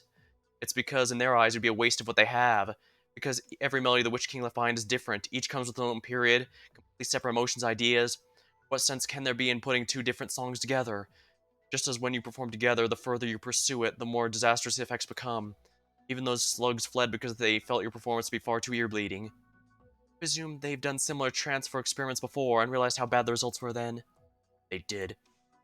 However, even if two pieces are diametrically opposed, a sufficient lead-in can still be enough to accomplish the transition. Therefore, I want you to perform Morgan and a Bend, upon which I want you to dig your own selves out from within the piece, just as you did that evening. I have to feel the melody the voice of terror left within you, and then I will write you a new song. Wait, no matter what you do, you need to hold the voice so you can transfer it.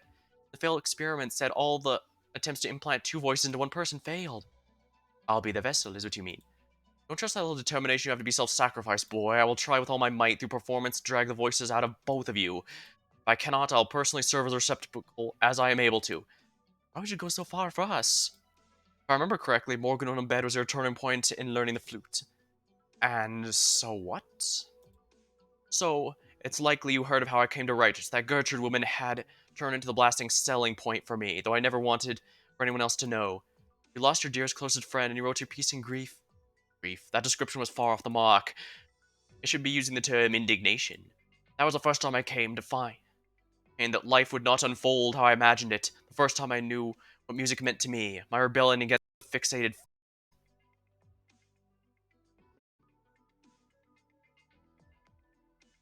Mine's infected. That's too cruel. I've no idea times I cursed the Witch King in these days. Perhaps someone heard my tirades. However, before they sent me to the laboratory. Oh, so he didn't infect himself. They were doing it. Alright, so they were intentionally infecting. Okay, I'm completely misread that. That's my own silliness. Her Majesty had overthrown the Witch King. I was saved.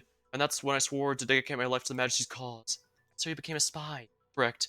I can't tell you what I did when I was an agent, and you don't need to know. All you need to know is that I was the voice of an agent who found the Witch King's remains and had been researching the voice of Terra. By the time we found them, they'd already experimented on Kade and failed. That's why his body is the way it's now. You didn't plan to save him, right? Oh, how'd you know? What I know, when the Twin Empresses ascended to the throne, they issued an edict that forbade all Witch King era research, and the Voice of Terror research obviously fell into that category. But the Voice of Terror is really that amazing. I can't imagine not a single person turned his attention to it in 20 years since the Witch King was overthrown. What's more, the Witch King left his mark within. The Witch King weaved his power to melody. The Witch King himself is the core of these ideas. Deep down, their pursuit of the Voice of Terror might actually be nothing more than worshipping the Witch King himself. And given the way that Bagler does things, I'd say a spy's principles lie with serving Twin Empresses. In other words, to spies like you, the Voice of Terror doesn't further the interest in any way.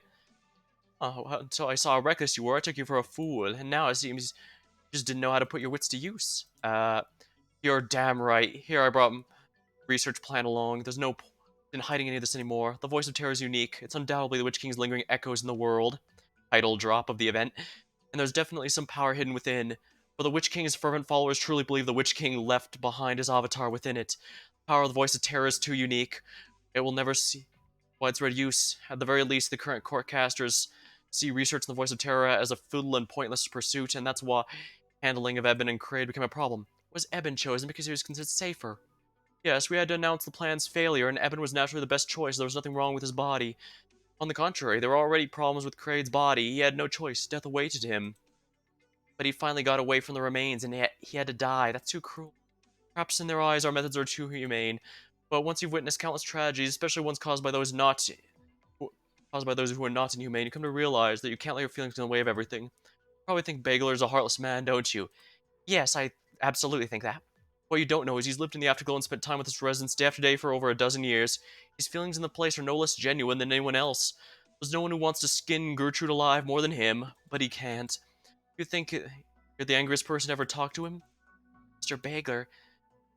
Besides, Kraid's condition endangers those around him too. He has no way to get too close to anyone. His past destined for him to never live the life of a normal man. He truly didn't have a choice. But you let your feelings get in the way with him. You offered a choice other than death. Is that really a choice? He had to wander the world with an old man who's half dead. He learned to play the cello, yet he rarely had a chance to even touch one. He can't make friends. He can't get too close to anyone. Can you really call that a proper life? But he lived. Perhaps. Having seen how he trembled back then, I can still feel a sharp pain in my arms, even now. The Witch King. Creed, and who got affected inadvertently were all forcefully infected. The wounds of the Witch King left on Ian have yet to heal, but now there are those who thirst for his return, and there are even nobles who are sheltering his remnants and facilitating the research. Oh, how I dread. I won't live to see the day they all meet justice. Will live. No need to comfort me. Yeah, I've lived with him for these years. It's a miracle I'm still alive today. He's like a real grandson to me. I brought him here because I was actually thinking of introducing him to Bagler and setting up the job as an agent. That way I could at least get to die knowing he's in good hands. Now it doesn't matter to me so much anymore. I always thought it was my fate to give my life to their majesties as an agent, but seems that's not really all there is. Stir. Shh. Tremendous noise from inside. Oops. Go, let's old grandpa sit here a little longer. Go help them. If you don't feel well, be sure to call my name.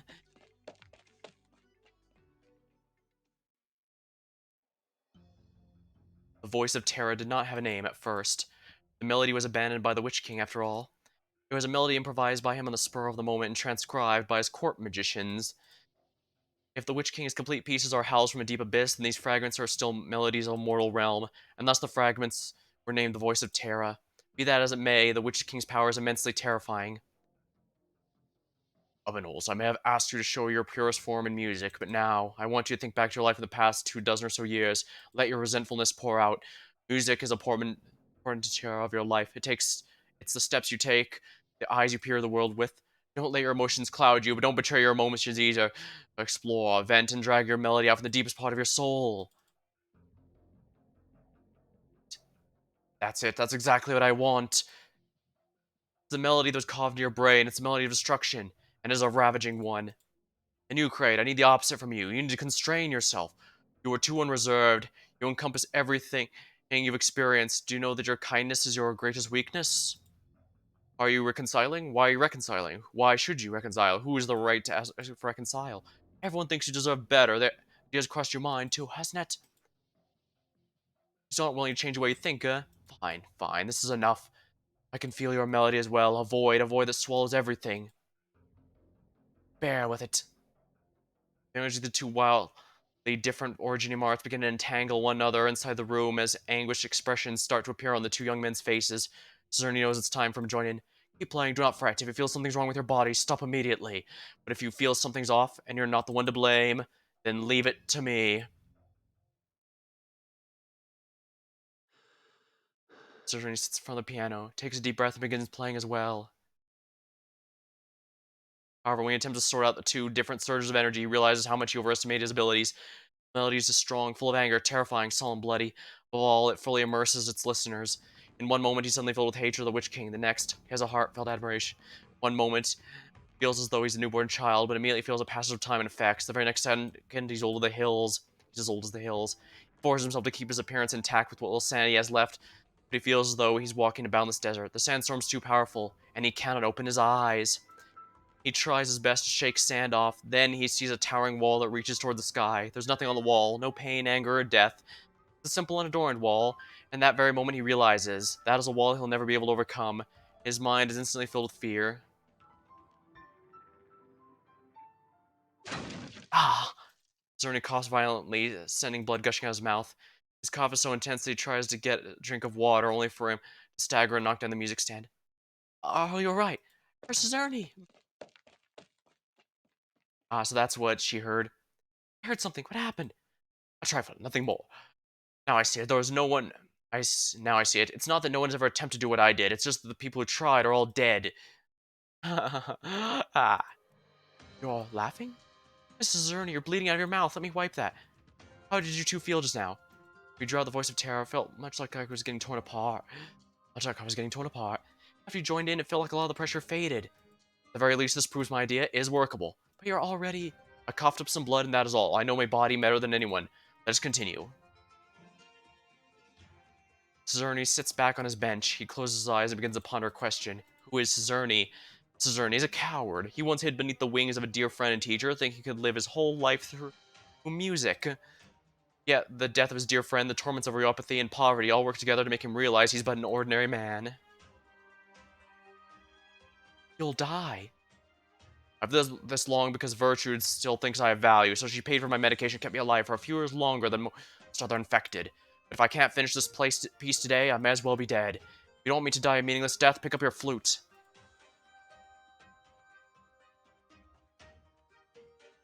Answer. Cizerny is a man who sees music as everything. Before he was famous, the people of Afterglow showed nothing but grief and sorrow wherever he went. They had no appreciation for the beauty of music because they didn't know whether they'd live to see the next day. To make ends meet, he had no choice but to accept Gertrude's suggestion to become a spectacle for the noble than the music halls left behind by the Witch King. As some kind of rare animal, life was too complicated. He wanted to go back to his house. At all those times, he was always music that kept him from running. He has more than music, but it's music that he expresses everything about him. Fred, your performance is too weak. Don't worry about me. You don't have that right. This is about your survival, not mine. Do not ever think it's a virtue to sacrifice yourself. Sacrifice is also a burden. Scream, vent, fight for the reward that should have been yours. Understand? Finally, he answers. Cizerny is a man who resists fate. Is music how he resists fate, then? No, it's a struggle, his howl and his song. He is struggling for his friend who passed away before fulfilling his musical ideal. Or musical ideals. He is howling for those who cannot speak. He is singing for those who born to suffering yet still have joy within their hearts. In that case, is he performing for someone else instead? No, he knows how his friend is unwilling to die. He walked the streets where those who cannot speak gather, and he brought music to those trying to seek joy despite suffering. Once again, he stands in front of that high wall, the Witch King. He knows he can never overcome this wall, but this time, instead, reminisces about his joy of discussing music with his dear friend, and remembers love and respect he receives from the Afterglow residents. And he remembers the morning sun he sees at the beginning of each day. That's why he says, right now I am my own opponent. Mrs. Zerner, you're coughing up blood again. Not listening to me at all. Let's get some rest, Eben. But we don't need to be here anymore. What we need to do is rest up and wait for Cizerny to finish his new piece. Hibiscus, take care of him. At the very least, I won't let him collapse before me. Now go.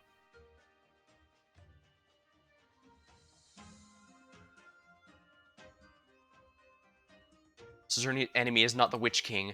Even though the Witch King's offenses were heinously profuse, even though he disdains that monarch, he's still forced to concede the music itself stands unrelated to good or evil. Yeah, sometimes you have to separate art from the artist. His opponent is himself at that very moment. He no longer tries to scale a wall so despairingly high. He begins to perform. Beneath his feet appears a platform. It brings him an unbroken ascent up through the clouds. Though there's still no end to the wall can be seen, he no longer cares. Even though he can feel the turbulent power dash about his body, he cannot hold back further coughs of blood. Hibiscus to one side even give an illusion. She can almost see his life flying by in accelerando. But at the same time, in the score he writes, take it all, take everything of him. Today marks the day of Cizerny's death. Cizerny's music will never die. And day breaks. It's complete. It's a relief. Collapsed on it. Musician strains to lift himself, but his upper body crashed against the piano, and he lives a discordant in shining dawn.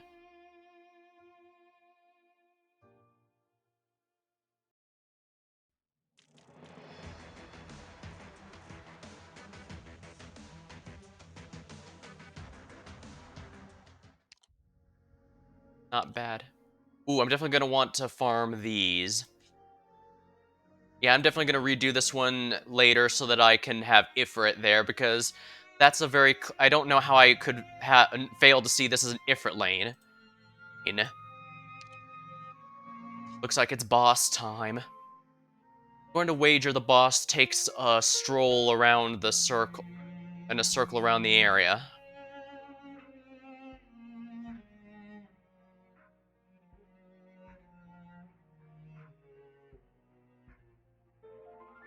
We're gonna go with a practice plan first because now let's see what's the item drop here. There isn't one. No matter. All right.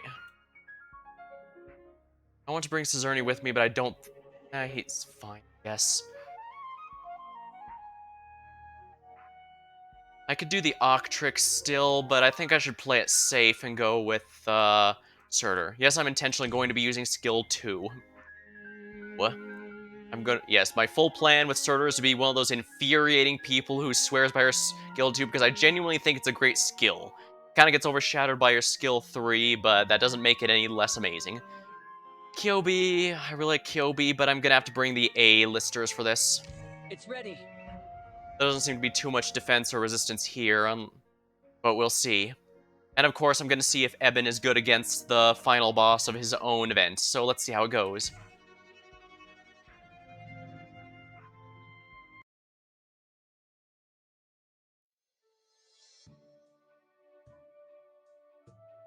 Break a leg, I'll be cheering for you.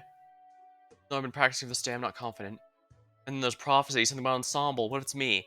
Come on, you got this. What's there to be scared of? All those who were afflicted last night have been treated, we'll be fine already. It's actually the first time I've had to sit with somebody infected. Hopefully this concert is worth a while.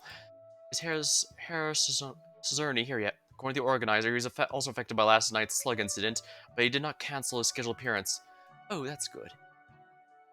Dominant Odin, please take your seats. Harris Cezerny will be here shortly. Speaking truth, yes? You'd better not wait until after we're inside the hall to close the doors announcing he can't make it. I'm sure that would never happen. He's only experiencing a mild seasonal malaise, and will arrive at the afterglow hall soon.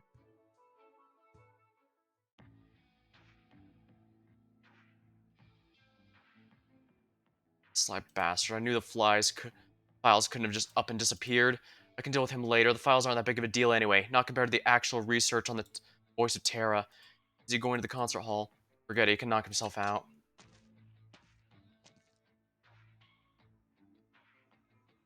By the looks of things, espionage is difficult work. You should probably be worrying about yourself more than me, Gruff and Strollo. Harboring the Witch King's remains in her own denizens and propping up research on the voice of terror are serious crimes. By the way, my good spy, how did my father and brother die according to your records?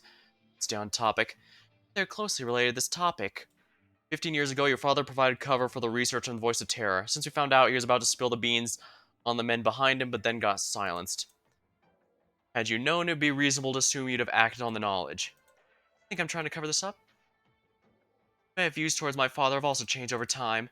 As a child, I felt like my father was the most terrifying person in the world. His will was absolute, no one could change his mind. I liked running and jumping about, so that my father would lock me in my room. I liked to talk during mealtime, so my father would take away my dinner and make me well for an hour. Later, as I got older, my awe continued to grow unabated. I personally saw the way the lesser nobles kissed his feet, the disdain in which he regarded them. Even the Witch King's envoys had no choice but to speak softly when they approached the Stroll Spire, a far cry from their overbearing airs while on the ground. That was the Lord of House Strollo, Arlenshid, our first, and once the most revered of all houses. But everything changed when the Witch King fell. Oh, the Witch King's... I guess I've got the timeline wrong. The Witch King's fall was actually fairly recent. Well, comparatively. Let me be upfront, you're currently in very bad shape. As a doctor, I should be forbidding you from playing the concert.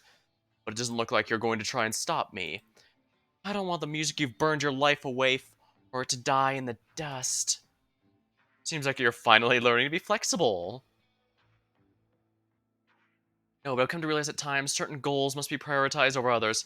Ah, so that's what the food must taste good thing came for her. That's actually very clever. Very straightforward, but it gets the job done.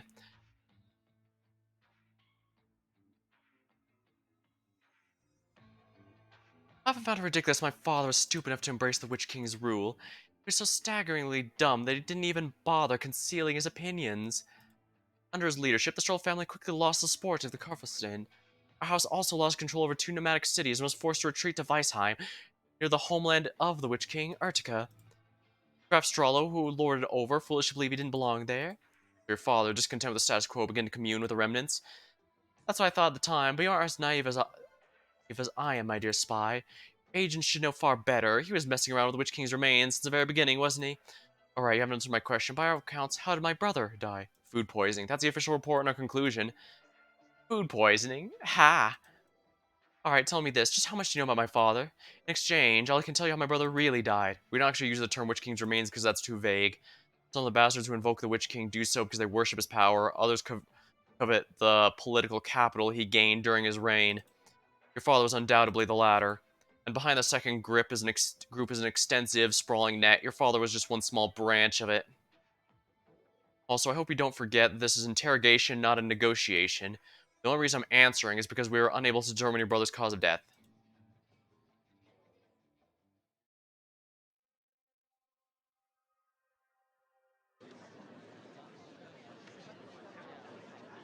Look, it's Herr Zerny and that doctor. Herr Zerny, I'm fine. You're going to perform an all-new piece today. That's right. Even though not everyone will be able to hear it because of the limited seating, I'll come back and perform for everyone again. Oh, that's great news. Cough, cough. Don't push yourself, Mr. Zerny.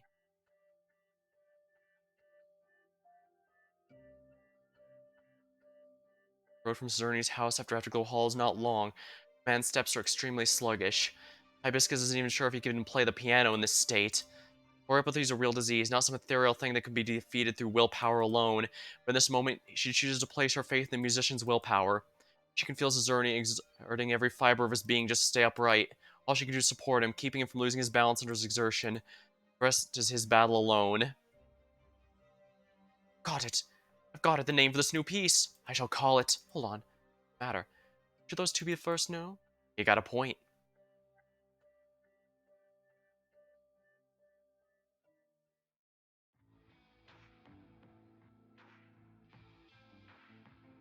My good spy, come here and behold the great hero of Afterglow, our illustrious composer, Herr Zerny. I don't know how long you've been hiding in this. You must be quite familiar with it. It's really something a city like this, run by a house like yours, could produce such an outstanding musician. You seem to have high regard for Herr Zerny. Makes sense. Who would dislike such a pure-spirited musician? Even I've always liked him. No, but don't give me the wrong idea. It's not that kind of like. Even if it was, it would never work out between us. I think you're thinking about it more than we did. Okay.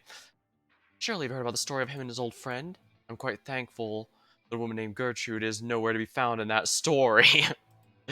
Ha! Give me a break. You should already know, the one who brought his music and his story to the world was me. Without me, he would have died in a ditch somewhere long ago. So I used the infected maestro born in infected ghetto as a trope, as a gimmick, to have him dance like a jester for the nobles who deign to descend here. Seems the city is nearer and dearer to your heart than I imagined, my good spy. To be honest, my original plan was hardly this compassionate. For the sake of reviving the house, what's the dignity of a single musician? However, as a Lithanian noble, music was a compulsory part of my upbringing. I must admit that even I was awestruck by his music. Listen, the performance has already begun. The difference between these performances is like heaven and earth. You've been avoiding the question for some time now. What are you trying?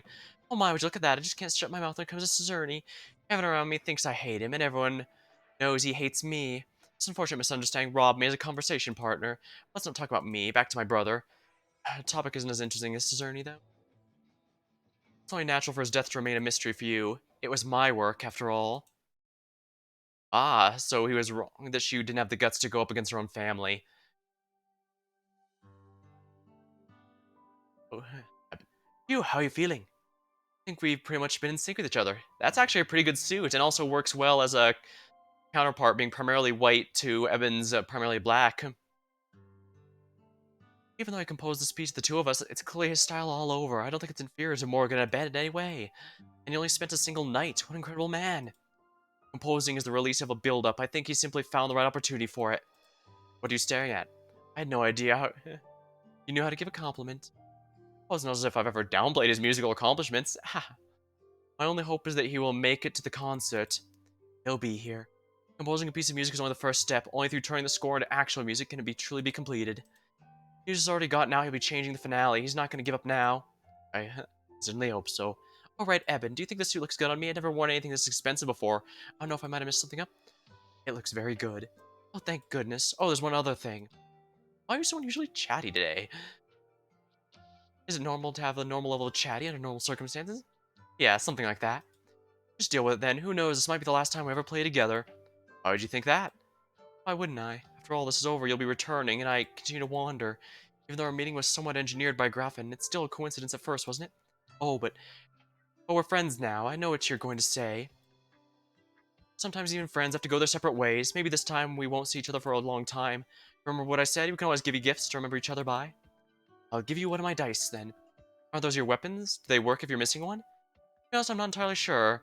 Don't worry about it then. I think a coin with a hole drilled through it works best, like I said before. What about you then? You gonna give me something? Still thinking on that. Take your time. As long as things go well today, that's something we'll have plenty of. Right, we still have plenty of time.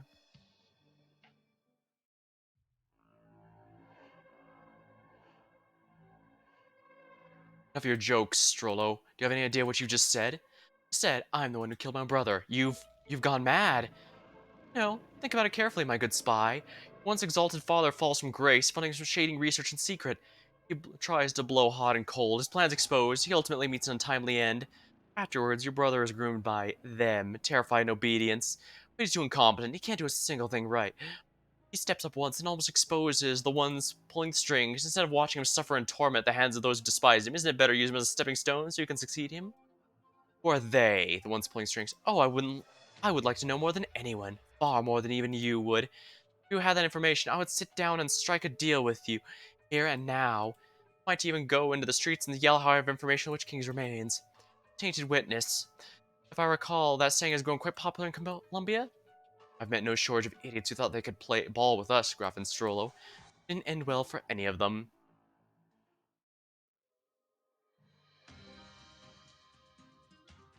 Here, Cizerni, are you right? I want to say yes, but that would be a lie. Really cannot handle it. Ebenholz, don't forget whose decision this whole thing was. If that's what you want, I will give it my all. Two of us have mastered the piece you wrote.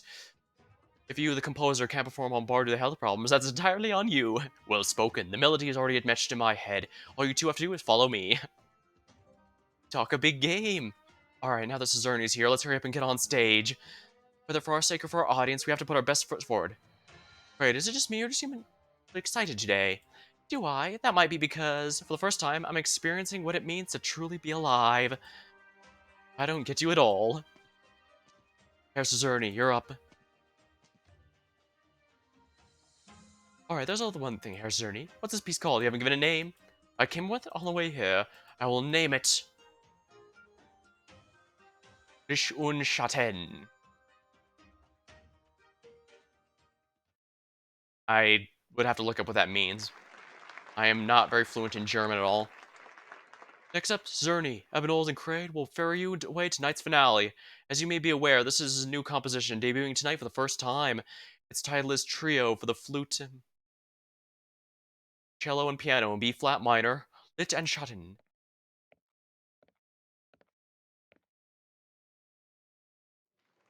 Three bow to the audience, and concert goers in the auditorium respond with warm applause.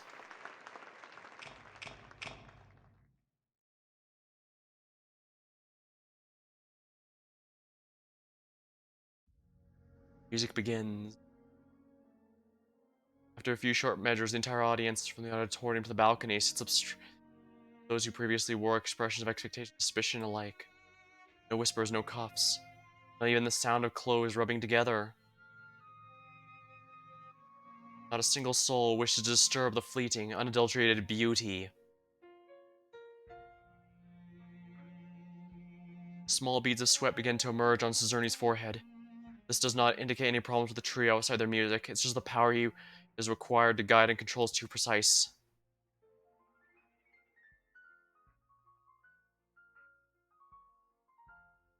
Begin their performance. Cizerni, I knew you wouldn't disappoint me. You find a way to help them. Listen to this new piece. How could the audience possibly comprehend this opening came straight from Witch King? Of course they cannot comprehend, because this piece already belongs to you. Melody, it makes sense now. You intend to rip the voice of terror out of both of them. Bold. But what will you do after that? Are you going to become a new vessel? Bagler's eyes. Gertrude has gone completely insane. She mumbles herself in the direction of hall as if conversing with a dear friend. Dear spy, would you like to hear my performance? Gertrude seems to be addressing Big, but also seems to be muttering to herself at the same time. As she speaks, she walks up the harp, singing in the corner of the room. My patience is running out, Strollo.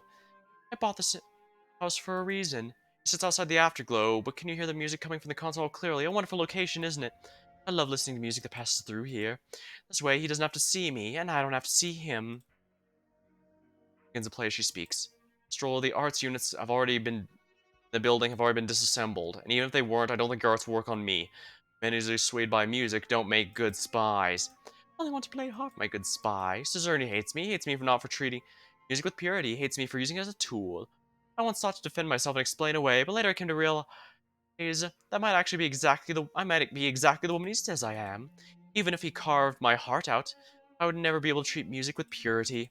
Tell me, how could one be who has committed fratricide, a woman who for over 10 years has been hell-bent on exacting revenge on those puppet masters, possibly achieve anything close to purity? As much as Bagler doesn't want to admit it, her performance is excellent, not paling at all in comparison to the echoes drifting from beyond the window.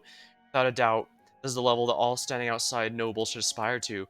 The words that come out of Virtue's mouth make him shudder. Wait, revenge? You're a clever man. You should have guessed my tragic failure last night was not a result of impetuousness.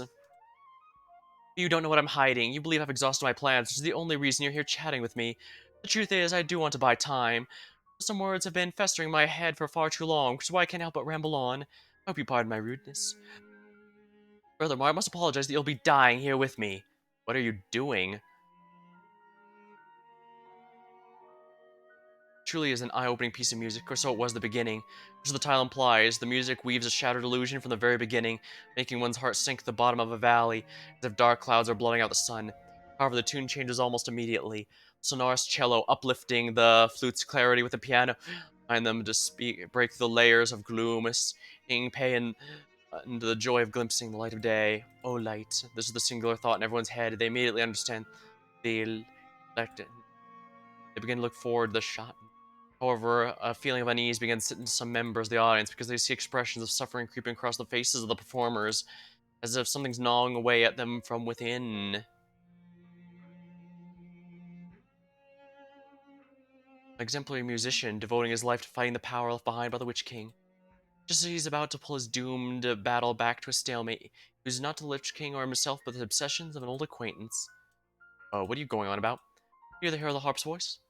Why would there be a harp? Isn't this supposed to be a trio? Steen, this is the sounds coming from the small building in the distance. The shrill laughter emitting from the depths of despair is equally beautiful. As for you, my former student, while I was teaching you to speak using the violin, the motif of your fate, what a cruel melody it was, but I never expected you could develop it into such a brilliant opus. I salute all of you people I may or may not know. I shall listen, for that's the only way for me to pay respects.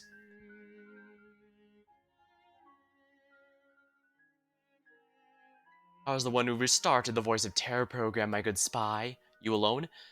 First, the Voice of Terror is extremely rare. After that ordeal, you ultimately took control of 2 of them. Second, past research has proven that an individual who isn't blood-related to the Witch King cannot possibly withstand this type of experimentation. In other words, even after you people tore apart that plan, it's not completely abandoned, merely shelved. In the end, the Voice of Terror program originates from the worship of Witch King, but how many there are, or, but how many are there who, from the depths of their hearts, can truly worship fear itself? They only wanted a weapon to overthrow the twin empresses, just as the empresses overthrew the Witch King. For me, after I realized my brother's incompetence would be ruined to our entire house, I had no choice but to act. Nevertheless, I still never found a way to show my value to the Shadow worshippers. Arts, money, authority, for my body, nothing worked. Finally, I found dust-covered plans in my father's old writings. The reboot of the program brought a fresh opportunity for me. They began to think I might amount to something. What they didn't know is I'd already had enough. I don't want to be at their beck and call anymore, so I made this plan to motion. Not for the sake of overthrowing anyone, unfortunately. I just want them all to get a taste of what it's like to suffer. I sucked up to them and invited them to come appreciate the fruits of my research. Take a walk around the concert hall, you might find proof of some things you've long suspected. Everything from human experimentation in the sewers, the dossier and the Voice of Terror program. Did you deliberately allow me and Eben to find them? These were only meant for the eye of you spies. I never expected Graffortica to go looking for you people. And you tipped your hand to keep them from discovering what you really had done to the concert hall. Of course, the amplifier is nothing more than a distraction. With those, all the afterglow would have been made to suffer. With them dismantled, it's indeed spared, but the same cannot be said for those inside.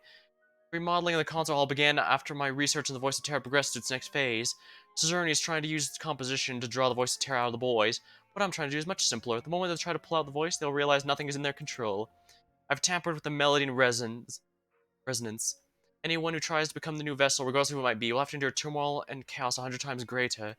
The voice, unable to find a vessel, will collapse into a consuming void within the concert built by the Witch King, swallowing everyone within. Of course, I'm part of this performance. I equally have no hope of escape.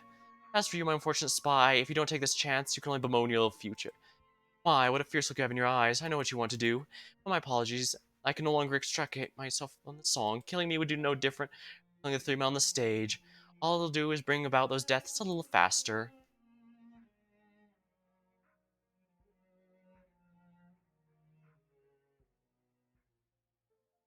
Zerny desperately wants to stop the performance, but he cannot do it. The moment he begins to reel in, he feels a single shred of abnormality, but in that solitary moment it's already too late. The concert hall begins to absorb and reflect performance like a massive arts unit. The true resonance. He immediately realizes Gertrude's alterations are far greater than just simple amplifiers. The concert hall itself has become a weapon. Why did you do this, Gertrude? Zerny, if we continue on like this, don't stop. The voice of terror has destabilized you, the inference from the concert hall. If you stop now, not only will both of you, but everyone in the venue will die along with you when the voice rampages out of control after losing vessels. Oh, but they'll know this piece begins with Eben's voice of terror and ends with Kraid's. Even if they don't stop, Kraid's voice will be pulled from his body with peace confusion. It's inevitable what will still transpire. This is a dead end.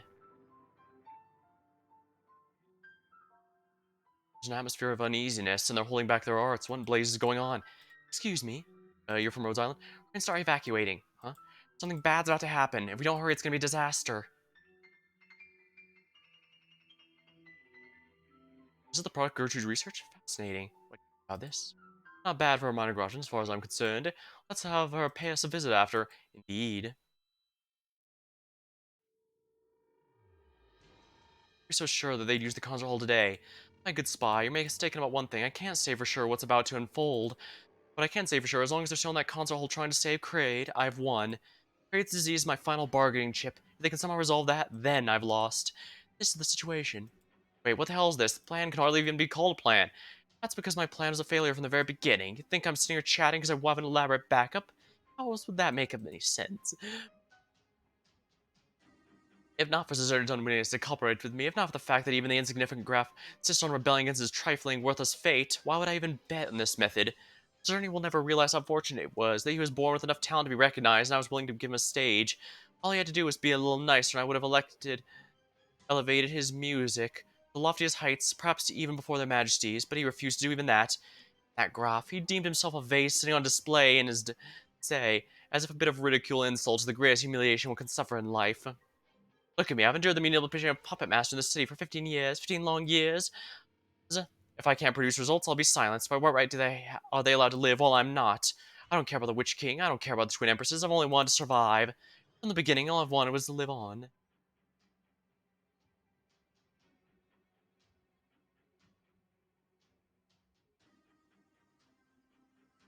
After coming to Weisheim, Eben settled on a few more things he wanted to do.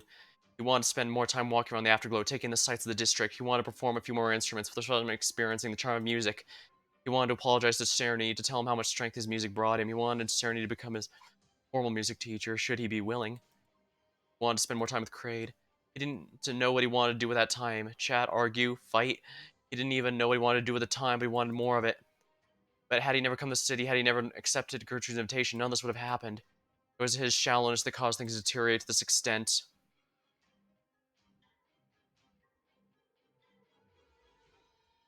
He knows how to break free from this dead end, and he was determined to do it. Frankly, had Caesarion not devised a new plan, he might even want to carry out Gertrude's. Hypothetically, if the past him had wanted to do this, it would only have lessened the weight of sin in his heart.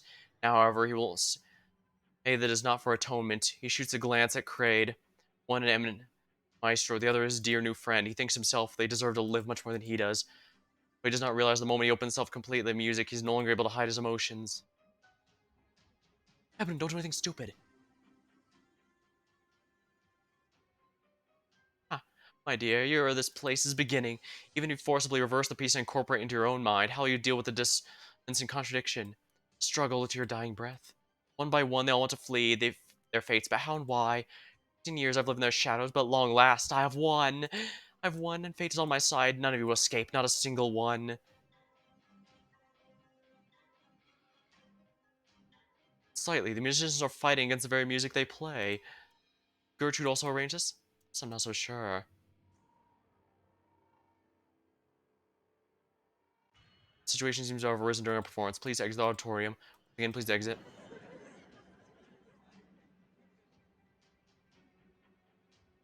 Ah, MC just had the audience leave. Look. Shut up. Feed.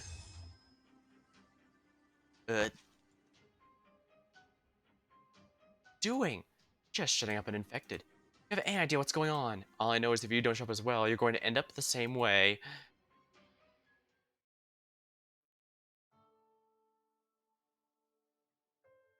Do it, even if I can only buy you a bit of time. Did you ask Kraid whether he wants to break free of his old life? His answer would surely be yes. His grandpa told him his body was extremely special, something he gradually discovered himself. People around him would start to suffer, and those he treated with kindness would leave him in the end, so he started to distance himself. But he doesn't find a terrible existence. First thing he learned during his long life of vagrancy was cursing cursing fate doesn't make life any better. He can only find the meaning of life from a few things he can do in the moment.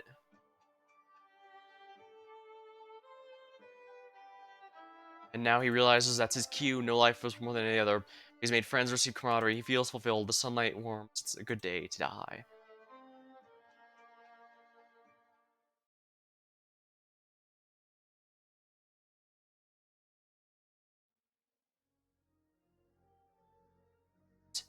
Cello, Kraid, what's he doing?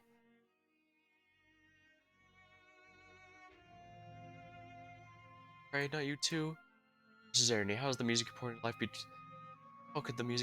into be trampled like this? Besides, I am at the end of the piece. It's only fitting I do this, right? You do what you're doing. Eben, don't stop. Just keep matching my rhythm.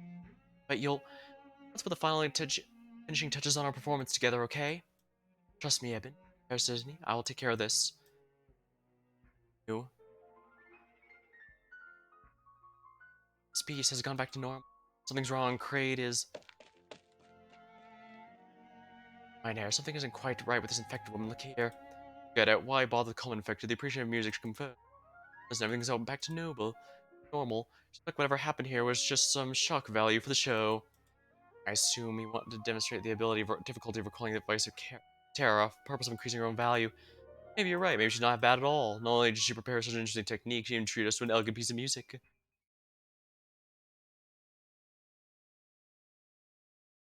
The juxtaposition of light and shadow is vividly reflected in the flute, cello, and piano. Finally, a piece appropriate its coda with the ensemble of cello and piano. Listeners strain their ears, expecting to hear whispers of the cold night, race of darkness called the abyss, but they are greeted only by a long drawn sigh for the void.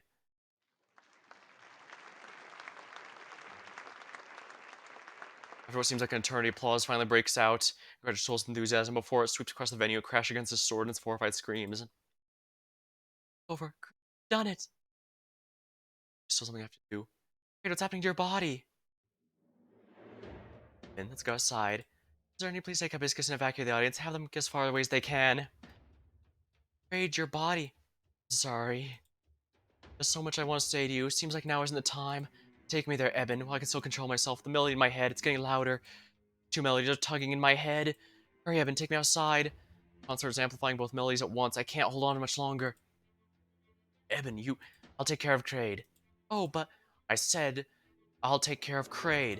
Hibiscus, go with Cesarni and evacuate the crowd.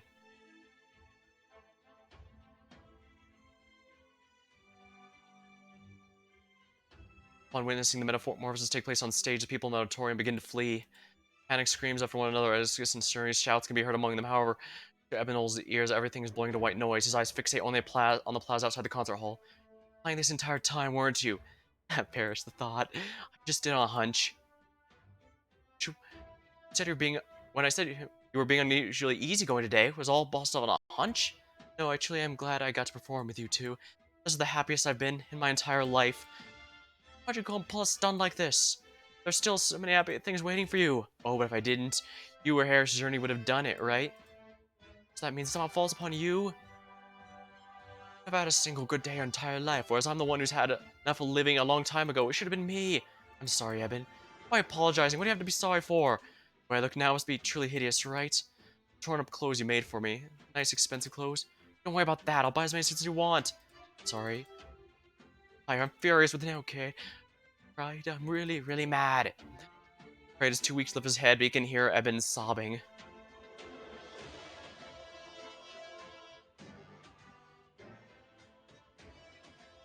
What's going on? What the hell happened? No idea, but Harris and he said the concert's on hold, and now Hibiscus Girl's desperately urging us to evacuate. He'll be fine, though. Nothing's gonna happen. The sky suddenly went dark. Do you think a disaster might be coming? The prophecy said, final ensemble. Oh, don't worry, it'll be fine. The prophecy also called Hibiscus a fiend. It's starting to rain? See, nothing to be scared of. It's just a bit of rain.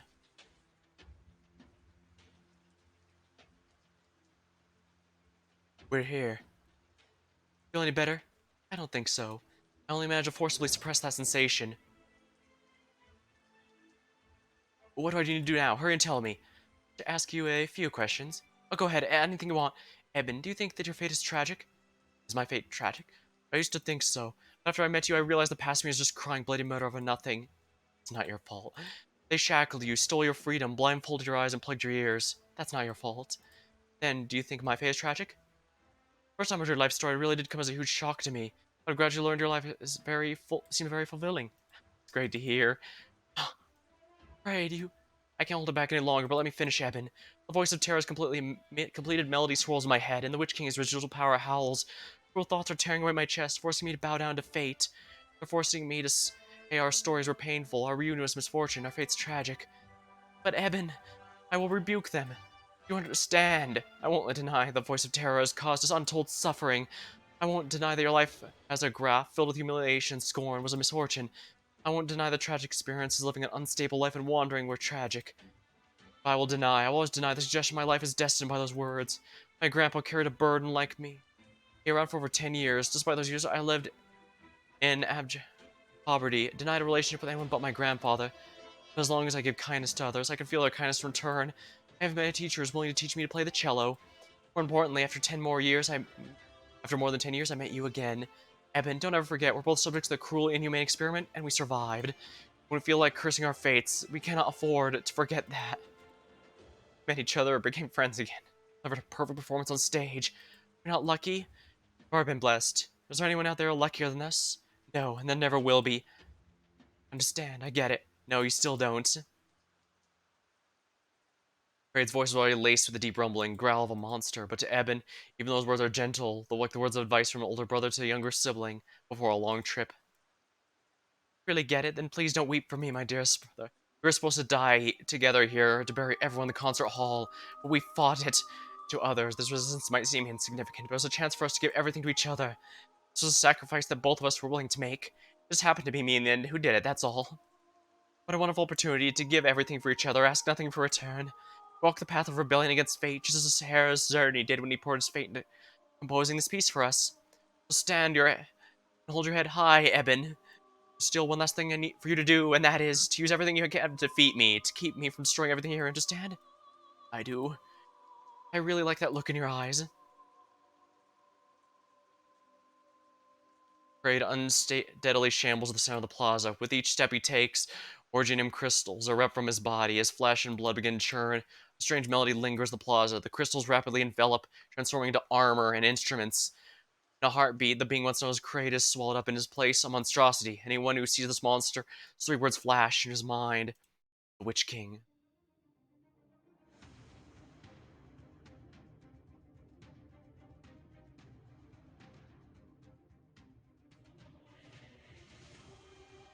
We stand at a critical juncture, my exalted, dominant inherited, my dear infected brothers and sisters. You too, Ebon Holes, hearken, listen to my final piece. Also get me, lament for me, cry for me, sing for me, because today I shall die and you will be reborn.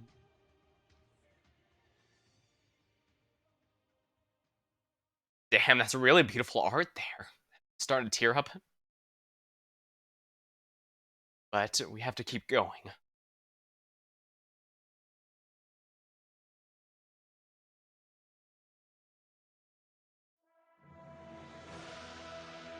Let's show them what we can do. Targets detected.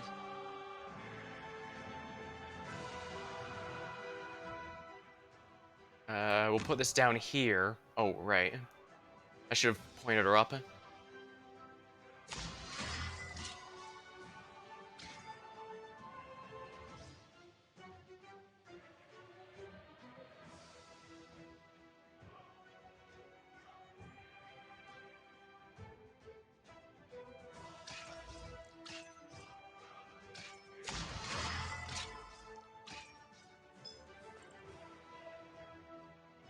To tremble in my music is your honor.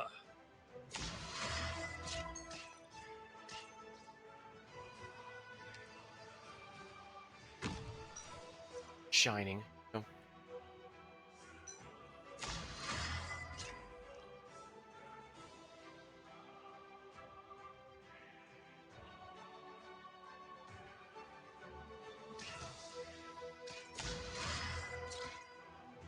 When 'tis a choice of life and death, why shouldst thou lay down thy arms?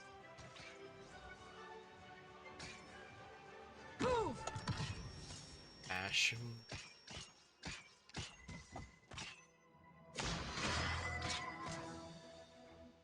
Alright, yeah, that should be easy enough then.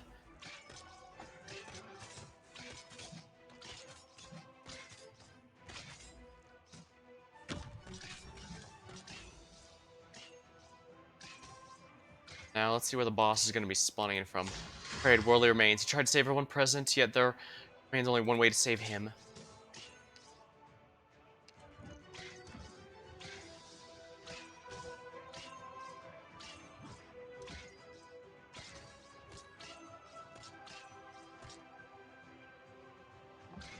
Careful of music on the battlefield, especially when you face a Lysanian. Oh, this is damaging my operators now. That's a little, dangerous.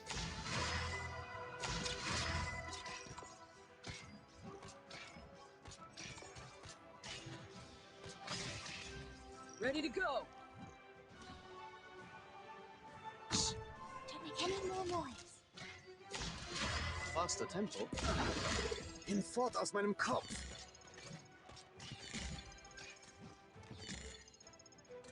Oh, we can stun them. That's not good for me.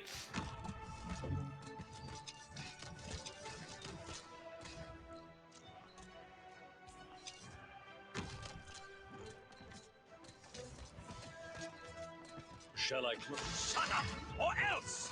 Oh, is it my turn? I think you're going.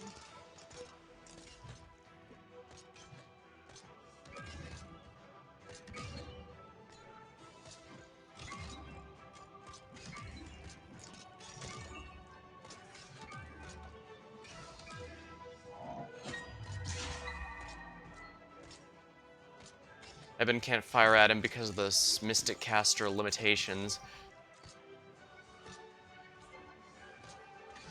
He probably has 2 phases, so let's do it this way. Acknowledged.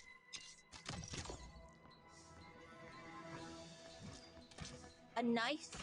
Why do I gotta waste my precious time on the likes of you third-rate amateurs?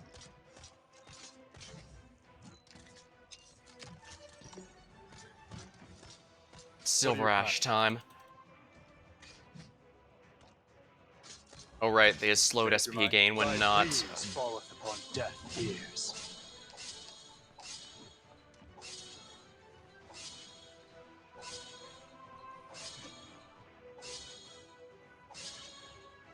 Oh, you want me to handle this personally? I might be able to get Bagpipe skill off on him as well. Yeah, this is phase 2 time. Oh crap, I was not expecting that.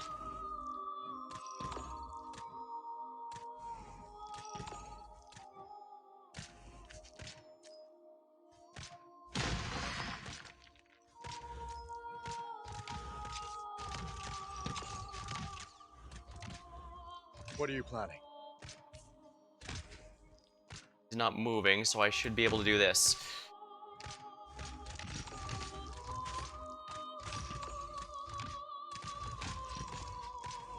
Interesting, those don't count towards the limit.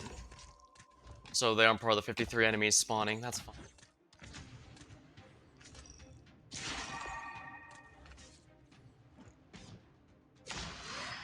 Oh shoot.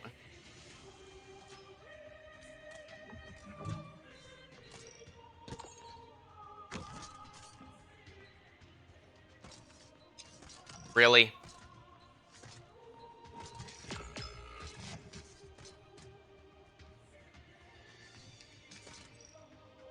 Let's just get this done with. Ready to go! Stay clear of the blast! Shall I open?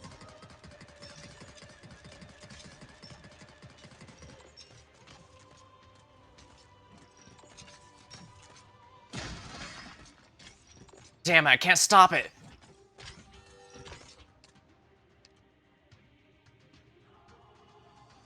Damn it, that's not even that rough. I just made a stupid mistake. Don't panic. Oh, whatever. I accidentally clicked on the window there. Alright, let me just fix that real quick.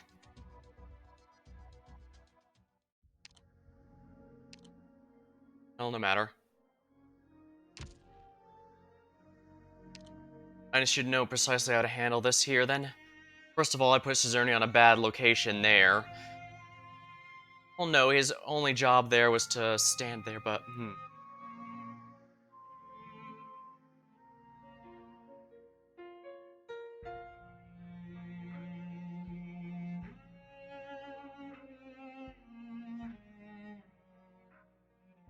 Should be fine. I think Eben was fine as well. I just needed to...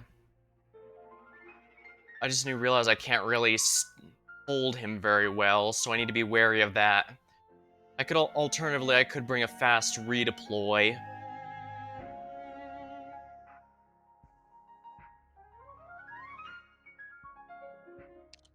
Doing as much as I was hoping. And skill 3 wouldn't have made any difference. He would have just stunned her with the place I was putting her. So let's go with a fast redeploy here. Someone to hold him. Yes, Y is good for damage, but... Well, she can hold him for a few seconds, so that might not be too bad. Oh, what am I saying? If I want defense on a fast redeploy, Gravel's the way to go. But she's not nearly as leveled. I should really just Elite to her one of these days. I haven't because I haven't needed to, but at the same time... Alright, we'll see how this goes then. She just has to stall him on occasion here.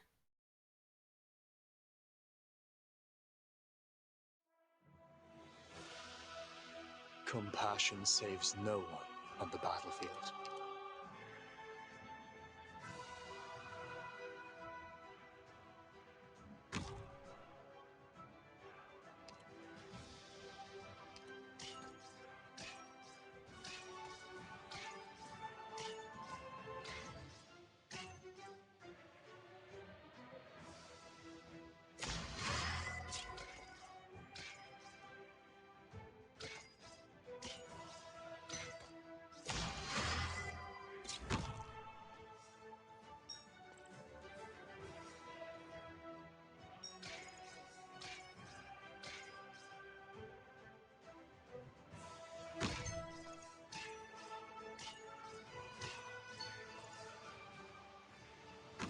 Oh, bagpipe here then.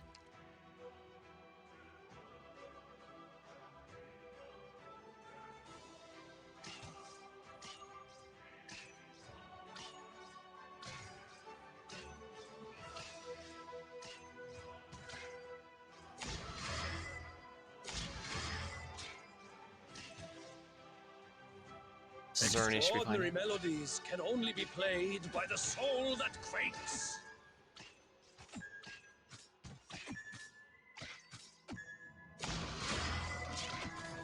The performance will begin soon, but it seems our audience can't contain themselves.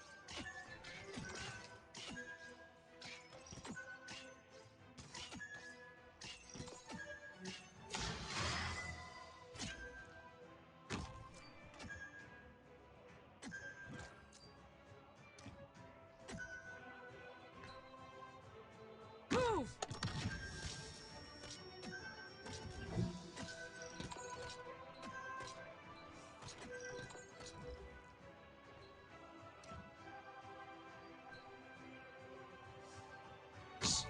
Don't make any more noise.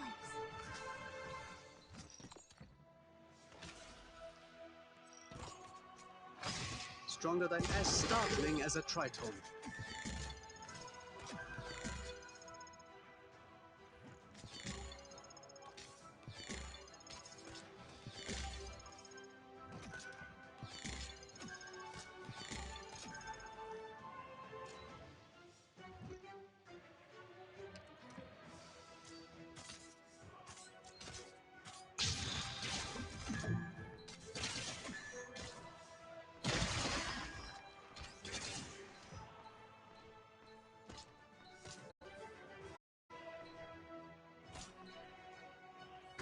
That's my rest. Damn it!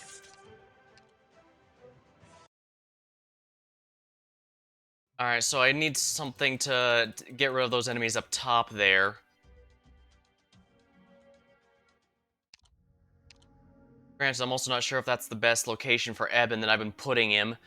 But at the very least, it's very clear stalling is not in my best interests here.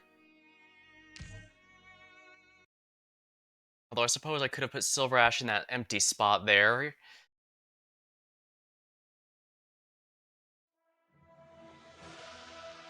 I'll come with you.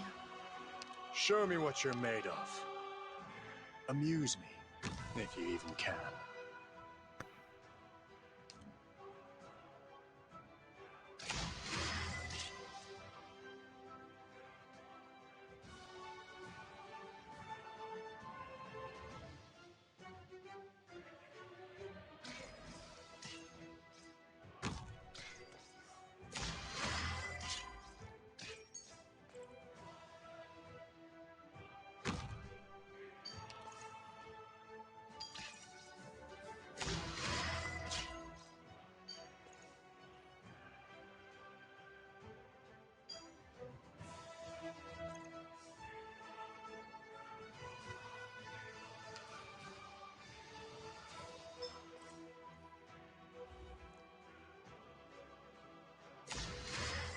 Eben, we need Art's damage to take that thing out, so Eben absolutely has to go there.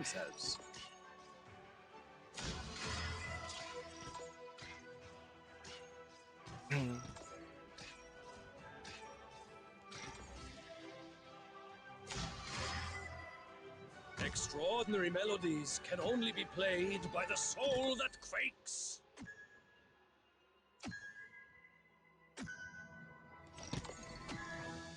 Let's go!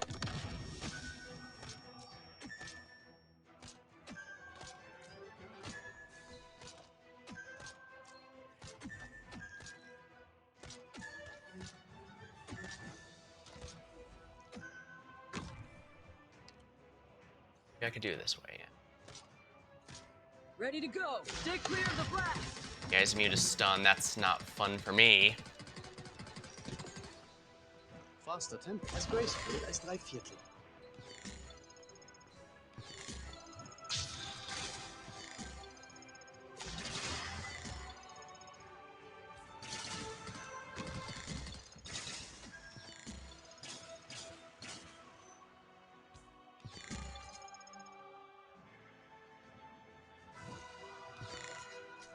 Acknowledged.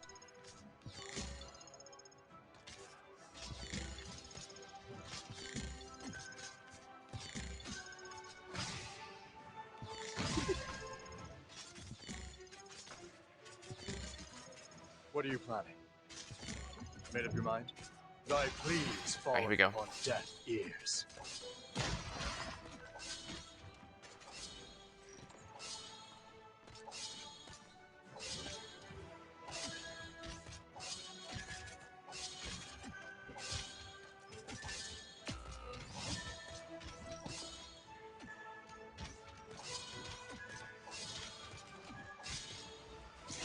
Shall I close?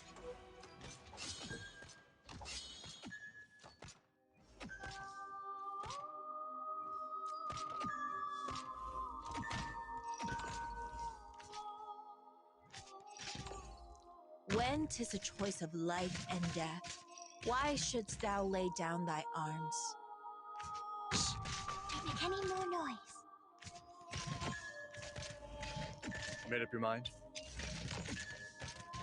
No, you're not going anywhere. Shall I close? Shut up, or else! Shall I open?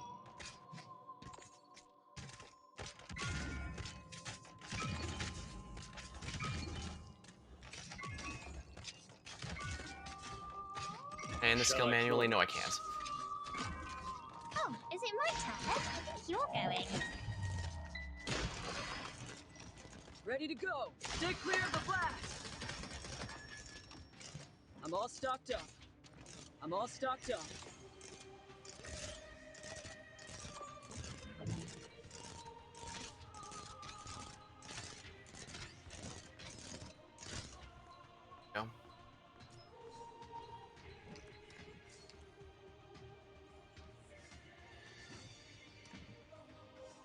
crap, that's a lot.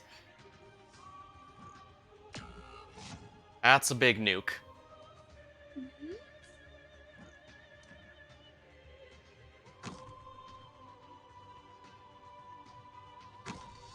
Still, I should be able to do some damage to him here. Acknowledged.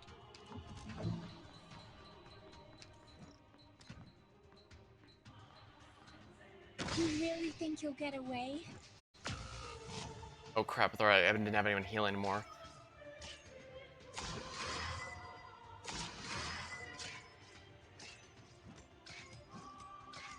Alright, yeah, I'm attacking a lot of people at once. That's a little tough. You dare strike my shield with your spear? That's gonna end with you in pieces. What are you planning? Thy pleas falleth upon deaf ears. No good. Attacking a lot of people at once.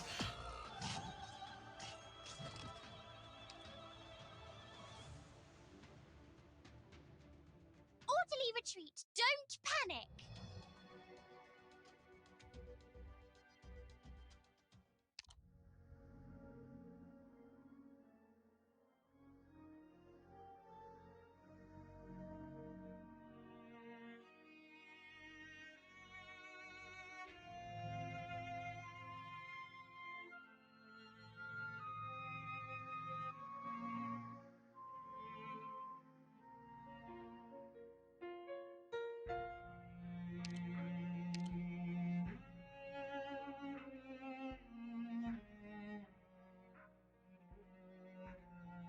There is a solution to this, but it's unfortunate because I was hoping not have to whip it out. Whenever there's a problem, where is she? Yeah, Calcit monster pretty much solves any problem that I need, so I guess you could consider her my nuclear option when all else fails.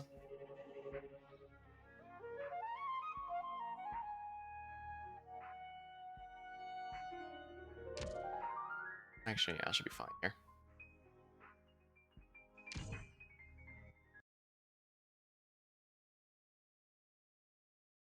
Here.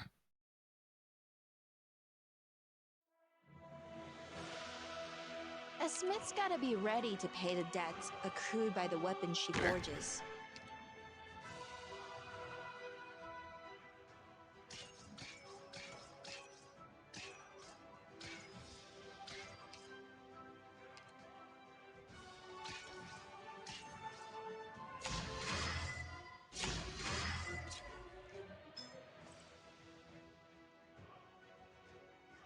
Absolutely Careful need of Eben music on the here. battlefield, especially when you face a Lysanian.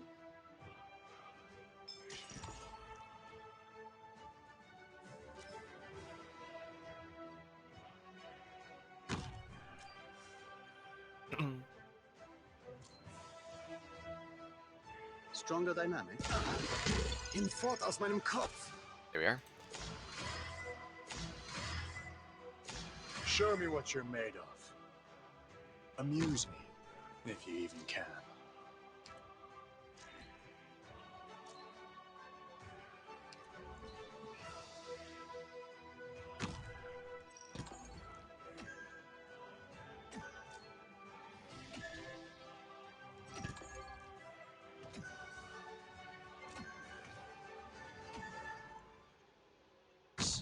Don't make any more noise.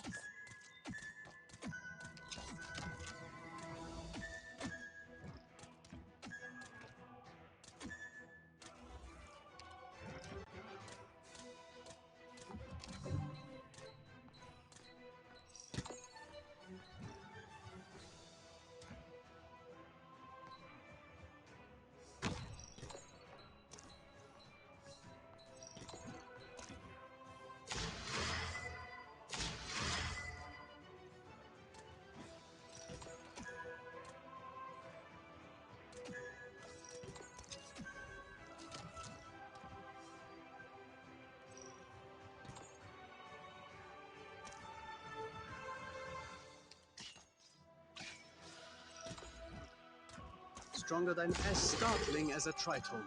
Shall I open?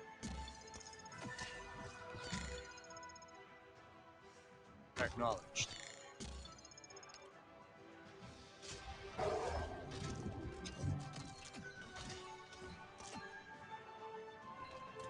Oh, come on! Damn it, how am I keep messing up these easy... This is not a hard fight. I can already see how I'm supposed to win. I'm just being really dumb, apparently.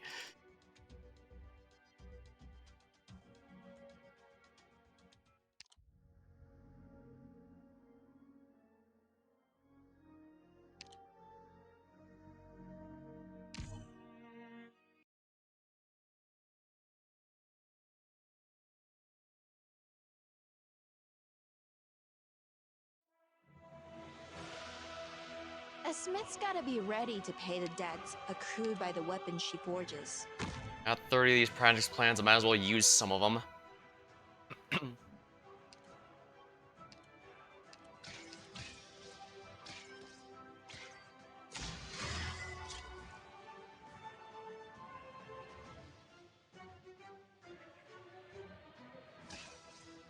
The performance the- will begin soon, but it seems our audience can't contain themselves.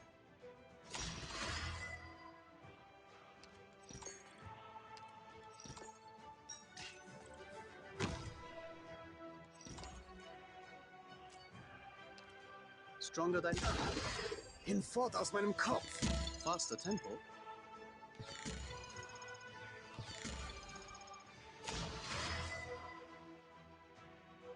Extraordinary melodies can only be played by the soul that quakes.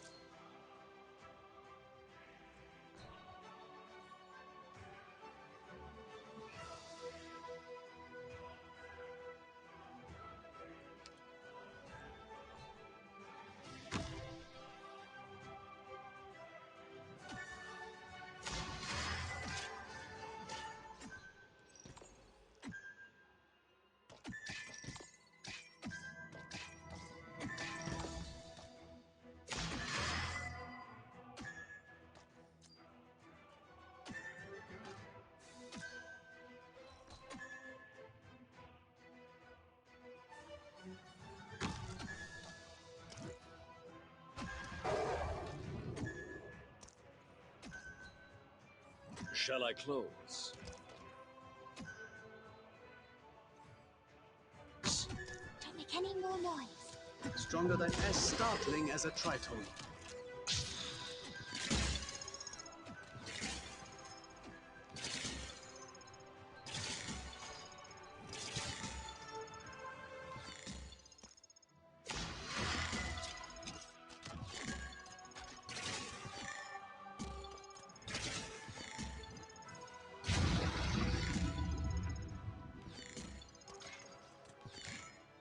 I am your shadow.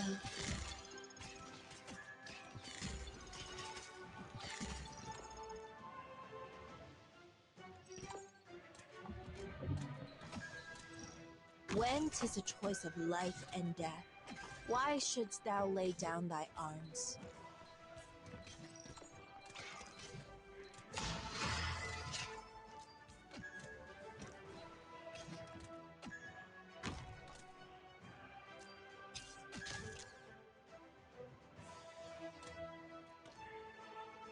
Very well.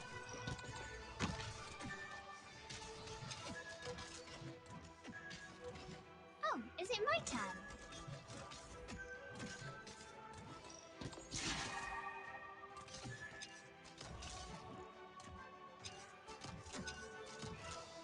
What are you planning? The fool flaunting his gallantry reaches none with his valor.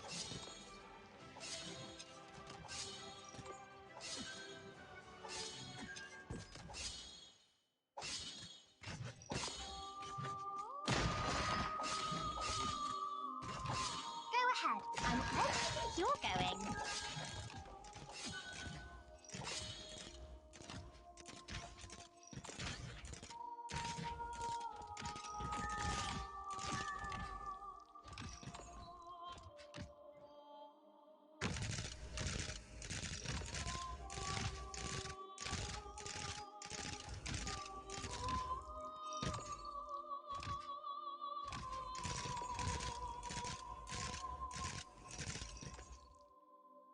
What are you planning?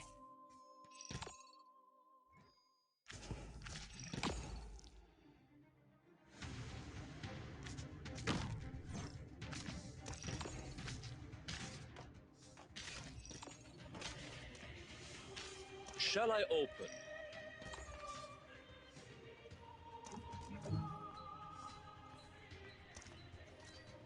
Shall I open?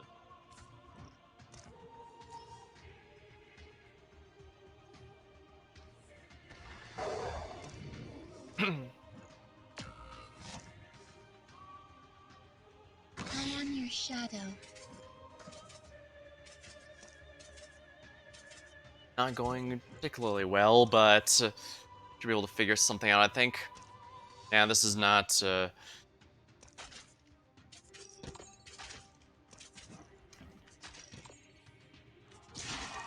Any orders for me? Faster tempo?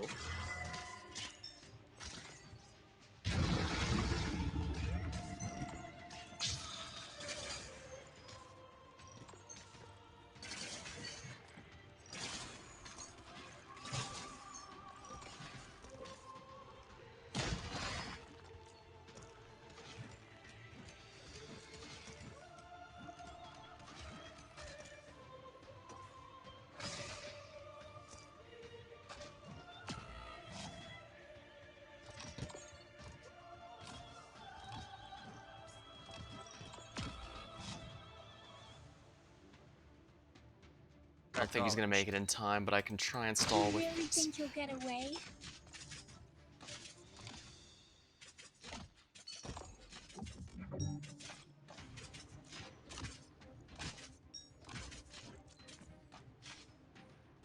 Damn it! Extraordinary melodies can only be played by the soul that... Retreat at once, while there's still time.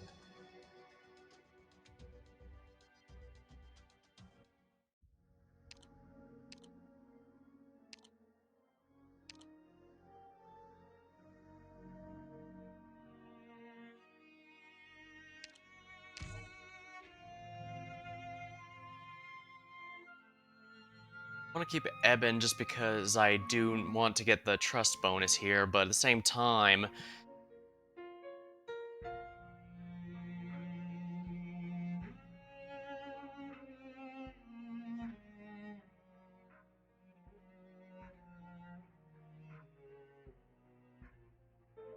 Well, Surtur's strong enough, I could probably use her to in Suzerni's place, and keep Suzerni for an emergency block button, like I was doing with Neon before. Absolutely need 2 healers for this, though.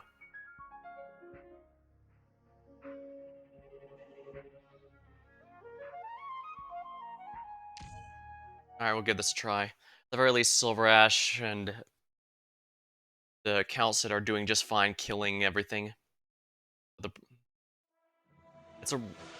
However, I have to take the boss out at a range, because I cannot... range is the only thing I need most here.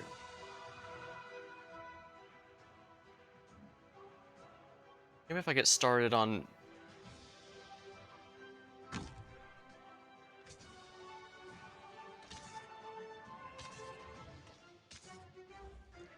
Oh yeah, since he gets his charge from attacks, it doesn't matter or, whether his charge is slowed or not. Yeah, he's getting 1 per attack, so it doesn't really... the details don't really matter too much here.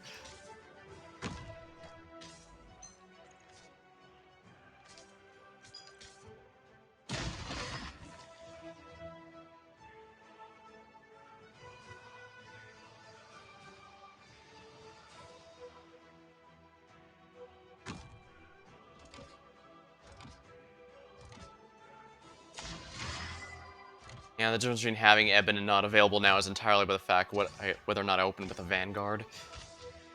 Or rather, someone to generate DP.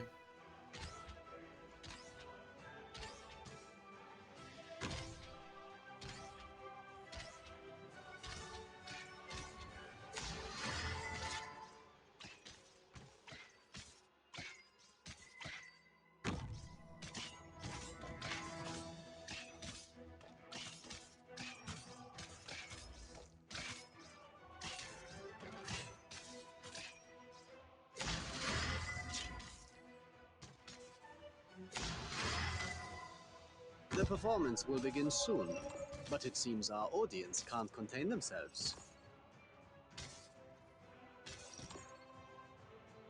Acknowledged.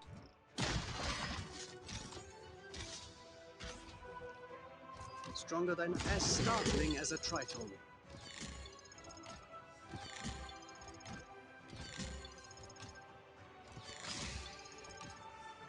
Made up your mind? The fool flaunting his gallantry reaches none with his vanity.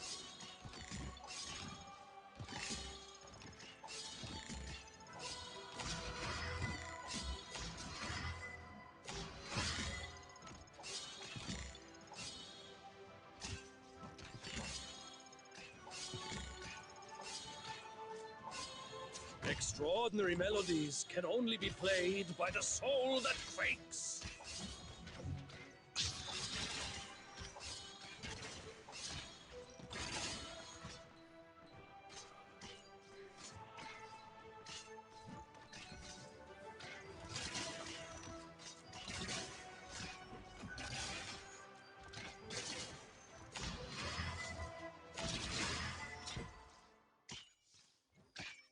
Shall I close?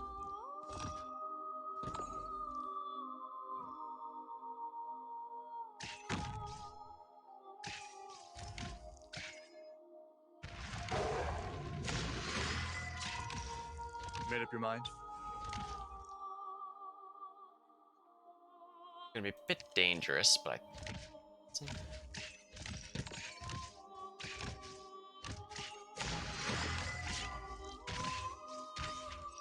Stronger than hinfort aus meinem Kopf.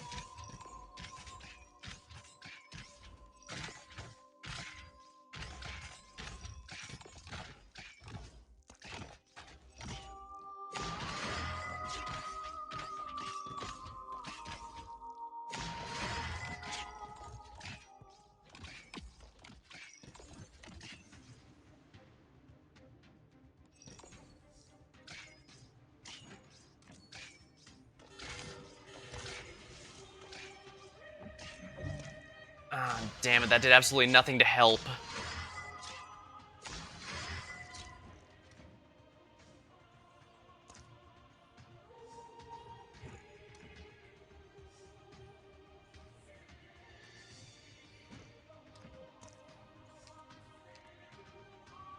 Yeah, that did absolutely nothing to help.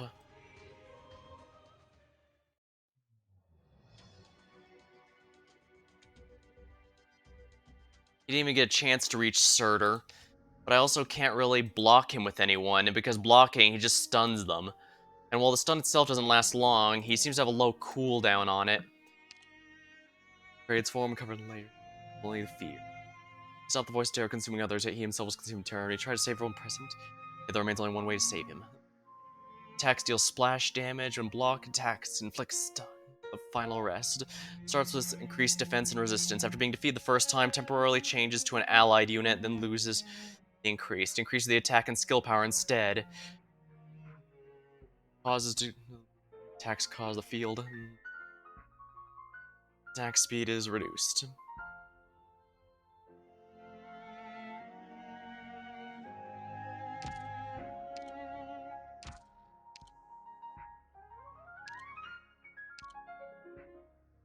Through my creations, both pain and joy become immortal. Zerny is just not good at this rate, unfortunately, but at the same time, it's not like... Attacks deal arts damage, don't they? Oh, only while the skill's active. But a lot of enemies here use arts damage, so I do need to be wary of that.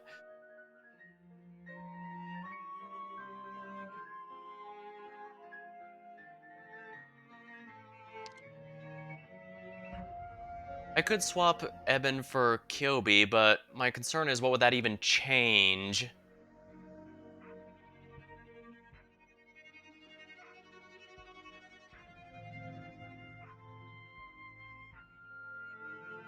Even if I swap for Ifea again, what would that change anything? Sure, they'd be better splash casters for dealing with those other enemies, but they don't deal enough... I don't... but...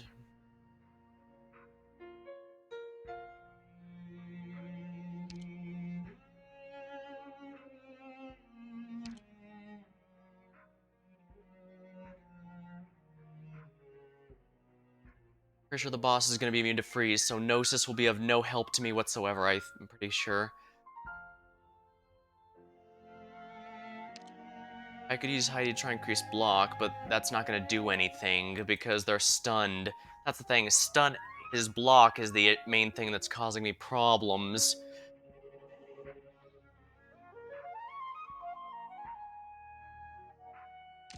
Through my creations, both pain and joy become immortal.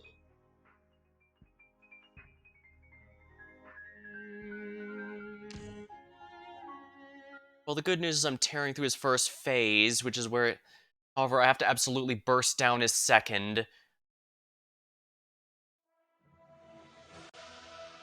A smith's gotta be ready to pay the debts accrued by the weapons she forges.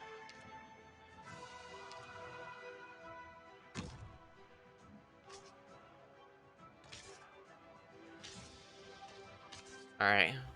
Thinking... Perhaps I should just put everyone up here. I could also simply let him pass this top area and fight him down here. Ultimately, the issue...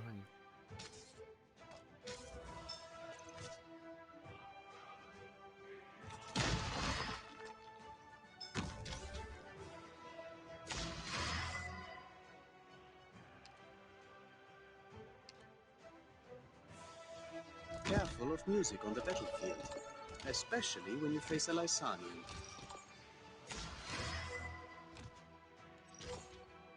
Yeah, the rock creature's damage is not too bad. I think I should be able to handle it.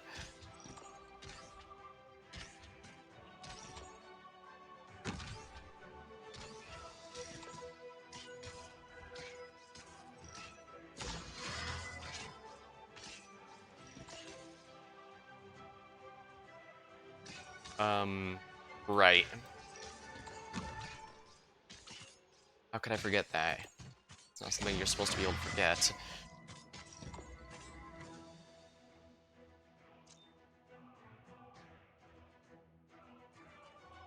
Acknowledged.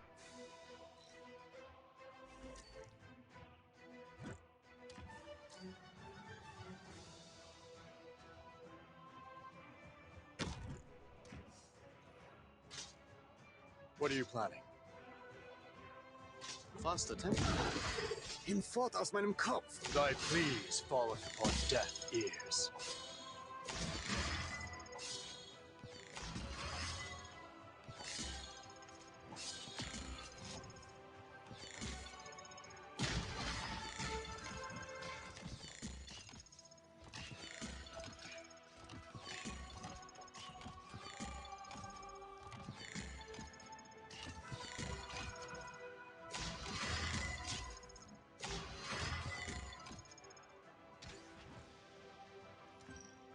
To tremble in my music is your honor.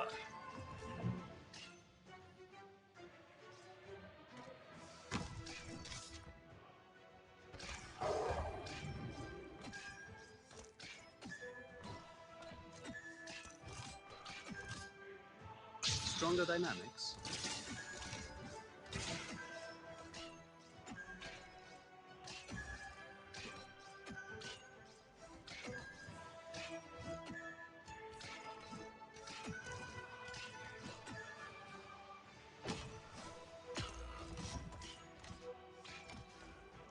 Unfortunate, but I need to buy the time.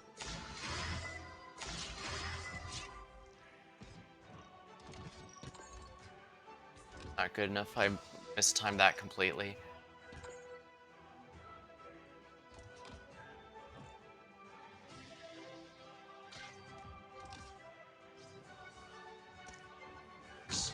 Don't make any more noise. Stronger dynamics. Hinfort aus meinem Kopf! When 'tis a choice of life and death, why shouldst thou lay down thy arms? On. Alright, there we are.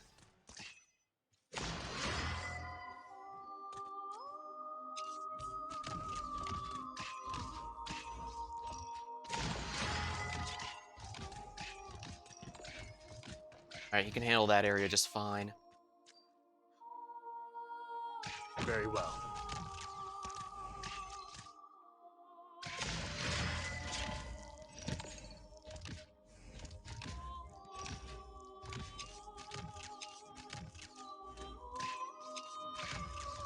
Alright, here we go.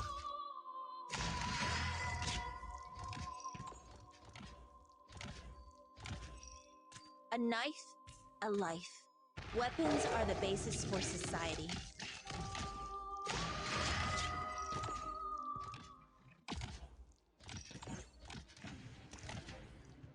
Made up your mind? What are you planning? Fool! For what reason hast thou come?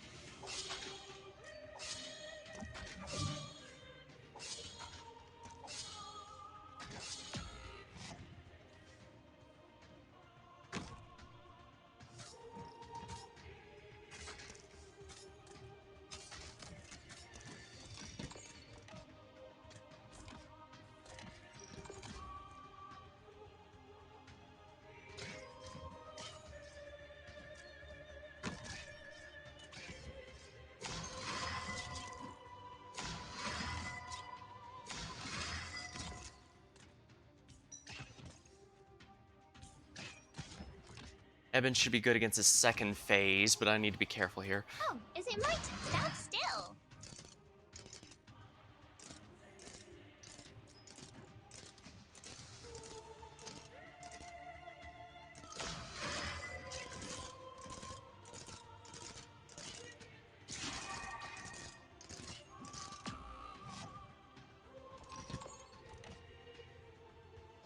Let's just get this done with. To tremble in my music is your honor.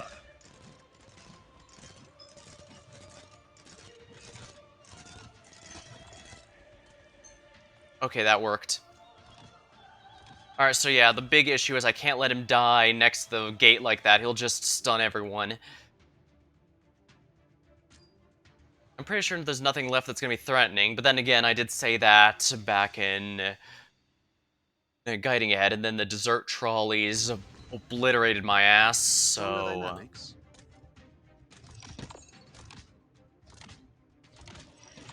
Shall I close? Shall I...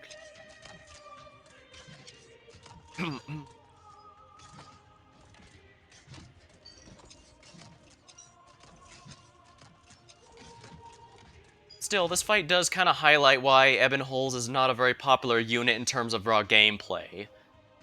Now granted, my understanding is that a lot of people like him in terms of a character, and this event makes it very clear as to why that is the case, but...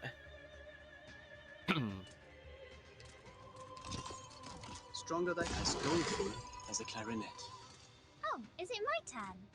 A knife? I You see it. dare strike my shield with your spear? That's gonna end with you in pieces! These small fry ain't even close to quelling my hunger.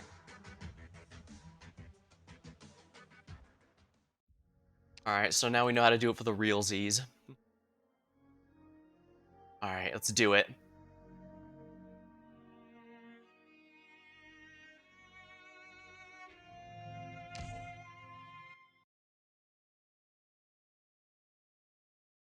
A little dangerous to put down Thorns first, but he pretty much covers this lane anytime he's not stunned, and I don't think that's something I can just Assault's gotta overlook. be ready to pay the debts accrued by the weapons she forges. Plus he can go a little without healing thanks to his little passive, and enemies aren't exactly rushing him.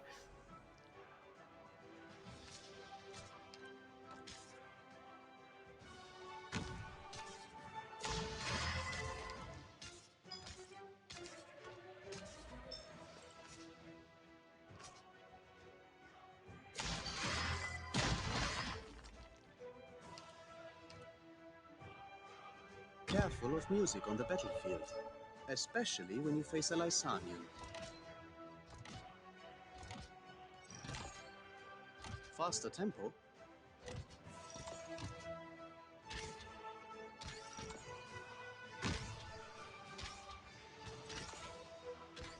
Stronger than as doleful as a clarinet.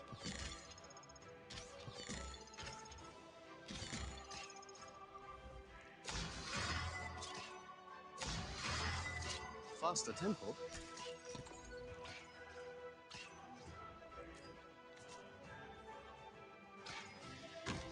I'll put Bagpipe here as backup in case I need it, but I don't think it should be needed. Not at this point, anyways. Very well. Oh, nice. I got a nice full chain going.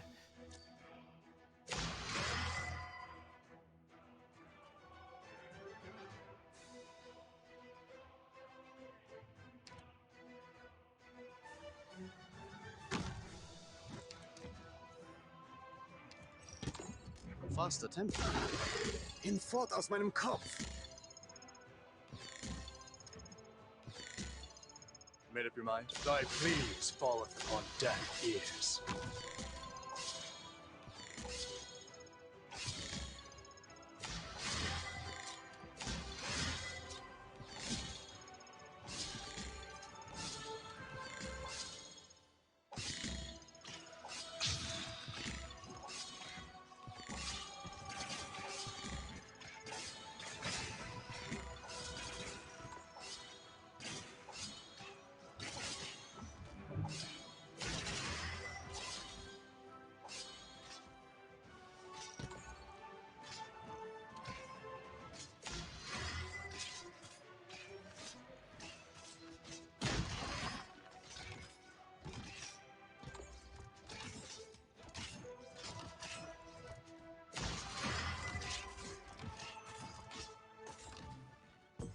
What are you planning? Oh, that's a bad spot for him to have died.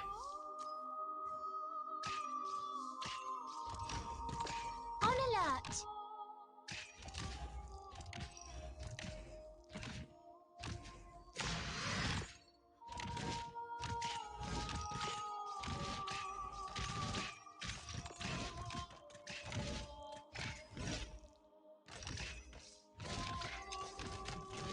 Oh, phew. Yeah, I probably should put Zerny there. Go ahead. I'm where do you think you're going? Let's see. Can I retreat?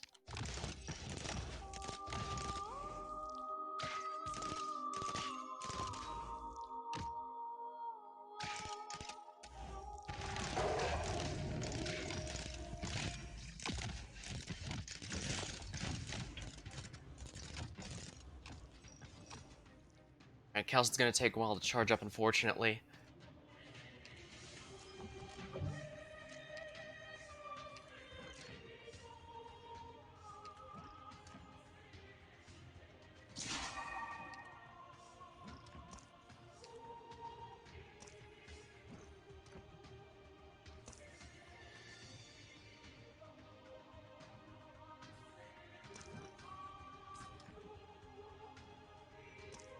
Acknowledged.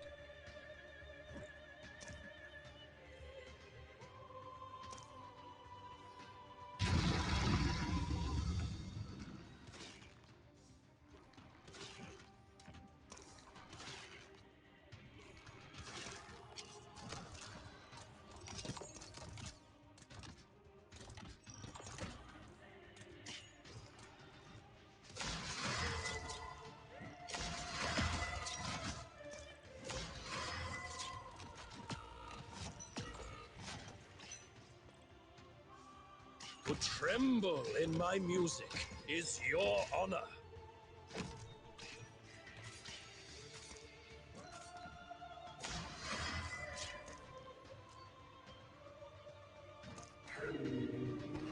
Okay, good.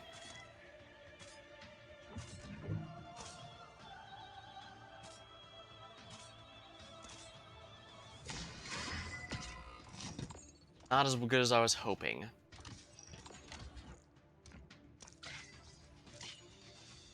When 'tis a choice of life and death, why shouldst thou lay down thy arms?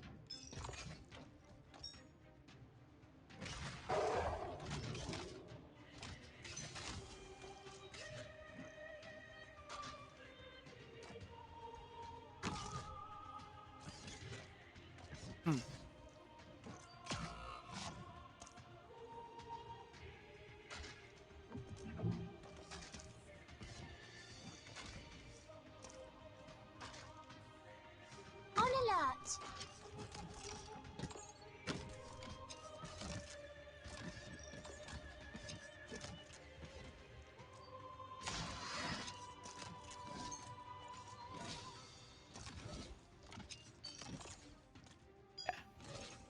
I told you Sorter Skill 2 is good.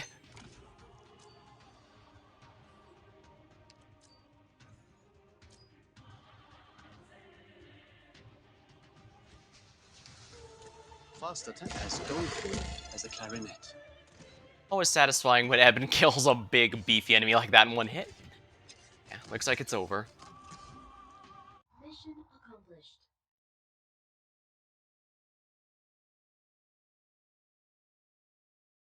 It's finally over. Well, thanks, itself. So, welcome. And yeah, that was a lot more rough than it really should have been, but I guess this is what happens when I wanted to specifically use certain people in there. But oh well. Nothing else. When all else fails, just throw monster at it. That usually solves a lot. Stupid, foolish boy, you didn't have to do this. Why would you go so far in a world that owes you so much? Sir, you must leave now. The Originium activity is raising rapidly in this area. I want to see my grandson one last time. Only a little further, Hibiscus. Distract him. Great, Grandpa's here. Great, boy. Vent whatever anger you have. Come to me before you do any more harm. I've deceived you for so many years. I thought about dying for your sake, but I never would have thought you would come to an end like this. Your choice is to let others live. Why not let me come with you in my last days? Let me join you on your final journey, my boy. The crystalline monster no longer understands the old man's words.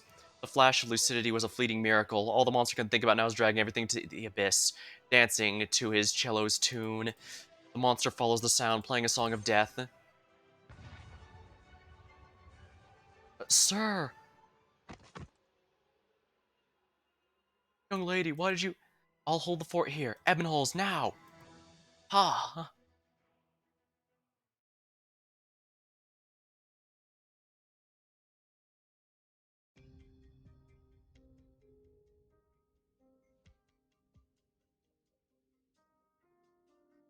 How? Friendship, dedication, sacrifice, childish ideals should have been shattered upon contact with reality. How? It's not over yet. Grade may be forcibly assimilated two of the voices of Terra, but he could not overcome the disorder and madness of the amalgamation. Grade's melody has failed, but Ebon's voice lingers. Ah. Enough, Strollo.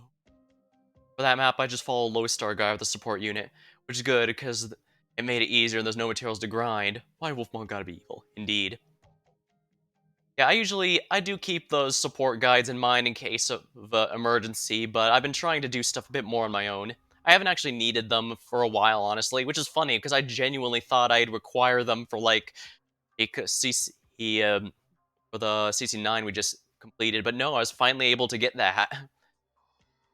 I took advice and stuff, but I ultimately could not copy any existing strategy because, well, I guess I had a guess more I took what advice others had and used it to try and figure out something with my units.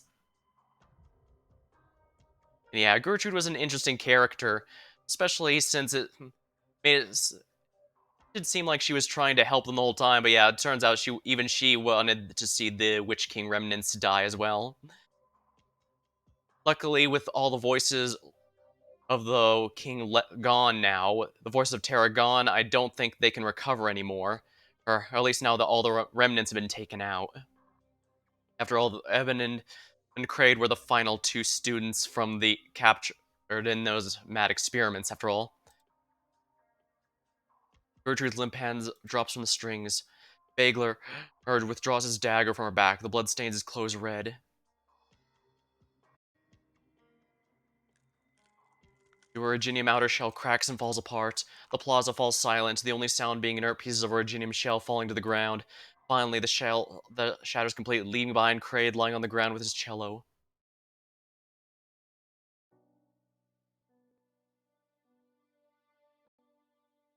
Wait for me, wait for me. No, it's dangerous. We should call infective services. What are you saying? Kraid won't die.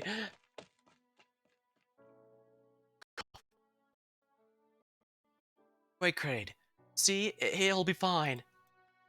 Pinholes. I'm here, it's me. Don't bother, I feel so light. There's so much, but I feel better now. Yes, you'll get better. Listen carefully, Eben. This is the last time I'll be able to talk to you. Remember my words. Live on and walk through the long night. Fight injustice and treat others with generosity and charity. Only by doing so will I memory. I'll ask you, how did your day go, Eben? You'll tell me proudly that you had a good and productive day. Tell me about the challenges you faced. This is gonna make me cry, isn't it? Damn it. And complain about how fate is a miser. It'll be okay because I'll be listening. It's alright to complain a little when you've worked so hard. Only by doing so will you rise above pain and suffering, find peace in your heart. Remember that we fought together against cruel fate and won. When you think of me, laugh, don't cry. Yes, yes. And Eben, I'm sorry. I haven't thought about what token to give you. Anything's fine, just don't die, please. Afraid.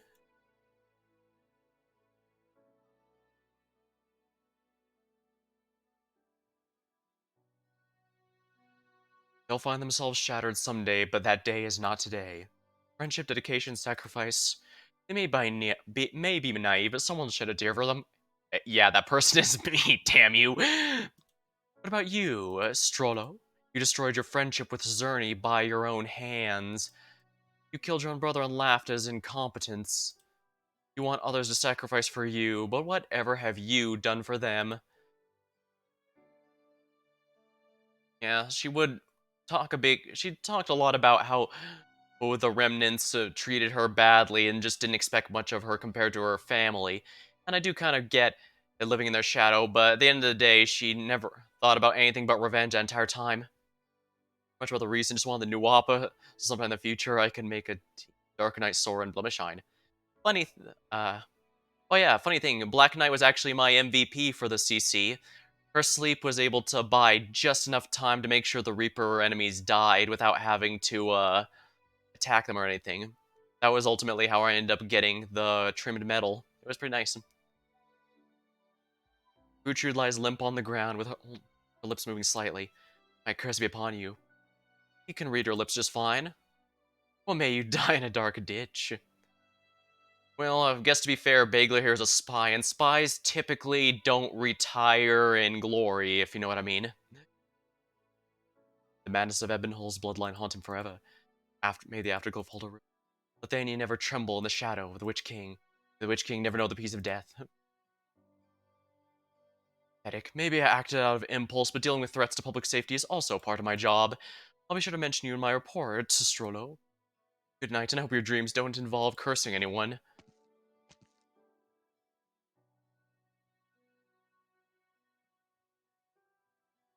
Your hand's bleeding. Did you get scratched by the Originium crystals?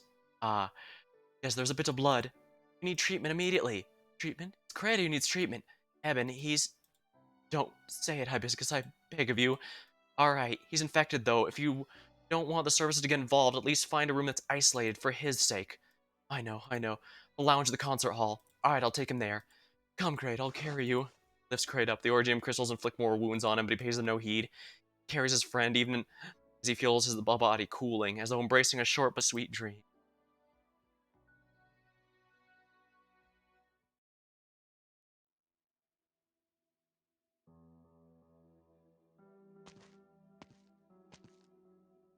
We're almost there, Kraid. Just a little longer. Still alive?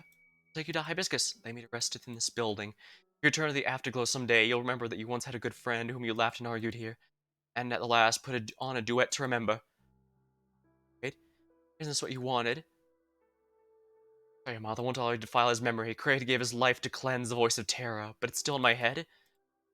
I warn you, don't think I'll hesitate to blow my own. And if you dare imitate him one more time, my foolish bloodline. I didn't get Hibiscus Altar. I did, however, get Ebonholes. Didn't want to keep summoning, though, because I saved plenty for Gavel. Yeah, I know what you mean. I summoned for Eben. I did get him, but strangely, I did not get Hibiscus. I guess, though I guess I was due for a win after I pulled, let's see, I pulled about 250 on Lee's first banner, the one with Ling, and then I pulled around 150, yeah, something like that, on his second, so, yeah, I guess I was due for someone I was after coming home. Poor Fishman doesn't seem to like me too much, though. Oh well, at least the sad goat boy came home. And after this event, I'm certainly glad he made it through, that's for sure. Eben no longer hears the voice. He walks towards the lounge of the afterglow hall, Kraid's body growing heavier in his arms with each step.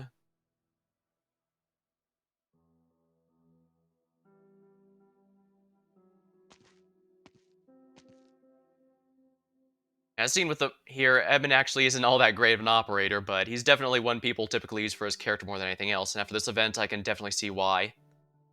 Still, he does have the highest attack of all operators in the game, both here on the home server, and while I can think of a couple, like if they ever make a Crusher that's 6 stars, they'll probably be stronger. There's definitely some use in operator with just a raw attack stat.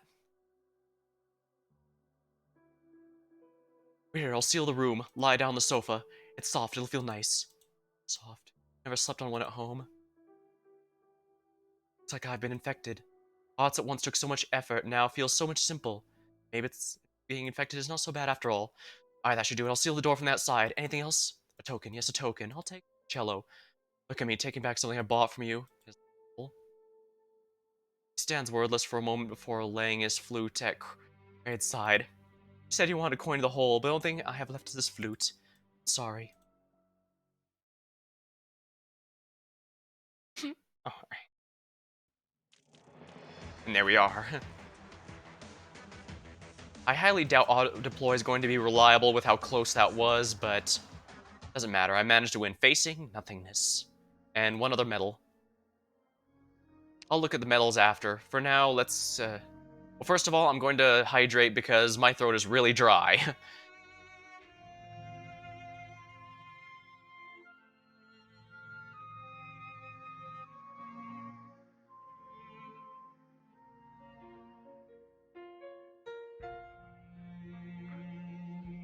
Yeah, good luck on the polls after this, because I know after this event, we're going to get non-stop events with a lot of really, really powerful operators. So I'm going to be doing my best to try and resist as many of them as I can, simply because I don't want to drain myself to zero multiple times like I did with Lee and his rerun banner. I just can't afford that if I want to get others, you know? But if a rerun unit comes back, I won't mind, like if Golden Glow, since I like mecha chords. Alright. Now let's enjoy the epilogue from the New World.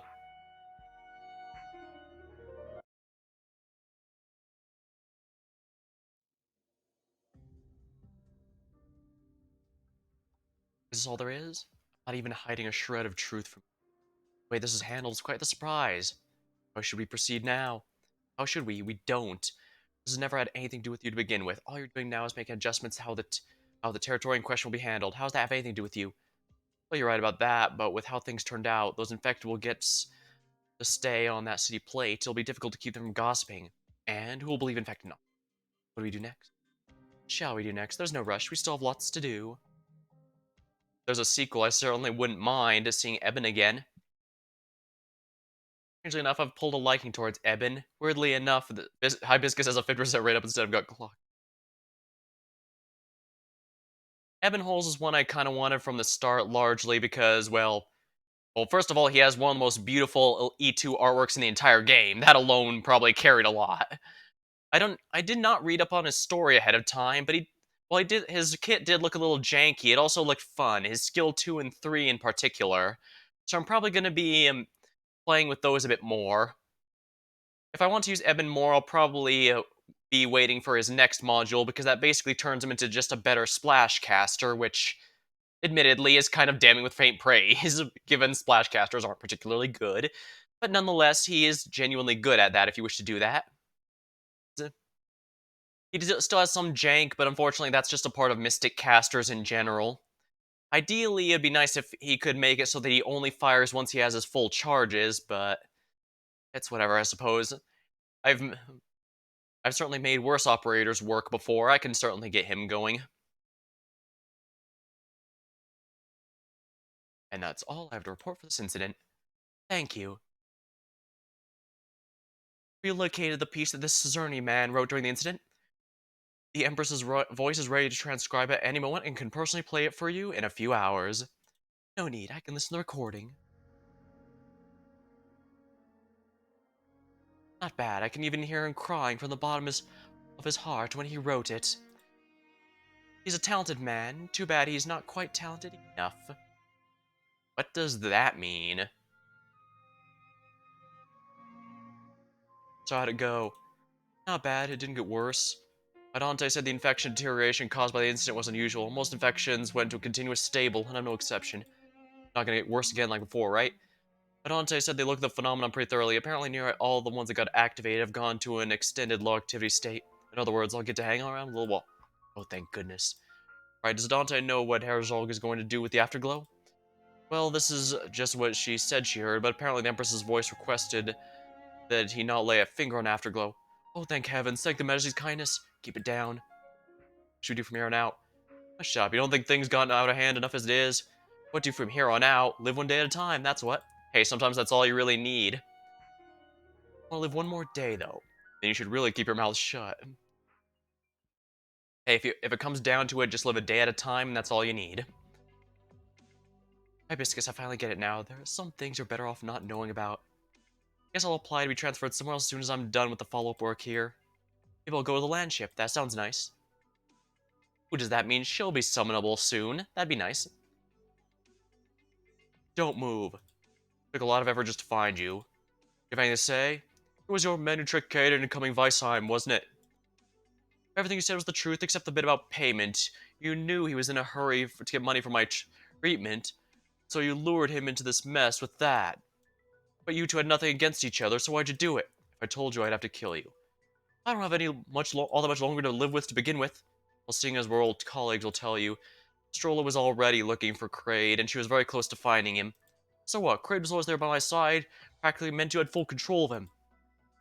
You read her research notes, you know full well how terrifying her work on the voice was. Until I got my hands on her notes, all I knew was that she had put a lot of time into researching the subject. I never knew the true extent of her research. If we let her continue working, she might have just been able to do something even more appalling with the voice of Terra. Say, triggering and inducing resonance with even greater ranges. You could have woken up in the morning, found your grandson transformed into a monster. Would you have wanted that?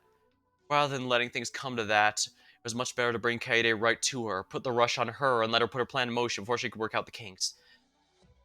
Yeah, the impression I generally got from Gertrude here was that her plan was entirely on the fly. She didn't have time. Even she admits that everything here is just her slowly adjusting everything to the best of her ability because, well, she can't tell how long until Eben will finally have enough of her. She can't tell how long until Cesarni he says he won't take any of her money, stuff like that. So, yeah, she was absolutely rushed to the end. So they were probably hoping that out of desperation she'd make things a lot easier, and I guess to their credit, it did in fact work out, but not without big cost, that's for sure. Any more questions? What would you have done if Eben hadn't found the amplifiers in the hall? What do you think? However, after the afterglow, however the afterglow turned out, that's how I would have turned out myself. Alright, no further questions. Come with me, then. Not gonna kill me? I've got no reason, and it would have given me yet another thing weighing on my conscience. Come on, let's head to my shop for a cup of coffee. We'll talk about those stupid, honorable young men. Must I? What do you think?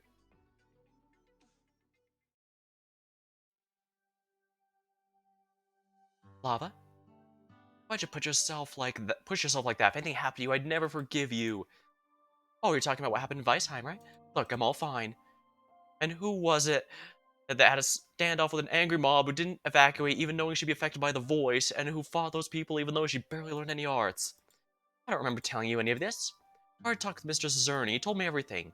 If you want to know all the whys and whereabouts, why don't you just come talk to me directly? I actually visited Mr. Cezerny to ask him about my piano teacher in Lithuania and Mr. Jean, and it was only after we kept talking I found out. Lava, yeah. Kind of surprised Hibiscus is the first non-welfare operator, though. They could have easily made her the freebie and the free. Technically, they're called event operators. Welfare is just a fandom term for them, but yeah, they could have easily made Hibiscus the event operator and Cezerny the 5-star from the banner. So I'm kind of surprised they did it the other way around. Not sure why, but at least it... So mad. Yeah, I know what you mean. Well, either way, I'll probably be messing around with Cezerny. I still need to find out which of the Arts Defenders is my favorite, after all. Almost, almost. I'm warning you, if something like this happens again, don't you dare push yourself like that. You hear me? You hear me? Alright, don't cry anymore. Look, see, I'm alright. But your infection. Yes, it's gotten rather severe thanks to the voice of Terra, but it's under control now, so... That's not enough. You're always on my case about my health, but you don't care about what happens to you at all. I lost you. Lava, I promise you I'll look out for myself more, alright? Really? Don't you dare lie to me. Oh, why would I? The doctor gave me quite a long holiday, you know? Spend this time well and get some quality rest in. Now, you said you asked about Mr. Jean. How is he? Mr. Cerny said he saw a gathering a year ago and he's fine and well. Speaking of which, you went all the way to Lithonium by yourself and even got a flute for your wand. Learn how to play over there? Oh, you mean this? Most I'm doing with is treating as a wand. I don't know how to play at all. Really? Well, the big thing about Suzerny is, because I have Auk and his skill 2 has him detonate the area if he takes 10 hits, or after the by the time before the skill ends, I think that could be a good way to guarantee he always activates the full explosion. Unfortunately, I am absolutely drained of mats right now. It cost me basically everything to get Eben at full power, and even then I couldn't M3 his skills, so... It's really... Just being shy, aren't you? Why would I be shy about this? I don't believe you. Play something. Alright, here goes.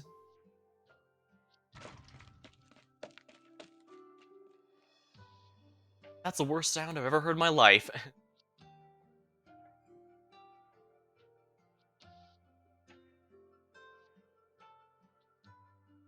Thank you for your concern, Doctor. I'm feeling well. And I must thank you again for the protection you're offering the Afterglow. If you and Rhodes Island hadn't intervened, the Empress's voice would never have lifted a finger from my home. Oh, whoops. Helping the infected is Rhode Island's creed. I'm just doing my job. It's a lot easier to handle than Ebonhole's. Exactly as you said. I'm starting to appreciate that more and more. I suppose there must be a reason you summoned me here? You asked to be deployed to the front lines. I have to confirm your intentions. I've already written my thoughts in the full report. Your condition's stable, but your infection is serious. Anything can happen in battle, too. I am prepared. Truth be told, Doctor, when Hibiscus helped me up and walked me in the concert hall, I was already prepared to die. Even though so much has happened, things turned out nothing like I had planned. I lived. It really feels quite peculiar, and I can't describe it well, whether through words or music. I'm not expecting to find how to express this feeling in the battlefield, expecting to find how to express this feeling in the battlefield, but I'm thinking it might prove beneficial if I try to fight for the infected in an entirely different way. I understand how I feel, but do wait for your evaluation results. I understand. Speaking of which, Ebonholes, is he here too, is he? Of course. I haven't seen him at all since the day we arrived here. Sometimes I can't help but think that the black-clad Graffortica might have actually died.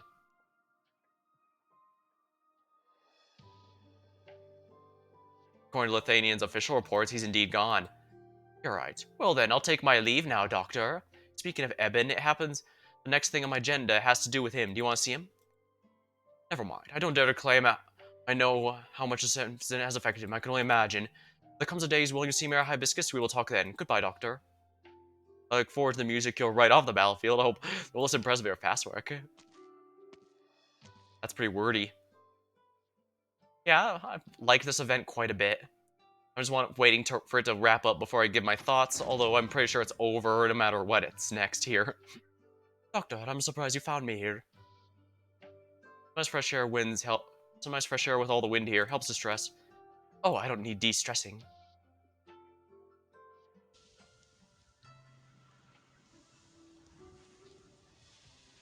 Well, I digress. I'm a messenger today. Here's a letter for you. A letter? Where's it from? Lithanian. I have an idea what it is. Hand it over. Need me to stay and open it with you? One of my many services. You're a funny one. I get that a lot. Really, I can't imagine you in a fight. Are you always this light-hearted when you're out there commanding battles? These arts tank. The only good arts tank I have is a Bestos for the first skill.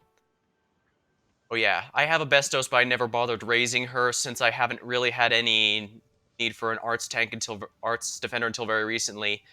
And honestly, I think I was actually going to build Shalom beforehand. Shalom or Dranar were my main choices, but then when I found out Suzerny was coming up and he's all an arts defender, I thought, well, I'll wait to see who I want to eat Elite 2. Yeah, mostly it's Dranar has a nice mix of offense and defense, and of course is very cheap. 4 stars are dirt cheap, so even my currently strained resources would raise her pretty quickly. Shalom is, of course, maxed out from IS-2. Notably, he can also hit aerial enemies, which is something I do appreciate. I do not have very many defenders that can do that. And of course, Zerny here is completely different from all the others. So I'll have to get used to him, see if I can't get strategies going.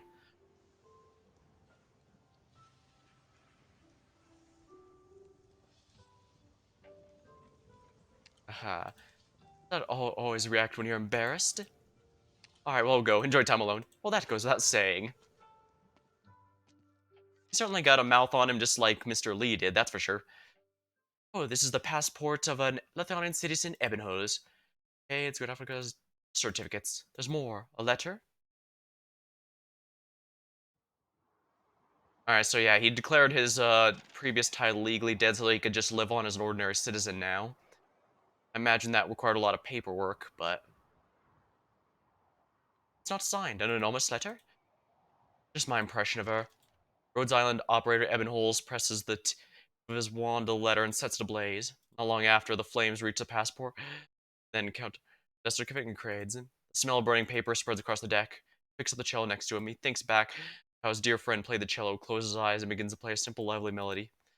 When the twin empresses took control, countless pieces of music singing the praises sprung up in Lithuanian. This too is one of those pieces. The second half of the song is long forgotten. Only the first half is still sung by a number of people, thanks to its uplifting melody and the lyrics openly expressing the singer's cheerful mood. Good, I have all these 5 stars and 6 stars, I haven't elite yet. Go to option. I actually, yeah, I might have mentioned it earlier, but I actually didn't have very many good guards for quite some time. Thorn, Silver Ash that I used here, I had to buy those from the shop. Or then I had to rely pretty much entirely on vanguards. That's why I have Bagpipe and Saga there. Saga I actually got spooked by at one point, so I guess this game is pushing me towards the vanguards rather than proper guards. But I guess it's not too big a deal. It does mean I just prefer. It just means I prefer vanguards who can actually fight, which is why I don't use flag bearers too often. Even though technically speaking, I could probably just use Myrtle and Bagpipe and be fine. Now, I'd rather them be able to actually kill things like Siege and Saga here. The sunset is glaringly bright.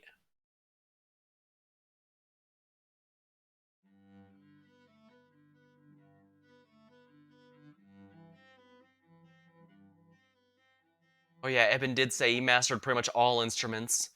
We can play all of them. Alright, well good luck with building up Texas. Used her a few times, but she's usually used to stun and leave, while Saga and Siege can stay out for extended periods. Now, unfortunately, I did miss the first week of the event, so unfortunately I won't be able to clean out the shop, so I'll just make sure to get everything that matters. Most notably, Cizerni's tokens here, because I don't want to have to wait to the rerun to max him out, especially if he ends up... especially since I've been liking him so far. Alright, I guess that'll be it for the stream then. Almost 6 hours. Still a far more reasonable amount of time than the Stultifera Novice Quest, which was a 10-hour stream that I was only planning to have about... I wasn't planning to be that long, but it was. But I actually did quite like the storyline. I mean, sure, I did like Eben quite a bit, but I think the thing that made me like it is that it was a lot more straightforward with everything that happened. Even the reveals and stuff were all in line with what was already going on rather than making a big one. And yeah, we still have the remnants of the Witch King so they can have some future storylines with them. But yeah. And I especially appreciate that there were no characters that loved to wax poetic and make a single line into 20. Yeah, we love you, Calcit, but holy crap, can you not make... Are you incapable? And yeah, I know that's extremely rich coming from me, because I also have a similar problem. Oh well.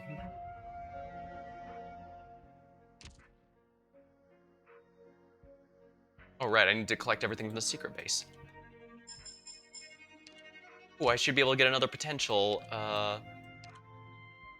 so let's do precisely that. There, almost maxed out Cizerni already. Now I'm just going to be farming the event now, How did you rest, Doctor? I used to love staying up myself, until one time I went a full night without closing my eyes, and had splitting headaches for a week after.